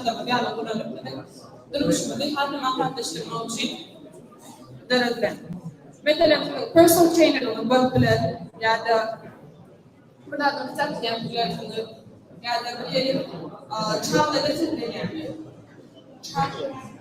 في أحد الدول خدشان نيرة نعمة خدشان نيرة نيرة ولا نيرة طبعا مش research plan. Next. Okay, so that's kind of normal brother, Gemini is also helpful for developers. разработчикlar için kovidler ve API'ler var. Mesela iyi anket yapabilecekler. Servisin için chatbot ulaşabilir. Hani yine müşterilerine ulaşmak yerine automatized chatbot will be helpful. It's resource efficient. Next one. So yeah, that was overall about Gemini. We can have a quick demo. Let's try to have a quick demo. Okay. Oh, before trying to have a quick demo, let me just give the small example how the Gemini has been implemented in one of the projects. For example, this project, if you're interested, you can check the GitHub link. But this project was generated by Gemini code, like Gemini generated the code, and whenever you put the link of the repository, it gives all the dependencies the project needs. Okay. And then it generates the text that you can actually post or tweet on your social media accounts. And what else? Actually, if we had a little time, we could build our own small, basic HTML CSS project with the written prompt. But what I wanted to try to show you here that whenever you give a right prompt, it would give you all the code that is necessary for you to build the project. Okay, let's chat with Gemini. So, as I said, I would use it generally for the emails. I don't like writing a lot of long emails to professors, so I would just use my help. And, okay, for example, I have a prompt here. Let me just try to, oops, okay. Come on, copy, Gemini, can we, okay. For example, guys, for my slides, I used it as well. So, let's say write an email to GDG organizer, let's just not give out the name, saying that you are sorry for running late for the general preparation meeting because you were too busy getting a strawberry matcha. So you need to explain it with an email. Okay. Okay. This is such a cute email, actually, yeah. So we explained our reason. We just explained what do we need. And it actually, I wish it was video, but yeah. You just state your reason. You just state what you want. And according to that, Gemini will already generate it for you. Then, what else we can do with Gemini is this. It can actually parse the documents and try to derive what's the meaning of it. And بعدين قوي بلارسن شتايدا برك كتاب باك تاون دقيقة ثورة تغشك نعمل بعد دم ثورة باليامن مثلا بلا تشيكول كارولين شيء الألياس شيء الغيالين okay prompt nam شتايدا يدم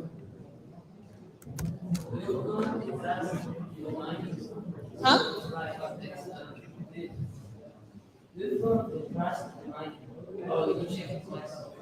It depends. For example, for my emails, I don't need to double check it. But if I'm writing an academic paper, yes, I have to check it because otherwise my professor doesn't check it and it's going to reflect on my grade. So I just double check and fix a little bit. Even for the emails, whenever I get something, I just sometimes need to edit it so that it really aligns, shows that it's me. Okay, let me just show the summary. Give me a summary of what this page is about. Is this, anyway, some grammar mistakes, but it's fine. So we just upload the picture and let's see what does it say. Okay.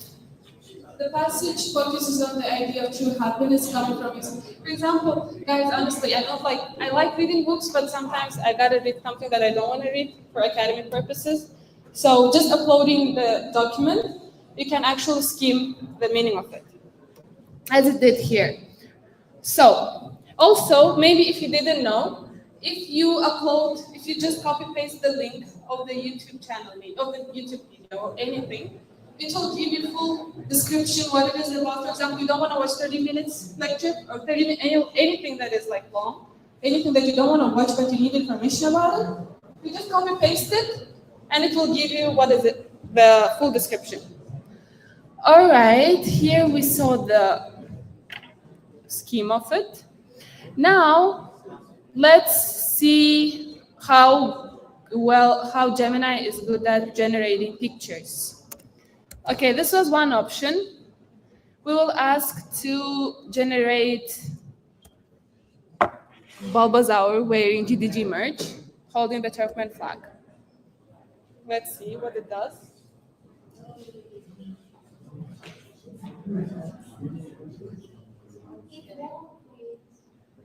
You better. Let's see. Okay, I trust Gemini because I'm a Gemini. Okay. Oh, cute. Okay, so in the previous one, the flag was kind of in the wrong direction, but in this one, I'm proud it's way much better. Okay, so what else? Okay, well, I wanted to actually do one thing as well. So let me have this Gemini. Oh, I think most of you know the Siri where you can communicate live. But the Gemini also has this kind of live assistant where you can ask your questions and it will translate it for you. Yep. Yes, I'm gonna ask Gemini. Теперь время для вопросов и... No. Just a second, I'm wrapping up.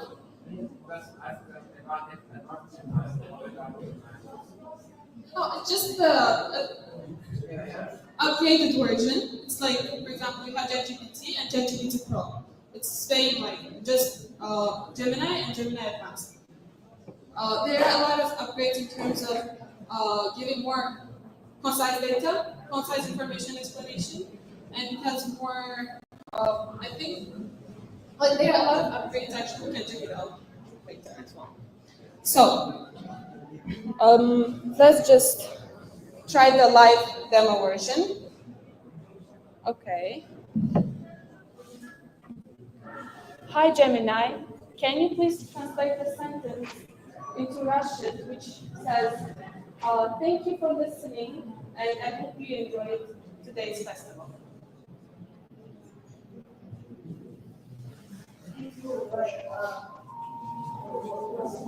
Okay, I think you cannot hear.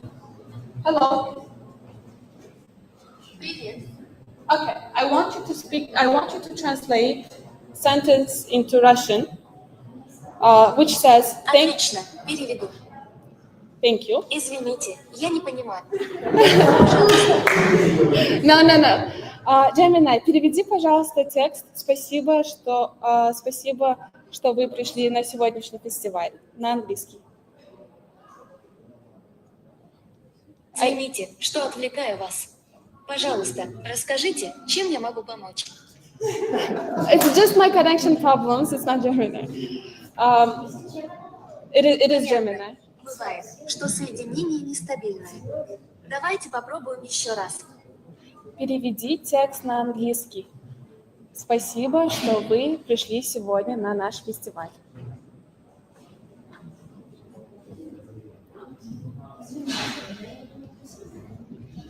Gemini, please.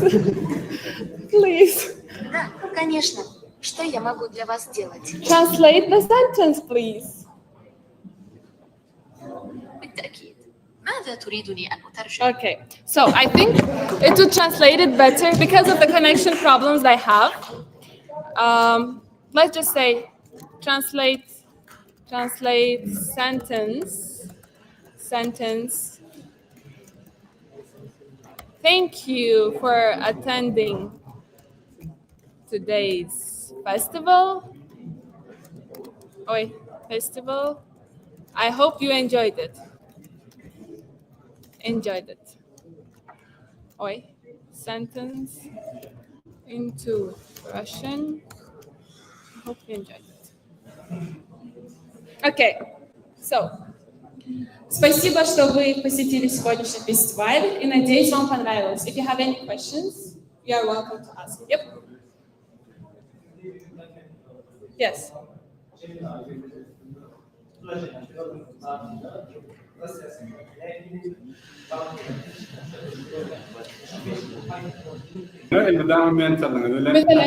الشات بوتين هتشغلنيان for example in basic example ayda benim C#'da yazdım tabii işleyen yerimde ben Java'da yazmalı oldum.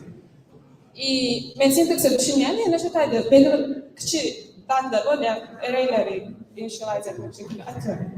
And I just say, how do you do it in Java? And syntax problemler çözmek için bilen. Or bir yerde bug vardır, ben kendi öğrenenlerin. Hani bir rahatta var. Ha, ya da bir kodu düşünmeyen öğretmenlerin her şey algoritma vardır.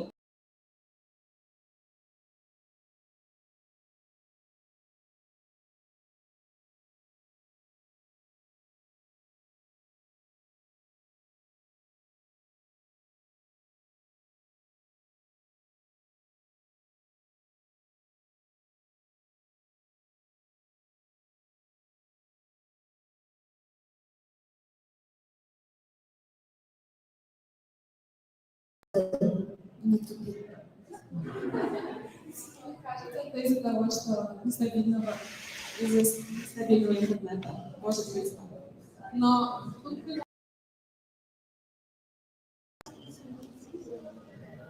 нет, мне кажется, это относительно, например. Ага.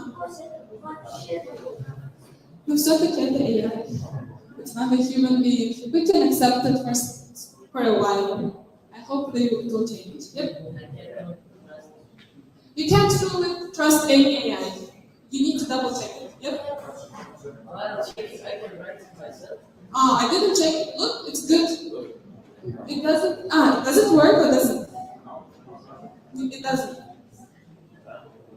It's good. You don't need a VPN for it to work. Isn't it good and easy? Does it make your life easier? Yep. Huh? We can check it after. I'm not sure. I didn't try it. I didn't need it.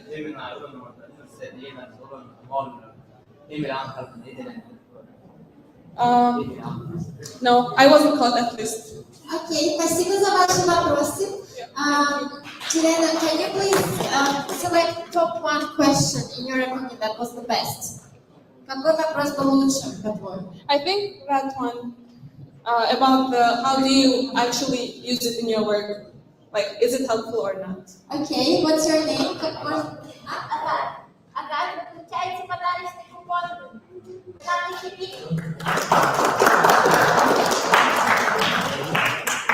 Okay, thank you guys. Thank you. Okay, I have to find the words now. Okay, next we have our online guest. Her name is Rashana Rahmat. She's doing her PhD in AI. И она также работает в IBM. Кто-нибудь когда слышал про IBM?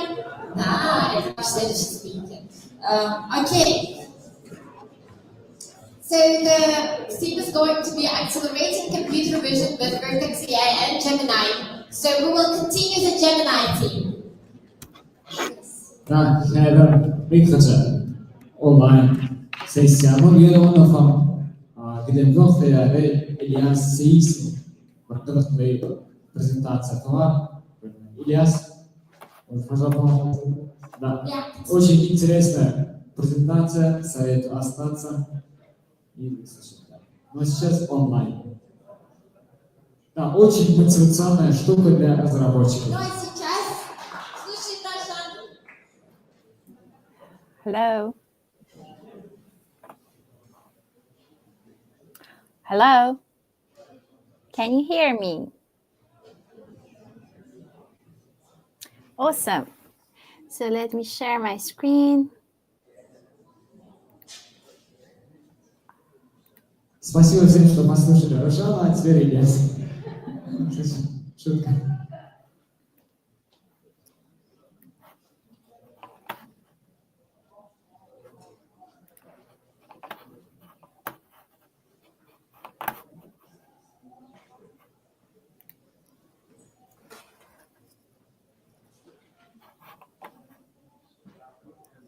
Can you see my screen? Can someone say something, please?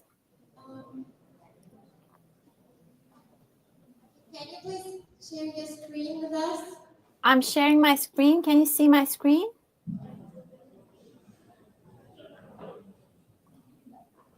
Hello? Can you guys see my screen? We can hear you. We can't see your screen. Okay, so just give me 1 second.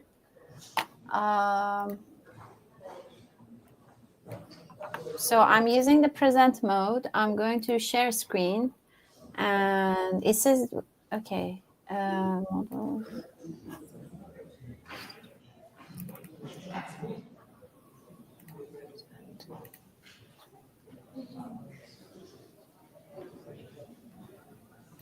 I'm sorry for the technical difficulties. We're just trying to make this work. Just give me. Do you want I slide your computer? Take your time. Sure.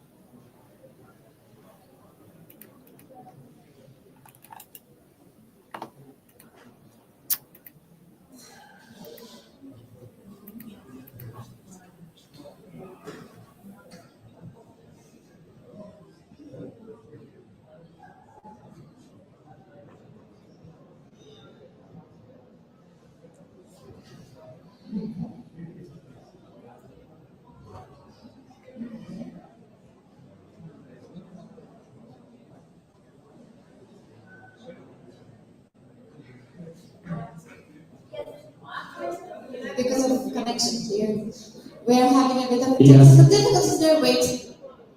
We will wait for 2 minutes, and then we will maybe proceed with it, yes, if our online guest speaker will not be able to connect again. Да, мы подождем 2 минутки, если вы не против, и если наш онлайн-спикер не вернется, то мы продолжим с Ильясом. У Ильяса очень интересная тема.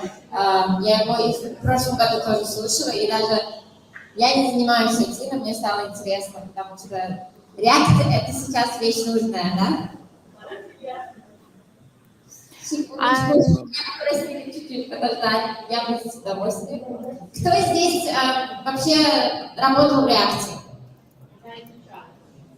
Да. Хорошо, 5 человек. Так. 5, 6 Ильяс. А кто интересуется React? Может быть, не изучал, но хочет начать. Так, окей. Маленькие наши гости тоже. Да, но перед тем, как перейдем к следующей сессии, у Ильяса такая интерактивная тема. Я сам участвовал в том малом зале, и поэтому хотел попросить у него очень много вопросов, ответов и работы с аудиторией. И если можно, хотел попросить в центр собраться, немножко подвинуться, ближе сесть, ну, немножко передать. Например, когда утром для Ильяса тоже будет это. Вот Ильяс предлагает в центр собраться явно, но это после 5. Ну, пока, брат, делаешь, как ты интерактив, нормально, форум, нормально, упражнение, нормально. Мотивация надо, или другие iş aktarma vardı, bu temada.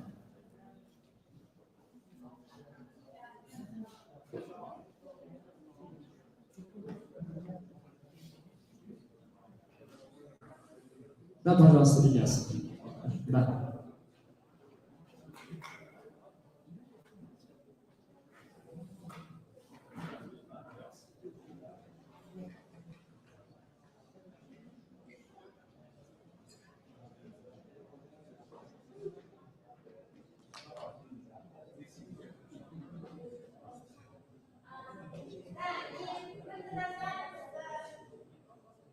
Тема Ильяса, React и как с помощью искусственного интеллекта можно создать современные приложения. Ильяс? Да, конечно. Мне стало интересно, у нас очень много возрастов, много людей разного возраста здесь. Кто этот самый маленький? Наверное, 11-летний наш гость, да? Кто-нибудь есть, кому меньше 11? Нет? Окей. А кто постарше, так и не скажет. Старше мы не будем спрашивать.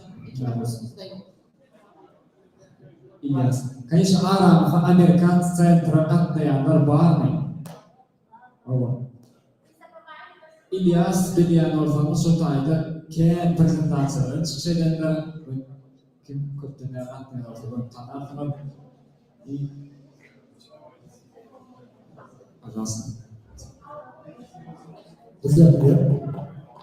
Как дела?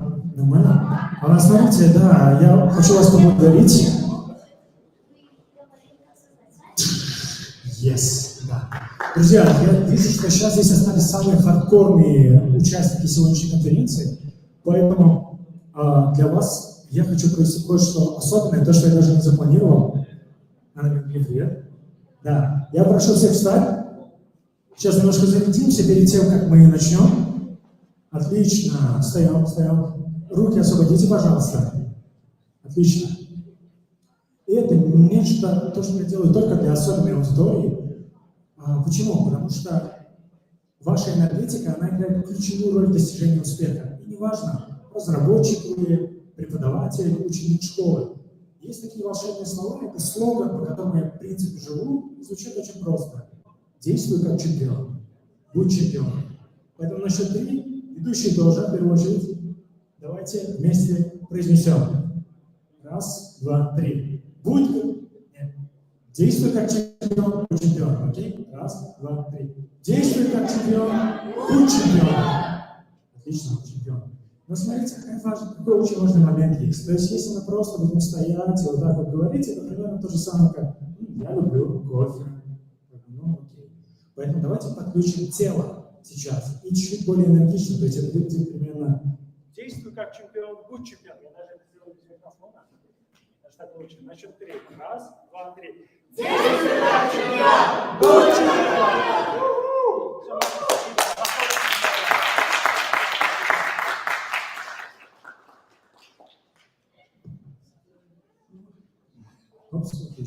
Супер. Можете садиться. Все, спасибо. Мы разогрелись. И сегодня это достаточно совсем короткая презентация. Я бы хотел немножко поговорить про в целом мотивацию именно для разработчиков. Потому что, господа, я считаю себя очень счастливым человеком, потому что каждое утро я встаю и занимаюсь любимым делом. То есть у меня есть возможность благодаря навыкам создавать великолепные веб-сайты, приложения, писать код. И не у всех есть такая возможность. Но важный такой момент, что это требует очень много труда. И тот, кто разработчик, вы прекрасно меня понимаете. Небольшой вопрос. Сколько примерно, как вы думаете, нужно времени, ну, в годах, конечно же, чтобы стать сильным разработчиком? 3-5 лет еще. 2. 1,5. Вау, господа, здесь прям сидят капец какие умные люди, да? Потому что по статистике это 5-8 лет. Это статистика мировая. И, в принципе, это может быть даже чуть-чуть больше. И 5-8 лет не просто то, что ты там встал, пошел там на работу, посидел и вернулся домой. Это 5-8 лет занятий, практики, времени, денег, энергии, здоровья. То есть те, кто программисты профессиональные, они почти все в очках. Вот смотрите, двое ребят в очках, потому что они очень много программируют, правильно? Вот. То есть это достаточно дорогое удовольствие, я вам так скажу, да? Поэтому, когда говорят, что в IT много платят, ну, в принципе, цена тоже не маленькая. Вот. И ключ именно вот в этом, потому что в нашей профессии по-другому нельзя. Пожалуйста, вот это вот мировая статистика, это очень важно. Если мы видим, то вот почти 50% в возрасте до 34 лет, а потом идет резкий спад. Почему? Почему это происходит? Как вы думаете? Мозг стареет, действительно, ну, возрастной еще. Да. Окей. Мотивация падает. Действительно. А смотрите, почему это очень важно? Потому что если мы посмотрим, к 65 годам почти никого нет. Но, блин, 65 лет – это по всему миру пенсионный возраст. Да? То есть вопрос, что происходит вот с этими людьми, блин, что они делают? Да? И для этого, чтобы по этому трудному пути идти, нам нужна мотивация, да, внутренняя. То есть ответ на вопрос, зачем, почему мне двигаться, зачем мне каждый день вставать. Если вы хотя бы раз в иностранной компании работали разработчиком, вы знаете, какие там нагрузки. То есть, блин, там, если ты перестаешь выполнять свою норму целый день вот так, скорее всего, тебя уволят. И, понимаете, немножко постоянное такое напряжение. Поэтому нужно задаваться, слушай, а зачем мне это делать? Я могу делать что-то более простое, получать чуть меньше, но как бы жить проще. Сейчас.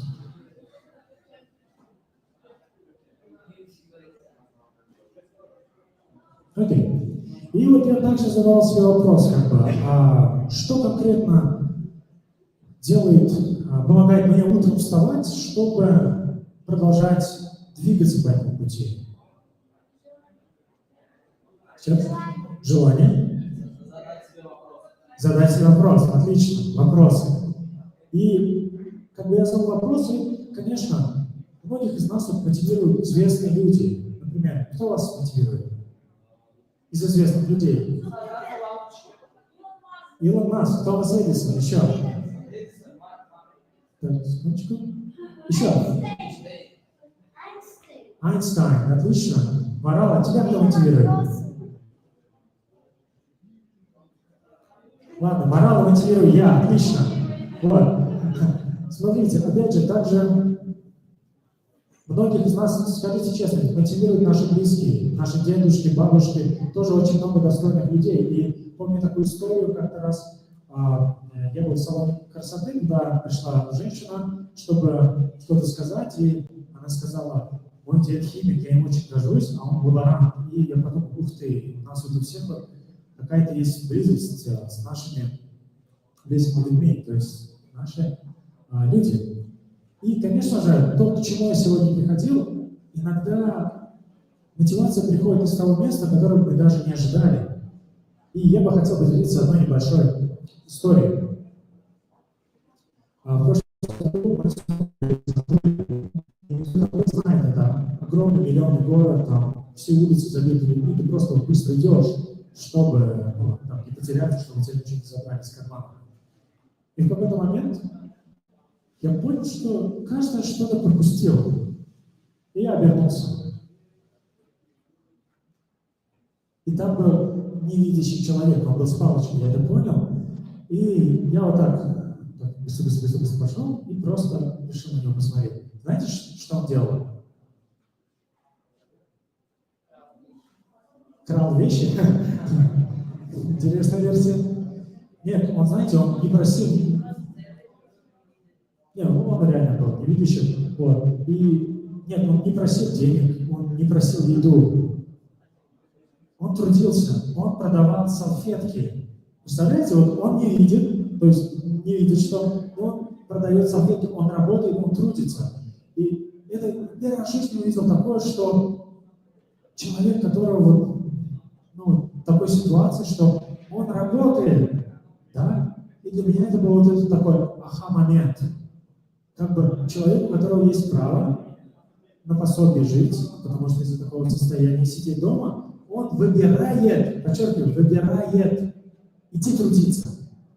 И для меня это прям стало таким мотиватором. Я думаю, человек, которому прийти на работу и вернуться с работы, столько усилий нужно, а он это делает каждый день, то тогда все возможно для среднестатистического людей, как мы с вами.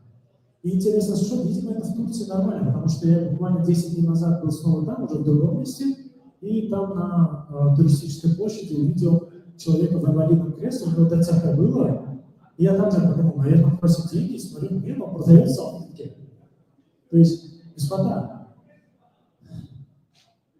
путь, ваш путь каждого из нас, если мы стремимся вот сюда, он капец какой трудный. Даже есть такое интересное выражение, путь к цели очень труден, а много людей пропало без вести на этом пути. Поэтому, господа, закончу высказывание Сократа.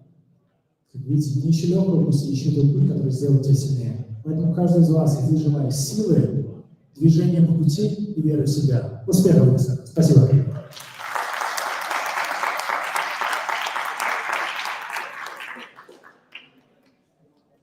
Если есть вопросы, буду рад ответить.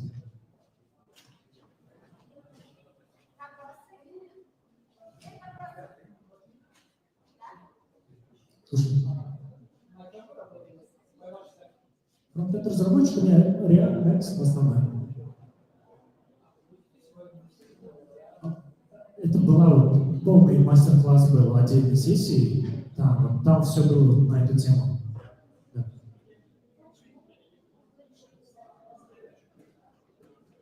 Хороший вопрос.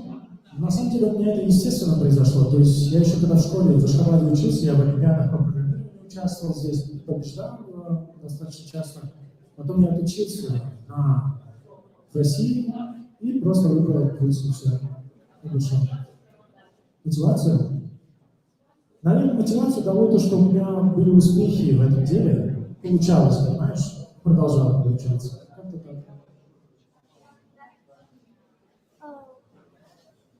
Как вы начали заниматься программированием? Хороший вопрос. Я был в 8 классе, по-моему, и дед с Москвы мне привез книгу «Сам учитель по Турбо Паскаль». И я начал эту книжку читать и начал в олимпиадах участвовать в школе по программированию. И вот так вот.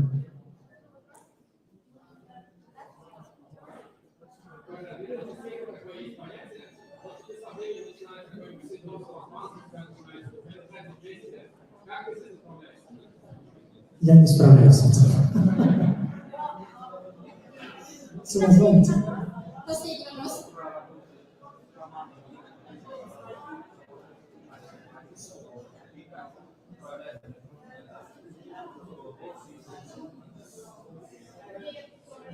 Ну, здесь знаете как, это со временем приходит, то есть если вы выбираете работать в команде, то нужно подстраиваться. Вот, подстраиваться. То есть не своим мигнуть, как бы, так принято, окей, я буду делать. Подчиняться правилам, быть уважительным. Да. Хорошо, спасибо. Можете, пожалуйста, выбрать нам по человеку, чей вопрос вам больше всего запомнился? Романтически. Давно. Да. Реально больше там весь день проводился.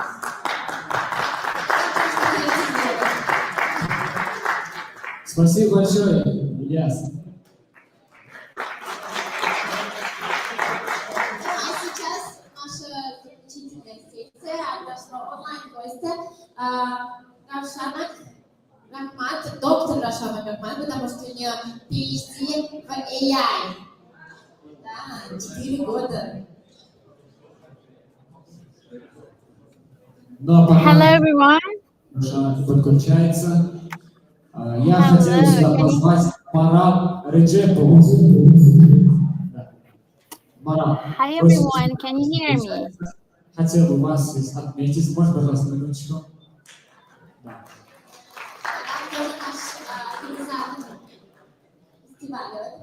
Наш данный фестиваль была подготовка несколько дней.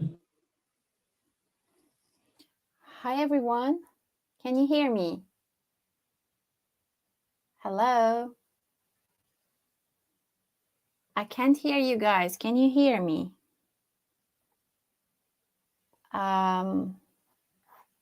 Awesome. So great to see you virtually. So I'm uploading the slides. Just give me a few seconds. There were some nice videos I wish to play for you guys, but I think the size of the documents that I can upload has some limitations. So to start, hi everyone at Ashgabat'. It's a pleasure to joining you virtually today from rainy but beautiful London. I'm Roshanak, a lead data scientist. Great, you can see my slides. So I'm a lead data scientist at IBM in London.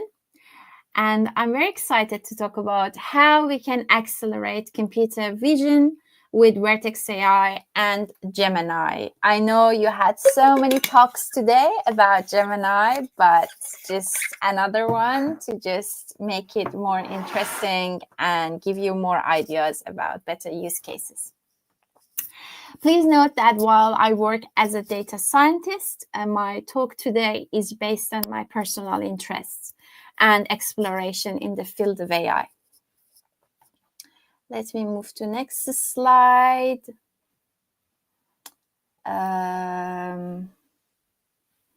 Just a second. A bit about myself. I'm a PhD. I have a PhD in computer vision and image processing. Besides my role as a lead data scientist, I'm passionate about empowering women in tech and innovating with Google Cloud. I'm a women tech maker and a Google Cloud champion innovator. I understood you guys said you couldn't hear me. Shall I start again? Which part you couldn't hear? Okay, great. No worries. Just give me one more second. Maybe I'll do this.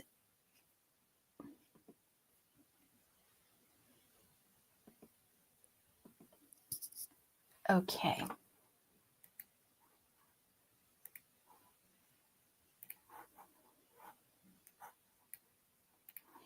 Let me make sure I can. So just basically what I was doing, as I can see the admin team, Mahr is like giving me the instruction, I should start again. What I said so far, I was just so excited to see you guys virtually. I know you all are at Ashgabat'. I wish I was there. I'm joining you virtually from a rainy, but it's so beautiful in London. And my name is Roshanak. I'm a lead data scientist at IBM in London, and I'm so excited to talk about how we can accelerate computer vision with Vertex AI and Gemini. So please note that while I work as a data scientist, my talk today is based on my personal interest and exploration in the field of AI. A bit about myself. I hold a PhD in computer vision and image processing. Besides my role as a lead data scientist, I'm passionate about empowering women in tech and innovating with Google Cloud. I'm a women tech maker and Google Cloud champion innovator. So feel free to reach out to me, contact me on LinkedIn, Twitter, check my Medium blogs and YouTube channel if you're interested about AI and tech. Awesome. Let's start. Can you still hear me well? Can you guys show me thumbs up? I can see you in the room, or someone put in the chat for me. Awesome. So what is computer vision? I don't know how many of you have background in computer vision, but I can assure you that all of you guys are using the applications of computer vision every day. In nutshell, let me go to next slide. So in nutshell, computer vision is about teaching computers to see the world like we do. It involves taking images and videos, processing them, and extracting meaningful information from them. This technology has a wide range of applications, from self-driving cars that can navigate roads and detect obstacles to medical image analysis for early detection of diseases. We also see it in facial recognition. I'm sure anyone who has a smartphone these days are using this application every day. And a lot more applications we can name in retail, in behavior analysis, in agriculture, and so on. Now, let's look at some of the techniques that we use in computer vision. Some of the techniques, the common ones are classification, like this picture that we have here of a cute cat, that basically the computer is able to classify whether we have a cat in the image or a dog or something else. Segmentation is another very important application and technique that we use in computer vision, is when we are trying to segment, or separate basically the objects that we have in an image. Like here we have grass, cat, tree, sky. Computer was able to distinguish them from each other. Next application, I can say a technique is classification and localization. So we are not only saying, the computer is not only saying what's the class of the object in the image, but it also says where is it located. The location of the object matters.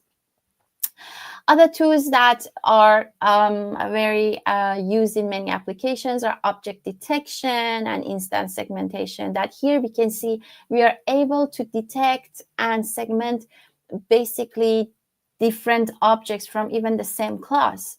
We can say we have a dog with the bounding box in red, another one is another dog. So we can differentiate them and find their boundaries.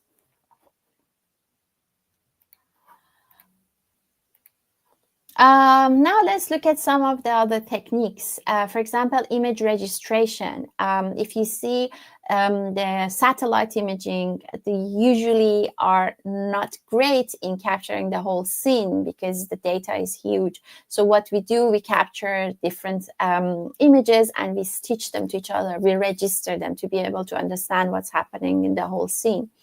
3D scene reconstruction, by capturing 2D images from different angles of an object and be able to reconstruct the whole 3D shape of that. And image reconstruction, the things that we see every day these days with the applications of Gen AI. Other things I can refer to, if you guys use Instagram, TikTok, or any other interesting app that you like to make your avatar, you know, image generation is a cool application these days of computer vision, that you upload your own image and it's able to generate the avatar of you. Image denoising, if any of you have ever broke their leg and you had x-ray, and if you've ever had the chance to look at that x-ray, you know like how terrible and noisy are those images.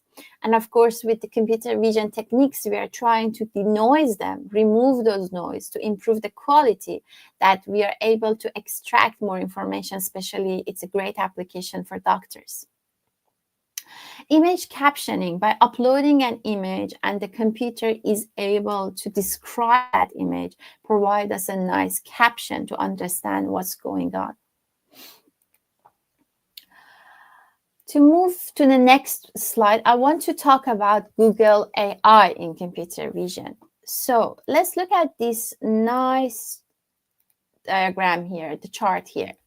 We can see that Google has been at the forefront of AI innovation for a long time. And this basically is showing that what's happened in the last 10 years, from groundbreaking models like BERT and Transformer that revolutionized natural language processing, to AlphaGo's historic victory in the game of Go. Google has consistently pushed the boundaries of AI. For computer vision, Google has made significant strides with projects like Imagen, Project Astra, which generate stunning images and videos. And if you don't know about them, don't worry, I'll show you in the next slides. And more recently, of course, Gemini has emerged as a powerful multimodal AI model, demonstrating exceptional capabilities in understanding and generating text, code, images, audios, and so on. Google's commitment to open sourcing this technology has not only benefited their own products, but also accelerated the growth of the entire AI community. I hope you guys can still hear me well. And as for the focus of today's conference is about responsible AI, it's worth mentioning that Google has been a strong advocate for responsible AI development. They have implemented robust guidelines and frameworks to ensure that their AI systems are built and used ethically. And I can say from ensuring fairness and avoiding bias in algorithms to prioritizing transparency and accountability. So if you have never heard about Imagen, so let's look at this one. There is a nice video here, but yeah, because of the size, it wasn't letting me to play the video.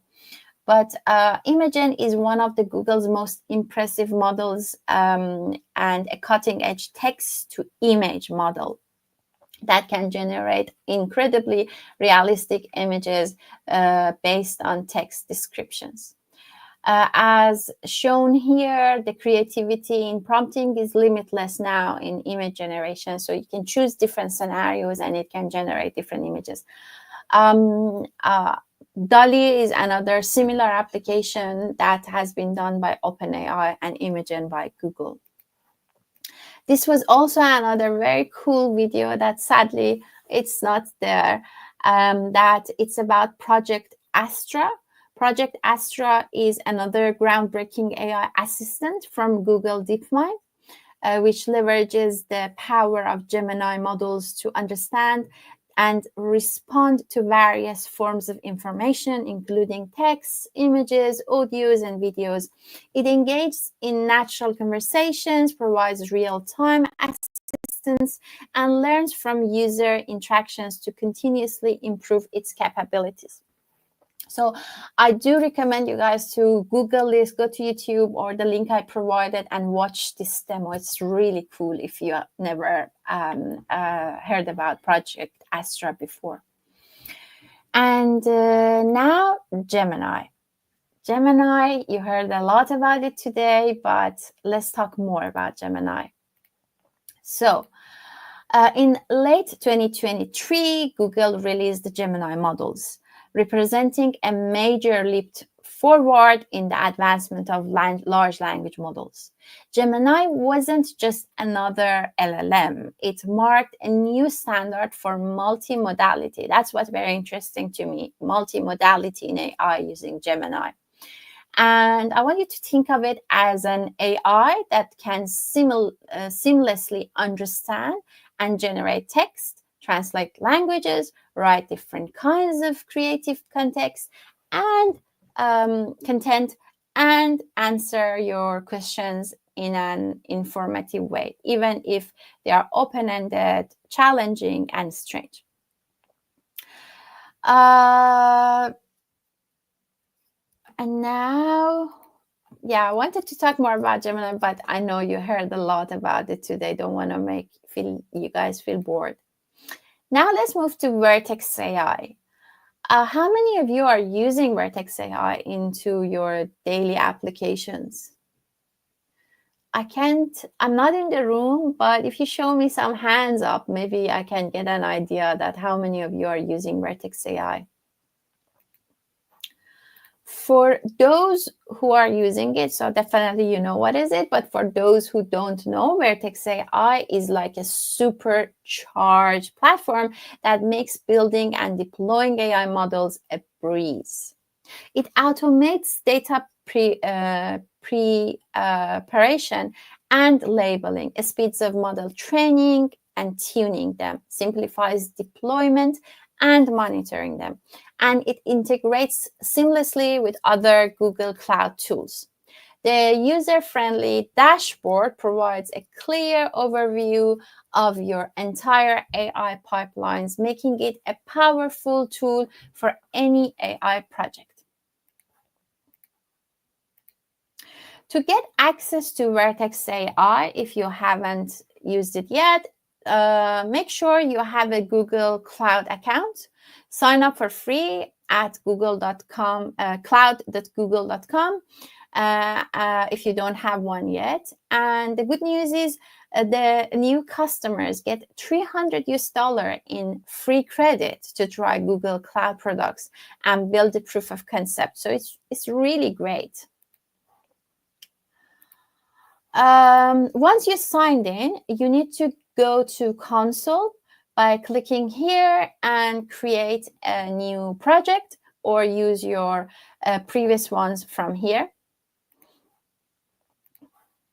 And from the search bar, search for Vertex AI, and you can see different options.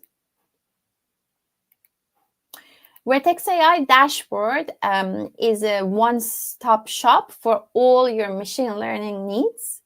It lets you do everything from enabling APIs and accessing tools like Vertex AI Studio and Colab Enterprise, to preparing data, building models, and deploying them. It even has special features for vision applications, as you can see on the left side of the screen. We go to the next slide. So yeah, this one. So in the vision model, so if we can, yeah, the vision model that we saw on the left side, and even here we can see it's in the bar. It itself has like when we get there, it shows us the model garden, which you can browse, customize, and deploy machine learning models with the model garden. And you can choose from models created by Google and other providers such as Claude AI that you can see here. And you can access foundation models, fine-tune them, and many more.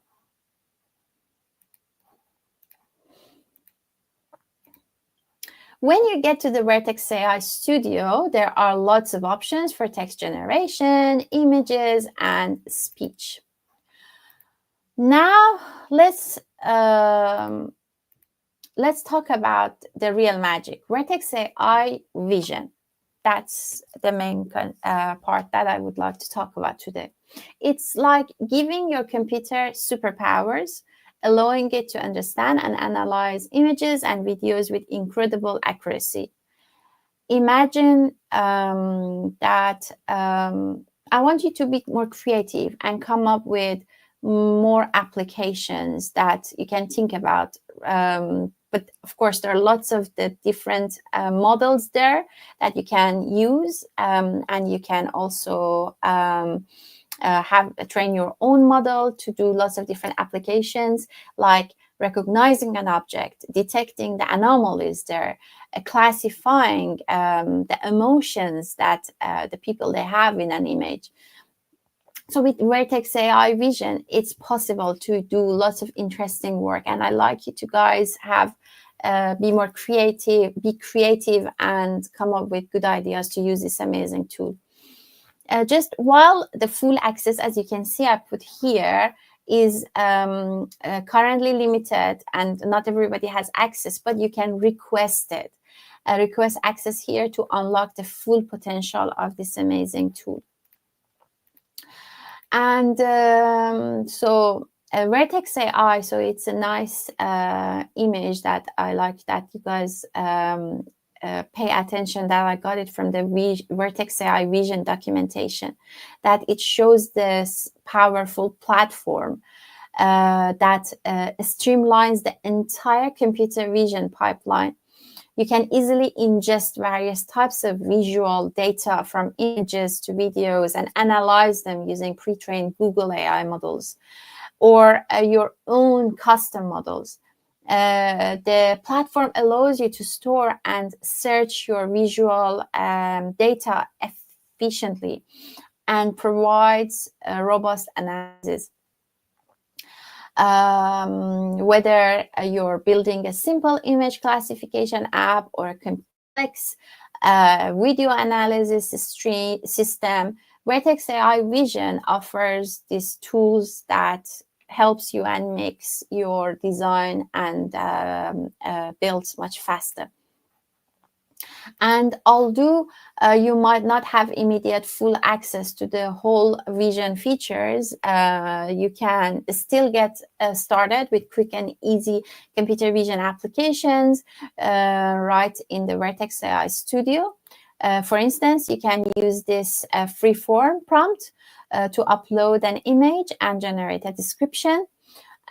Just like this example where I applied image captioning technique where I uploaded a picture of a cat. It's small, but I hope you can see it, and ask the model to describe it. So the model used here is Gemini 1.5 Flash, which is a powerful language model that can understand and generate text. And if you can read, you can read, although it's small, but we can see like the description and the caption that it provided for this image is very nice and accurate. And yeah, that's it. If you have any question, I'm more than happy to answer. Let me know. Yeah, thank you for listening.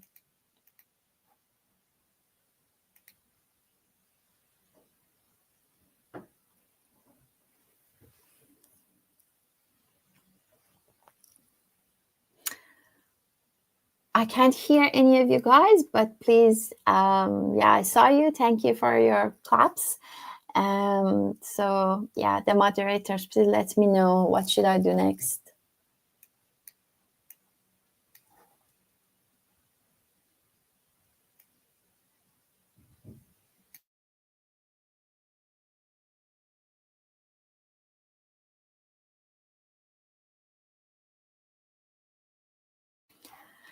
Any questions?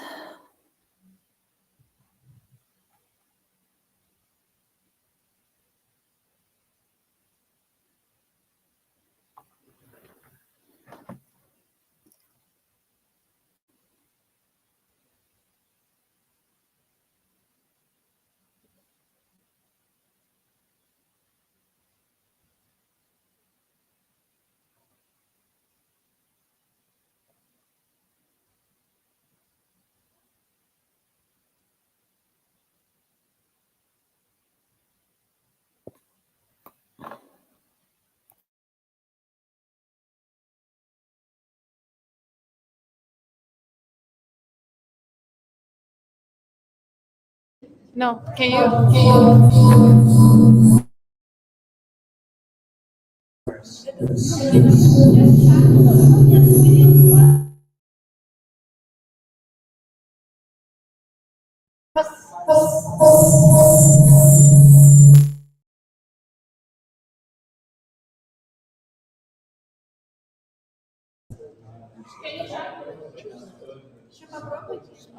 Okay, is my voice going? So my question is, you are studying your PhD AI, so what university AI major teaches you there? What you study there actually in AI, like 2-3 years, what you learn there? Sorry, what I understood you're saying, like if you study AI in the university, what are you going to learn? Is that correct? Yeah. In university, you are learning 2 years PhD in university. So what they actually teaches you? Okay. University. So for my PhD, you're asking. What kind of things are you doing on your program, or you did on your program as a PhD candidate for AI? Yeah, Can you please tell us more about it? Can you tell us about university? Of course. So my own experience when I did my PhD, so it was, as I said, with the focus of computer. Can you hear me? I think voice is not going. I am speaking. Can you hear me?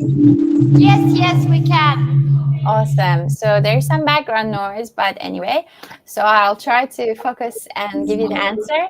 So for my PhD, I studied computer vision with the applications in healthcare. So I can say medical imaging. So it was about detecting lung cancer for the medical images called Combim City.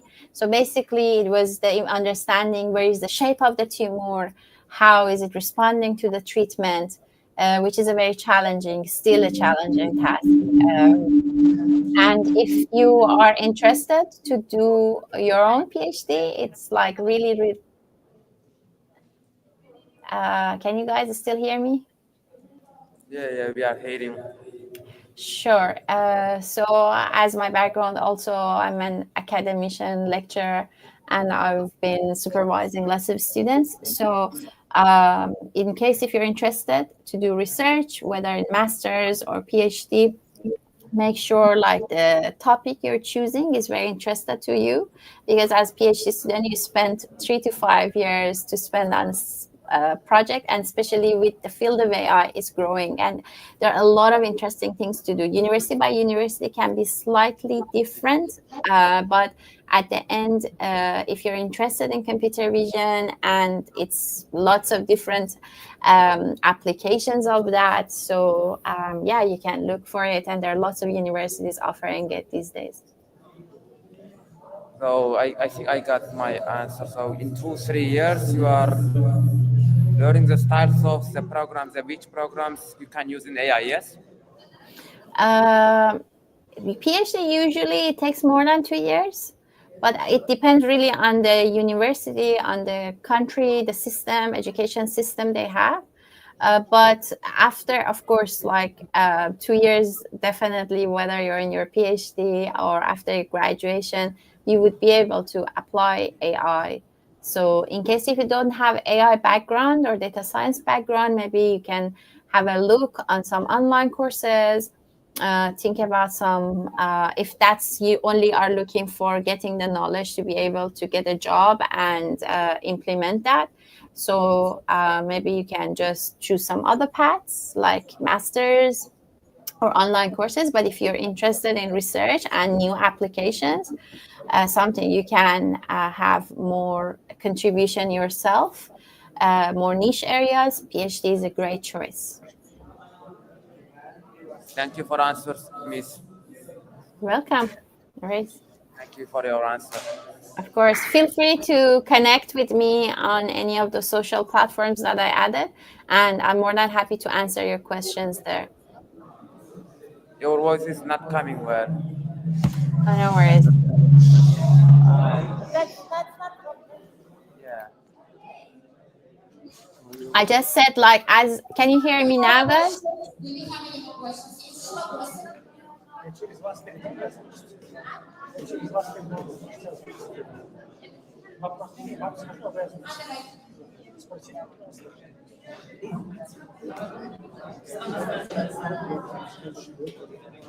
Okay, we have one more question. Can you please tell us what apps were you able to build with AI, please? Web apps that you were able to build with AI. My personal ones, so I made chatbots with the Gemini. Can you hear me?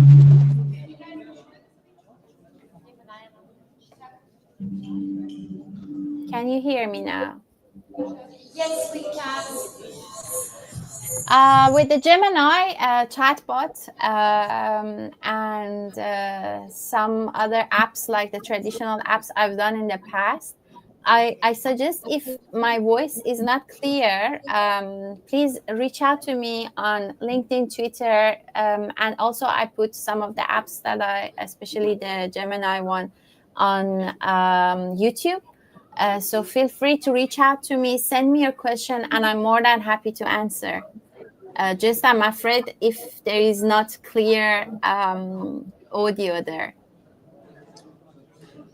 All right, we will, yes, those who are interested will reach out. Of course.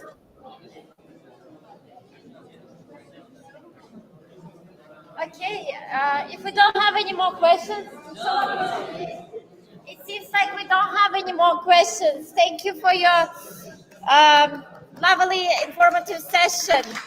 No worries.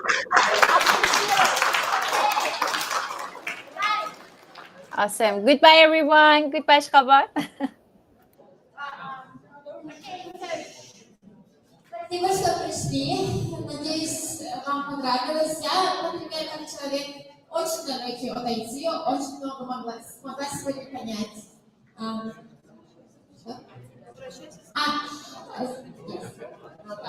Я получалась слышать. Anyway, особенно мне было интересно послушать искусственный интеллект. Ведь сейчас все, что мы делаем с помощью искусственного интеллекта. Когда я училась в университете, например, писать эссе с помощью искусственного интеллекта, это не было какой-то популярной вещью, его просто не существовало, я рада писать. А сейчас мы все, когда пытаемся написать имейл или еще что-то еще, иногда предлагаем помощью ИИ.